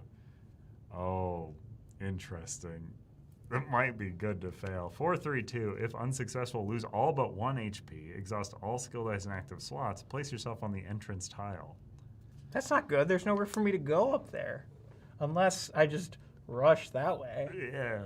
Well, let's see what gets deployed. I get to A see 5 and a 1. 5 and a 1. I'm just saying all these guys would take a while to get back to you. All but 1 HP, though, would be brutal. I don't Yeah, think I I forgot would. that part. Especially because I don't have my healing. Oh, it's a Redguard Marauder and a Terror Bird fledgling. Oh, no. That sounds a little spooky. He's got Intimidate as a level 1. So spooky. Spooky, scary. It's better than the Terror Bird on the other side, who has Intimidate and Steal. He's a little magpie. He's just a steal. All right, Not a cutie pie at all. Okay, so I moved 1. I'm not going to take the damage. 2, so I have to do this. What is that? 4? 3-2. 4, 3, 2 with 1 attempt. Where's the last die? There. 4, 3. You want 4 light? I have to take it. There you go. Oh my god. Okay, so you have used that one up. Okay. So 1, 2, 3. Can I have a card? No, I suppose. Darkened Hall. Do not deploy enemies to this. I've already. No. Oh no! Get out of here! I couldn't see it. Yeah, but you can put it however you want. It's dark, right? First time an adventure moves onto this tile, deploy enemies to this tile. Per this card's challenge scale. Adventurers occupying this tile cannot target enemies not occupying this tile.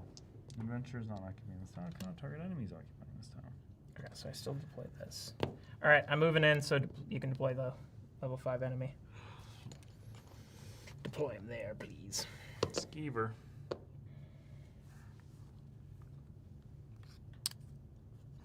God, losing Mizik so early was rough. It was very funny as a single player, and you've almost exhausted the health chip supply. Is Darlin dead? No, not yet. One more. She can take one more hit. All right, so 1, 2, 3, 4. All right, so I've done my movement. I've already engaged this turn. I have nothing to roll. I guess that's it. Huh. Carter, could you grab my charger for the computer? Where is it? It's plugged into my desk. It's the white charger. Oh, jeez. It should be the only one.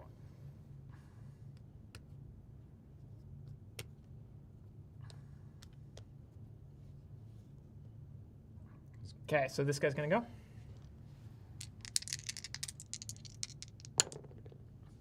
Two damage. Uh-huh. Okay, Moxie. 1 on raisins. 1 on raisins. Ah, raisins. Raisins finally And then I takes. get that. Raisin finally takes a hit. Okay. I am so glad I took Hurricane instead of the Lightning Flood. Like, Yeah. You would not be. I would not be Does Sunch alive. Cub- Yes. Okay. Yes. All All of of these these have have gone, activated. so it's. That activated that rush. Yep, yeah, That that's doesn't it. have range. That doesn't have range. Yes. Okay, that worked. Round 5. Final chip to Raisin or Darlin. Goodbye, Darlin. You were so helpful. So you reduce it to 4. Yep. All right. Cool down. Great. All right. Again, light fatigue. Donka. All right. Can I get a? Can I get a card? No, you cannot. You cannot get a Sky Shard at least. Please give me a Sky Shard. Treasure Cache. Oh, but there's no more 3s? Oh, get out. Why? What is happening? This is the- one of the wildest stacks of. So this one is after deploying enemies, place a cache in each unoccupied hex. Oh, and it's this one too. It's Oh, that's our deck. so the enemy is gonna block my Explore. Ooh. And it's forgotten tripwires. So if Place a cache in each unsuccessful- unoccupied hex, right? Yep. So you got 3, 4, 5 booby trap when you walk in. If unsuccessful, discard all items in your ready slots and all caches on this tile. No, I can't fail that. I need my You gotta raisins. preserve raisins. All right, so I did 1, 2, Yep. 3. All right, let's do the tripwire first. What is it? 3, 4, 5? 3, 4, 5. That's not too bad. There's a 4, Sure. 3, 5. Boom, got it. Nice. Easy. You deactivated the trap. And now you have a cache, which that was 3 Yep. movement. Now I'm gonna do the cache. So 2, 5, 3. That's correct. 2, 3. 2, 6. I'll take a light fatigue. Dwarven Battle Axe. Oh, that could be useful. Set overtext, set all combat skill dice, roll disengage to the side of your choice. Oh. All right, and then I'll go here. 5, 2, 2. 5. I could take 2 light fatigue to just get it. No, I don't think it's going to be worth. 2. I'm glad I didn't. It's worth 1. Cheese. Cheese. Cheese, Oh, I'm just Gromit. cheese, Gromit. Oh, I'm just crackers about it. All right. Hey. Oh, that doesn't really help me. Oh, recover all drained dice. That is nice. That is nice. Okay. We have 1. Oh, right. Oh, but I have to resolve as much of the ability. Does this storm calling say May? No, it's place, so I can't. Okay. All right. It's still pretty good. Well, just use your combat skill dice before. And then you won't have any available combat skills. Oh, I'm not worried about Vine Snare. No, I was talking about you Inferno staff, Yeah. because you wanted the second part. Yeah. No, it's mainly this part. This is what I was talking about. All right, so I haven't engaged yet. Sure. I'm gonna go here. Uh-huh.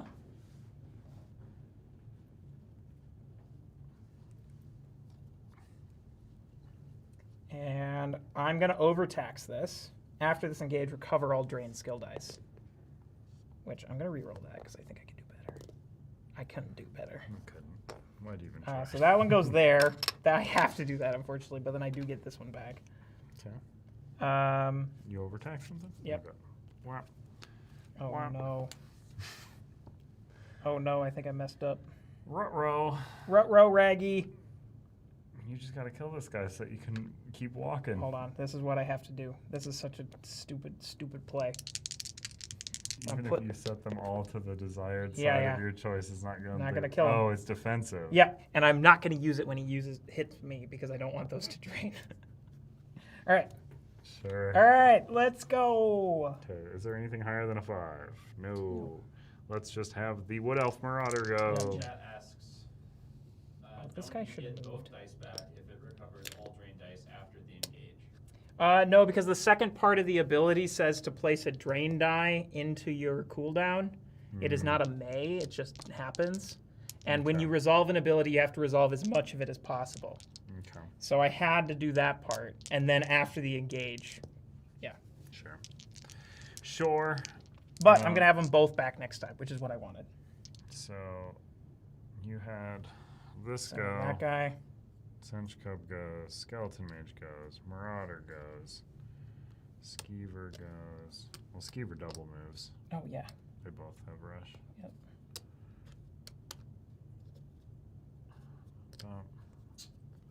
Okay. I thought the overtaxed weapon was recovering the drain dice. Yes, that's what it was. That recovered this other one. It recovered the one I rolled in the engage, is what happened. Wood Elf Marauder's the only one who gets to roll. They roll 2 1s.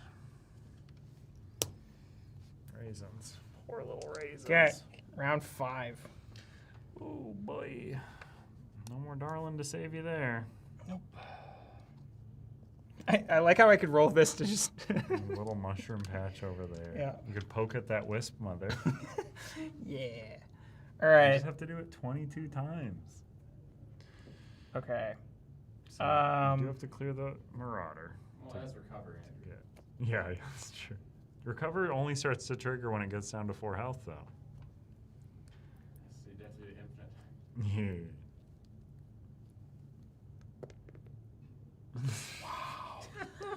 Good Wow. Lord. Oh no. Well, second engage to do it again. No. Oh, man. You were just so slowly poking at it.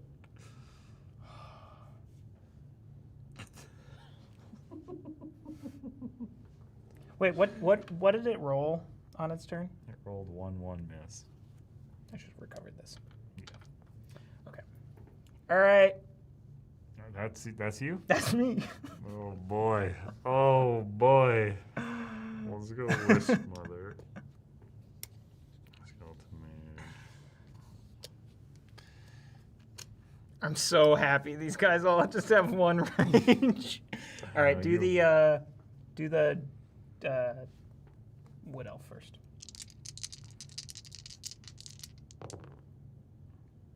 2-1-1.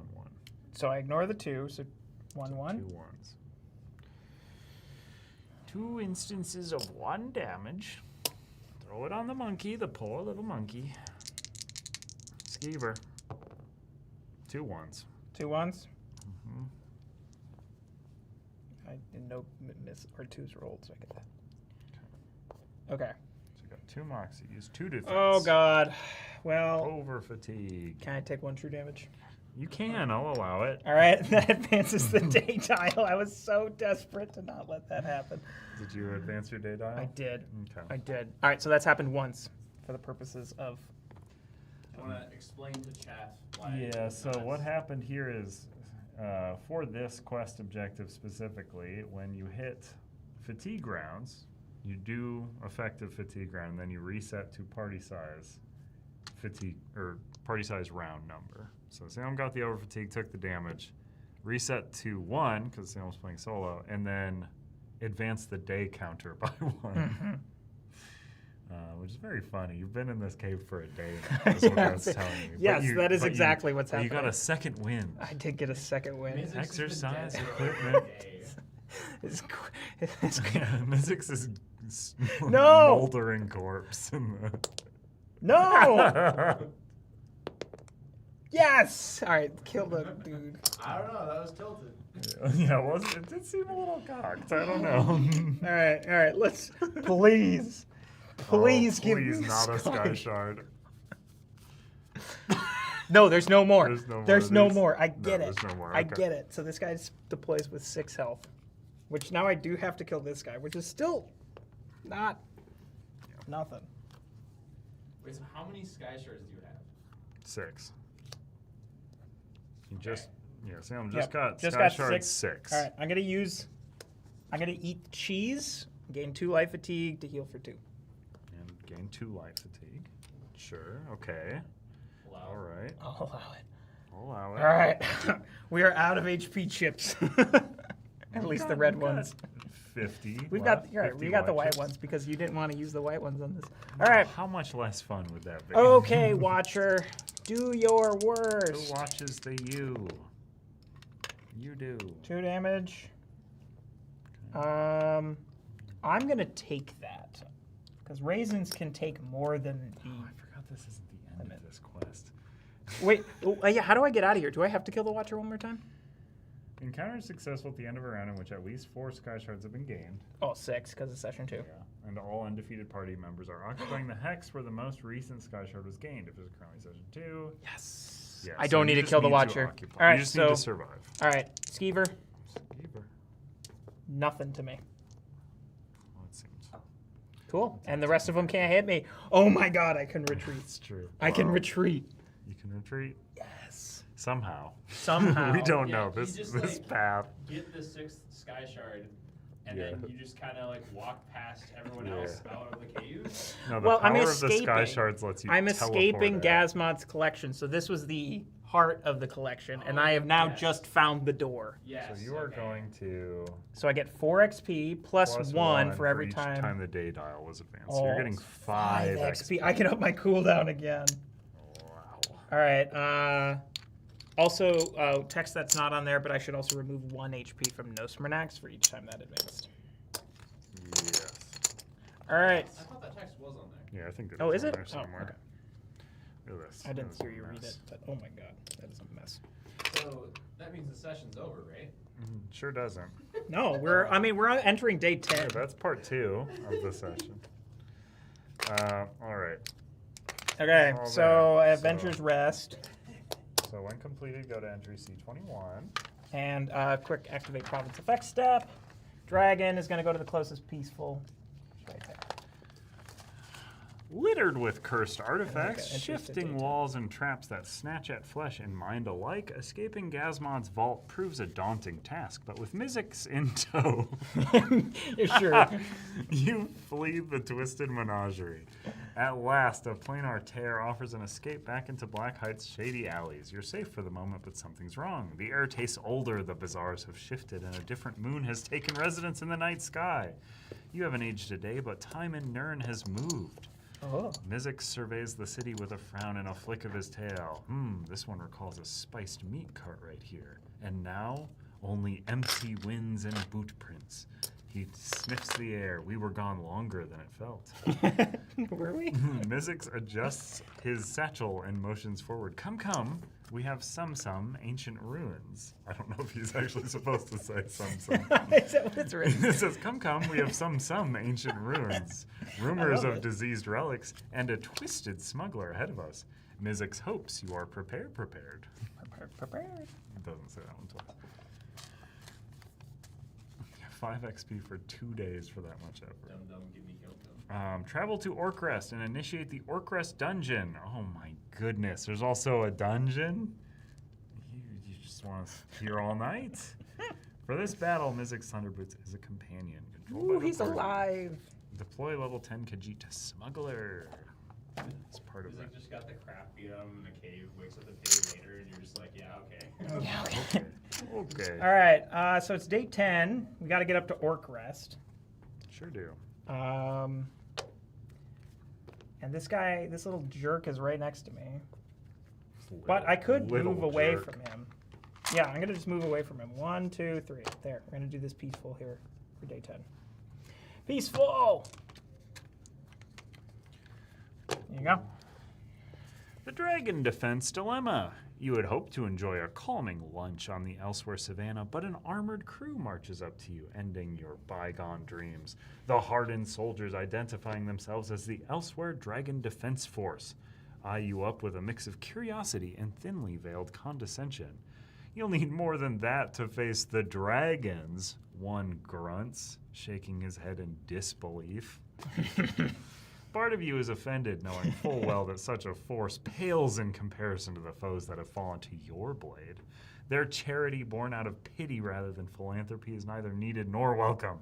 In fact, you should be the one offering donations. Fools. After all, the existence of dragons in Elsweyr does imply the Elsweyr Dragon Defense Force might not be doing their jobs well. I think there's even more, but it's cut off. What are you on? I'm on just a regular. So you can accept their wares. 1 experience. Each adventurer searches the common and gains the first weapon with a shield trait or armor. After each adventurer has done this, shuffle the deck. Otherwise, offer your resources instead. Each adventurer must discard 2 legendaries or spend 1 saved XP. This option cannot be selected unless each adventurer can resolve it. Persistent, during your next dragon encounter, Nosmer-Nax loses enemy skill Stalwart. Instead, he cannot lose more than X HP each round, where X is equal to the round counter. That's very good if we had time to fight him. Yeah. I don't think we have time for. Oh, we'll Either accept. one's 1 XP. We'll accept. We'll accept their charity. Search which so- deck? The common deck. Common deck until you hit a weapon with shield trait or a armor. You're so uniquely unlucky with this specific wording. Yeah, I'll just That was so shuffle this deep. top. Yeah. All right, that's So good. you get 1 XP, and you have an arrow. Arrow is the symbol. Arrow to the closest Arrow. combat landmark. There we go. All right, and then 1 XP. You said Adventurer's Rest. Yep. I will increase my health. Well, no, I've got 1 more day in between this. I'm gonna save it. All right, and then Adventurer's Rest. Okay, there we go. All right, day 11.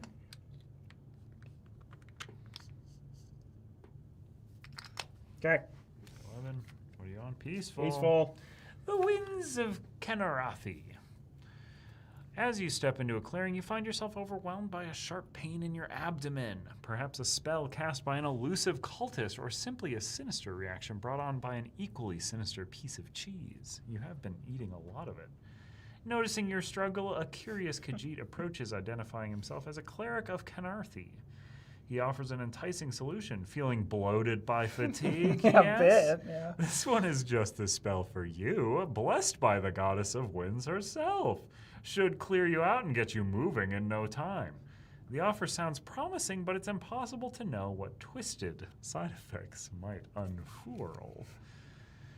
So you can break the wind, do a big fart, or trust your body's process. Do you want to know what they do, or do you want to just No, take I one do. based on the name? In fact, I know for a fact I need to see what they do. Otherwise, I could lose this on a So bad die roll. break the wind. Each adventurer gains 3 light fatigue, then roll a d6 and move the party token in the rolled direction equal to the number of light fatigue in the adventure with the highest amount is cooldown track.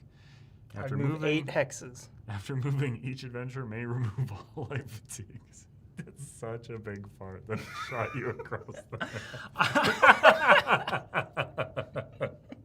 I would have to So roll a 1 stupid. to not. I'd have to roll a 1 or a 2 to not lose this right here. Yeah, because otherwise I would be too far away to get to Orc Rest in time. Otherwise, each adventurer removes all light fatigue. Then each adventurer gains an over fatigue for every 3 removed.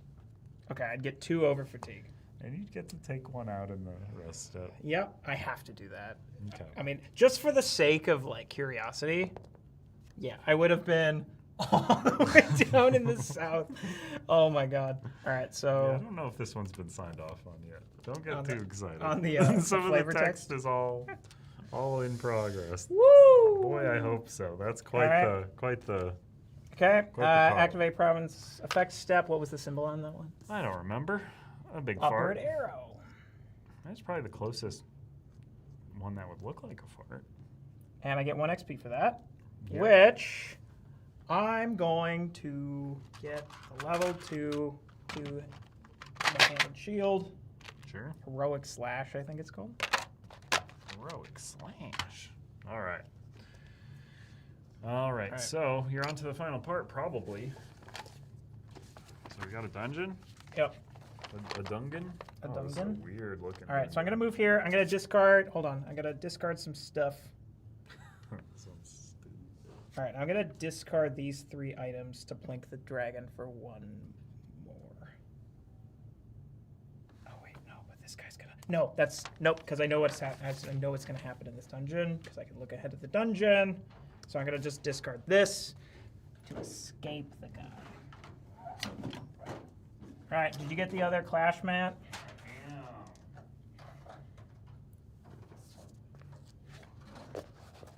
All right. This is a fun thing about expansion 2, and this isn't a regional expansion. We know you have at least 2 of these mats. so we can make dungeons out of multiple clash mats. So like this? I don't know. It's hard to tell. It with is this hard to diagram. tell. We're still working on that. Oh, diagram. this goes here. That's first of all. That goes there. Um, This goes nowhere at all. I think it is like this, yeah, because that's there. It's there. This is here. That one's there. I can move it up. Orc Rest Dungeon. At the end of each adventurer's turn. Two little guys. Wait. What? I think these overlap. This is there. We're still working on the diagram. There we go. That's right. That's right. And this one. Hers. goes We'll move it once we're done. This one goes here. And then a big one there. You can keep it as close to your mat as Yep. you can. Yep. That's what we're doing. Is that good? Yep. Seems correct. Yes. Okay. At the end of each adventurer's turn, if they end their turn in a different tile than the one they started in, they must roll a status die and gain the rolled result. That's fairly stupid. After enemies are deployed, set the dragon's HP to half of its current value rounded up. Then resolve the following So once. 6. So I have to do this 6 times. And resolve the following once for every point of HP the dragon has. One adventurer must be dealt 1 damage, lose 1 tenacity, drain 1 available skill die, or discard 1 item. Ooh, I'm going to drain one of these because I know I can get it back. So I have to do this 6 times, right? So 1, 2, 3.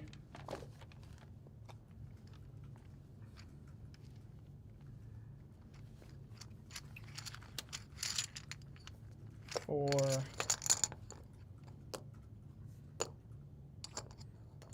Do we have Khajiit Crime Lord? Yeah, it should be a stickered one. It's a new one. Khajiit Crime Lord. Love it. All right, so 1, 2, 3, 4, 5.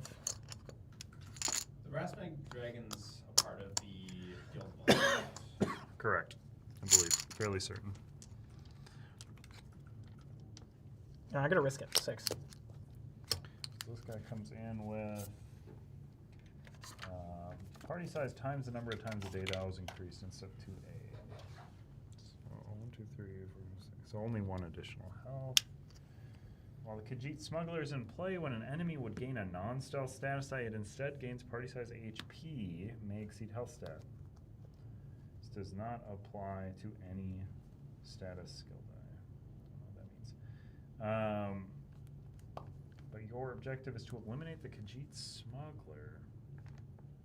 Yeah, I'll just eliminate the Khajiit Smuggler. that's what it says. Okay. That's what it says. He's way back here. He is way back there. Where is the chests go? Chest, and it's 29. 29. Oh boy. Haj Mota.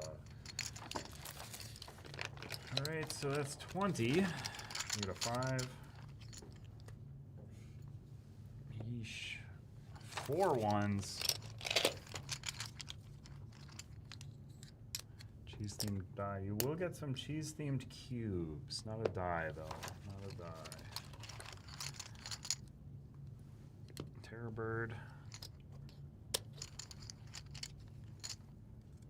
Little guy. That's 3 ones and then a 4th one. There's no 23 health enemy this time, right? Not this time. I think I got to attack Salem once in the entire dell. Salem was very expertly dodging. Oh, it. yeah, and I get Mizik. That's true.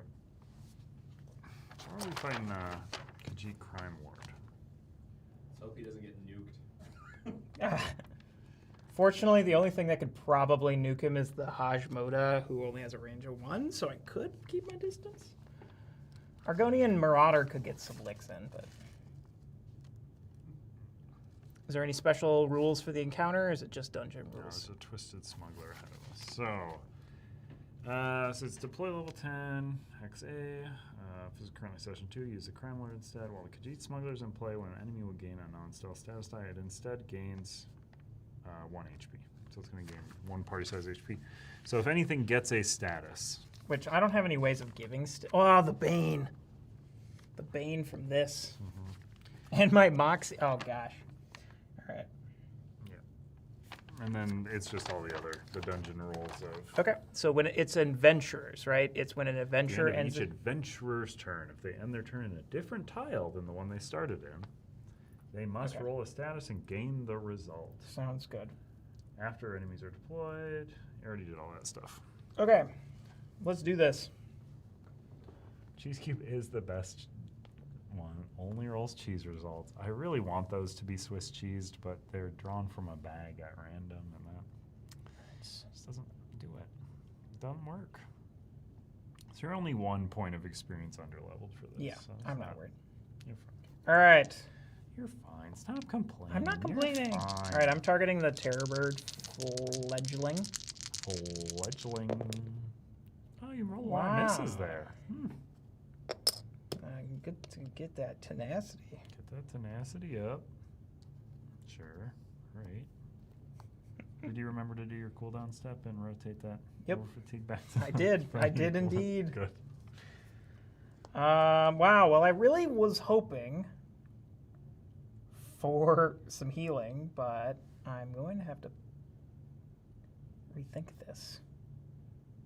Yeah, you're All not right, I'm gonna doing too take good I'm right going to take a now. light fatigue.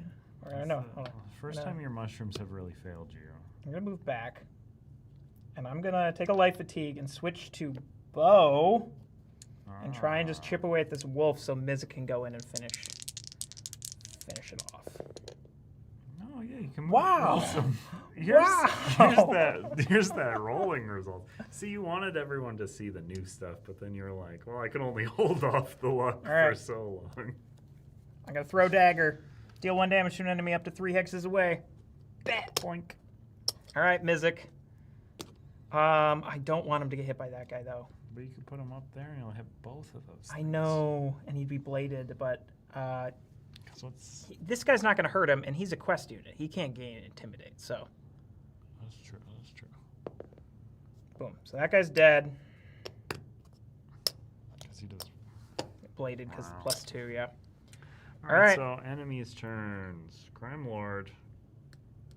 Stealth. It instead gains health, doesn't it? Oh, it's a non-stealth. Oh, okay. Okay. Boop. Boop. I mean, it's just gonna... Oh, even 2, but still 2 defense. Doesn't it fear it? It's a quest unit. That's right. Okay. That is right. Now off to a bad start. Rotate that over fatigue. Isn't this guy also get a stealth? Yes, you're right. Thank you. All right. Well, I got a ton. Because I was hoping for a turn in which to heal up, like a double healing turn, and I might have to put that off to the next round, which is a bummer. Mm-hmm. Man, this is a lot of stuff going on here. All right. And you ain't been Moxieing either. No. You got a bunch of bad stuff going on. So where are you trying to blast? And do you want to move first in case you get a status? Or I guess it's at the end of the turn, isn't it? Yeah. No, I'm not going to move just- first. I'm not going to move first. All right. Targeting the Terrorbird.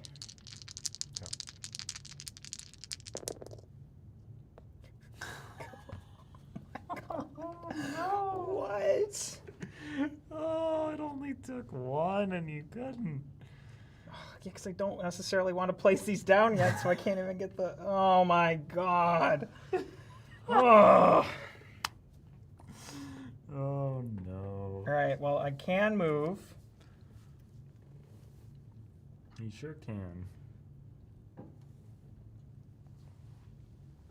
I don't think I want to. I think what I'm going to do is I'm going to double move like over here and then turtle up with my things. So I'm going to just... Yeah, I'm going to just go there. Okay. Or wait. There. Are you not moving out of the entrance tile because you're scared of the I don't want a status die. I want to minimize how much status dice I'm going to get. All right. So you're not planting Mizik. anything. I'm not planting anything. You don't want to heal? I thought you wanted to heal. Yeah, but I want to heal over there. Yeah, I have a plan. I have a plan. Okay. Just wait. I have a plan. Okay, so you moved Mizik out of being able to attack anything. No, he's got range. Oh, he does. Yeah. I was looking at his attack number. All right. So you're gonna roll 1 against these two? Or Well, no, that he guy's can't stealth. target, But, yeah. all right, so he's dead. Cool. Perfect. You've gotten the terror bird.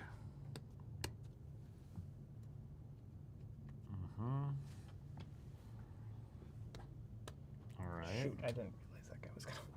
Yep. Oh, yeah, this guy moves first. But yeah. All right, so 2. Where was he? He was here? he's there. No, I still didn't give him range. There's 1 damage, nothing. Okay. Nice. Okay. Okay. No, I don't want him to step on that. Yeah, because he's got a path. Yep. So go that way. All right, round 3. Wouldn't he go straight? No, because he's got a path. So this is a hex that would let him target like those two. So. Yep. All right, gain a life fatigue to keep my hurricane up. Then let's clear this. Oh my gosh.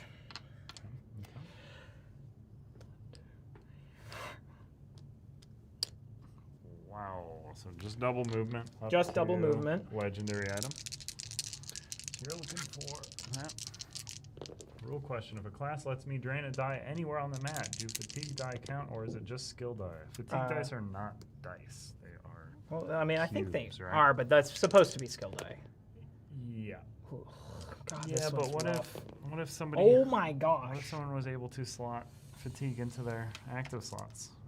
Yeah. That would work. Because it Yeah. says when they're in active slots, they're treated like skill dice. Okay. So There you that's go. very specific action would Yeah. work. We are on day 12. This is the end This is the of last one. This thing.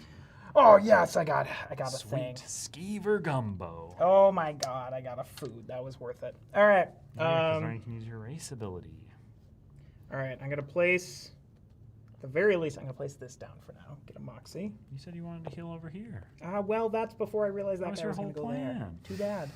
Too bad. Did What are you you get gonna do about it? moxie? Okay. I did get moxie, and then I heal for 1 because I end my turn there. All right. All right. Fine. I'll allow it. Mizik. Mhm. Rolls 1. Yep. Okay. And nothing. Can target even though stealth because started turn next Well, year. he's also got detection, which means he could have attacked him last time. Oh my God. You All right. ding dong. I'm so bad at this game. You All right. are. Let's do this guy first. So 3 So- against Mizik. Oh boy. Come on, Mizik. I mean, Mizik's almost certainly dead because he's also a Bane. He's a quest. Oh, I need. Speaking of that's Bane, right. though, I do have to roll a status die. Do you have a status die for me? I sure do. That's it. Maim. I can take it. Yeah. All right. Okay, this guy. That way. This guy. 3 against Mizik. Oh, come on, Mizik. Come on. Another. You're still alive, Mizik. Let's go. All All right. right. So then the bandit, the red card bandit, and the cinch cub. Oh, yeah. So cinch cub doesn't move. Rolls a 1 and a miss. Okay. It's been And then the very bandit, consistent. 1, 2, 3, 1, 2, 3, goes for the weakest. So yeah, he's gonna go that way. Sorry, Mizik. I Mizik's won't. Really I won't getting forget. teamed up on. I won't forget your sacrifice. Round All 4. right, gain a life fatigue to keep my hurricane up, because I just gotta go for this guy. That's not a stealth. Oh, it was a maim. Sure it was. Okay. I start next. Aw, shucks. Thank Yeah. you, Devin. Okay. All right, he's stealthed, so I can't target him, Correct. which means I should probably just. Did you get your health from your mushrooms at the start of your turn? I did. And I'm going to get another one here, which is huge. So I'm going to place that there. Okay. Get another Moxie. You can I'm move going to try to here and this. then backwards. No, I don't want to. I don't want to move because then I'm going to get another die. All right, I'm going to do this. I'm going to throw a dagger at this guy because it just says to an enemy up to 3 hexes away. It doesn't need to be targetable. And so I'm dealing 1 damage to him, which obviously does nothing, but I'm going to get rid of this. And if I roll higher than 3, so a 4, 5, or a 6, yes, he's baned. No!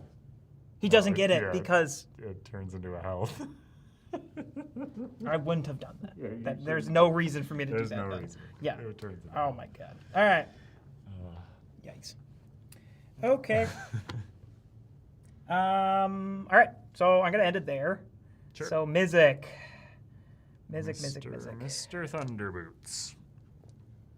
Is he in a space to? Yeah, I guess he's in the space to target. All right. There's no place where he can go where he'll be safe from the Hajmoda.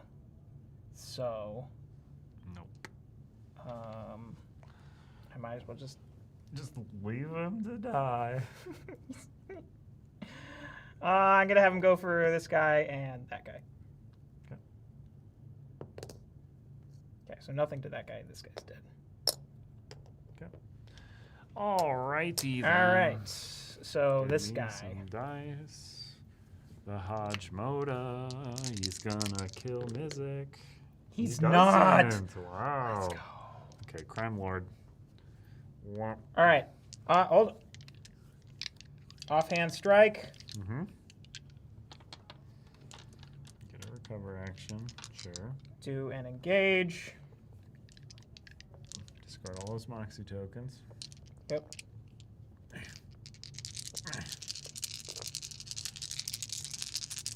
God, he's got. Oh wait, no, I can't target him because I didn't start my turn next to him. Yep. You probably don't want to do that. No, I don't want to do that. Oh my God, I'm such a cheater.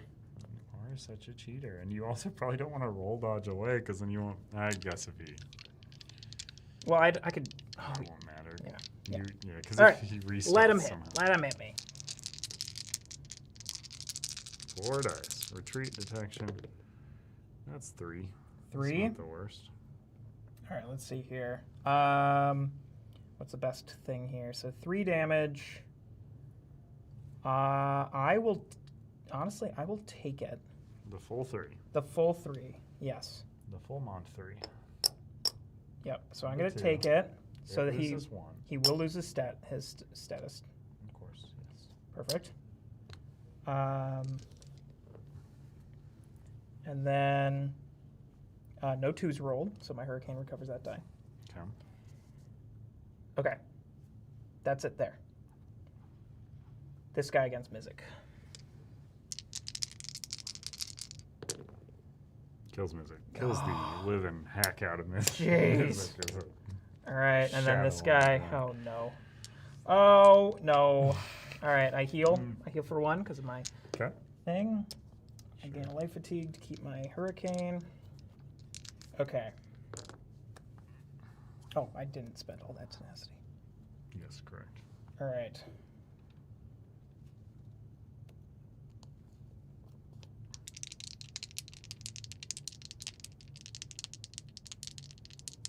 Cool down. What am I doing? Wow.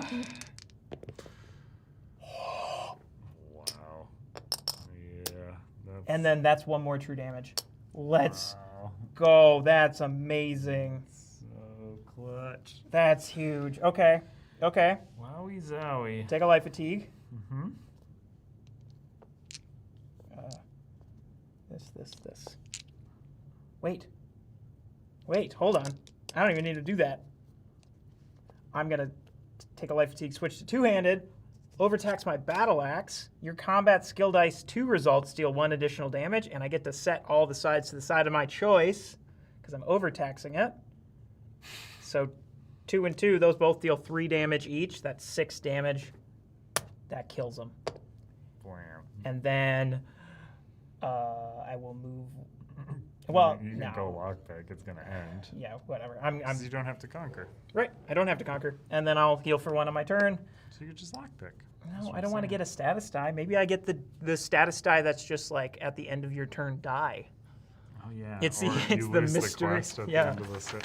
So then, yeah, these guys will move. Boop, boop, boop, boop. This guy technically gets a chance to steal from me. He doesn't. 1 die, 1 damage. I give that to Raisins. It's so sad. Just Oh my wanna god. make sure to get Raisins one last kick in the gut. So there we go. Yeah, I think the one thing we'll be changing is just that level 3 die to be that you only get the healing if it defeats the enemy. Yeah. But otherwise, besides that, and honestly, it's still feeling like a very good die. So It appears Mizzix. No, this is probably wrong. That seems you wrong. just, yeah, you got to do the one where we kept Mizzix. Yeah, I was gonna say Dane Ally the Watcher seems wrong. This is no Daedric power. This is fresh. Oh. This is no Daedric power. This is fresh, cultivated. Mizzix mutters, crouching beside a shattered vial, its bright green contents still hissing on the ground. Perhaps Deslandra hoped any remaining Periite artifacts would accelerate her experiments in Black Marsh. A search through Filthpaw's satchel. I forgot this was Filthpaw. A search through Filthpaw's satchel reveals sealed letters from Deslandra. Grimy and dirty, including one God, this direct- person is just gross. It's just Big Ben as a cat. Including one directive marked urgent. The Shadow Scale children we tried to capture have also fled to Elsweyr after Orcrest tracked them down and finished the job. Mizzix shudders, trying to piece together the puzzle. He turns to you, jaw set. Whatever she is growing in Blackmarsh, it must be rooted out. But also, if Deslandra makes another move in Elsweyr, those children must not be the ones to pay for it. He offers a rare, solemn nod. We started this. Rare solemn nod. Whoa, all set. Sorry, let's go. He offers a rare, solemn nod. We started this together, and we will finish it the same. From 2 fronts with 1 purpose. You may be just a treasure hunter, but in that moment your heart stirs for something more. You know whichever path you choose. Mizzix Thunderboots will walk the other. In Session 1, choose one of the following options. If you seek out the Elsweyr Sanctuary, select the Elsweyr Dark Brotherhood quest for Session 2. If you would rather return to the Undaunted for your next task, select Skyrim Undaunted. quest Just for Session leave. 2. Oh, sorry. He This made just this- ends. We don't go. It's not Session 1. Well, yeah, We're because it's playing a session 2. Yeah, so we would read the session 2 endgame. But we would stuff, gain but- ally. Mizzix Thunderboots. Thunderboots. I do like the idea, though, that Mizzix makes this big plea. He's like, oh my god, Deslandra is clearly working on something back in Blackmarsh using this. We got to go stop that. Also, these kids are in danger. Please, adventurer, help me. And you go, it's not my job. I'm going to go back to the Undaunted and see what else they got for me. Yeah, using raisins as a shield makes me sad thematically. I agree, Yeah. but you can always be like, that monkey's just distracting that enemy at the right time, and you're dealing less damage as a result. Oh, extensive voice acting work. That was very close to the Hanna-Barbera cat. Cookie Puss, I believe is his name.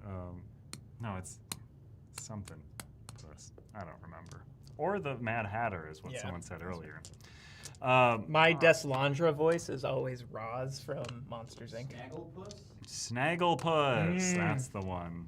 Yep, we all know Snaggle. Cookie Puss is a ice cream cake from Baskin Robbins, I think.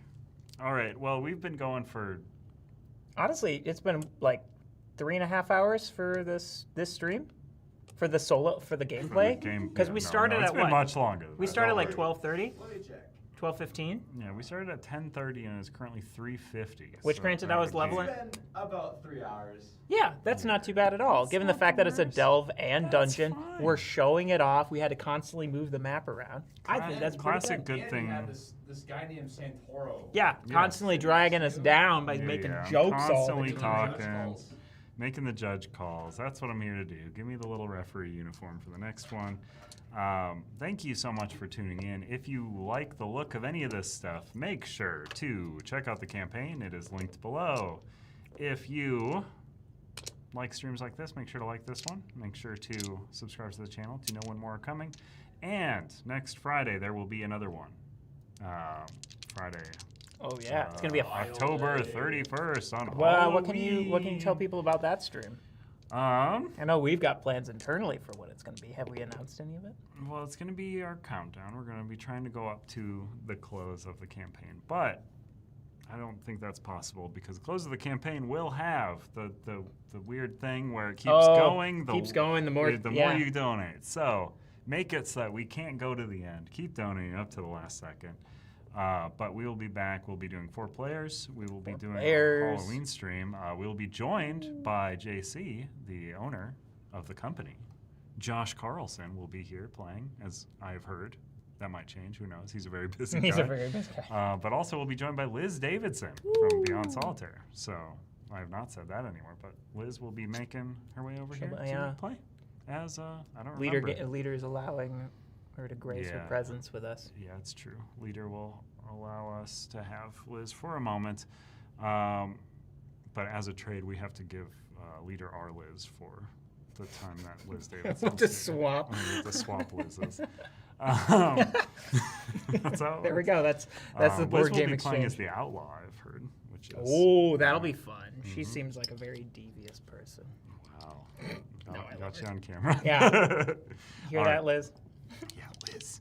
But thanks so much for tuning in. Make sure to turn in next week. There might be one earlier, and it may be impromptu, like the one that was earlier this week. So keep an eye on our stuff, and we'll tell you if it Were there any happens. last-minute questions that came in about any of this stuff? I don't think so. I think the last For those who question. can't make the stream, you can always watch it back. Yeah, this is the best place to announce that. I'll be putting timestamps in here. You can always watch this back. It's the best place to announce this 5.5 hours into the stream. No. Someone says they can't make the Halloween stream. Oh, I didn't see that. Oh, I do. Oh, yeah, I got- Yeah, you can always I'll check it watch out. back. Yeah. And it'll have timestamps in the video, so you can. Yeah, honestly, skip that might be a past better stuff. experience, but you don't get to be part of the live chat, which is always so fun. Yeah, the live Thank chat's you so great. much for joining us. I'm glad you were reading it. Yeah, I mean, that's kind of what my role was here. I know how forgotten it gets when I'm doing purely solo stuff on here. But thanks again. Make sure to check out the campaign for more updates and all that good stuff. Check out Ryan's interview over on Imperial Knowledge if you want more insight onto why Mythic Thunderboot sounds that way. He goes over that a lot in there. I'm sure he has a voice actor. I'm guessing. I don't know. I haven't come across that character. Mizik? Yeah, he's in ESO. Yeah, ESO. definitely has a voice actor. All right. Goodbye, And we everybody. besmirched his great work. What if I logged onto Elder Scrolls right now and encountered Mythic Thunderboots and he just sounds identical? I would die. Full voice line straight from the Yeah, it's just I've actually been playing pre-recorded things. But it's been a very long time. I'm going to go because I haven't eaten. Goodbye. Oh my God. I had a meet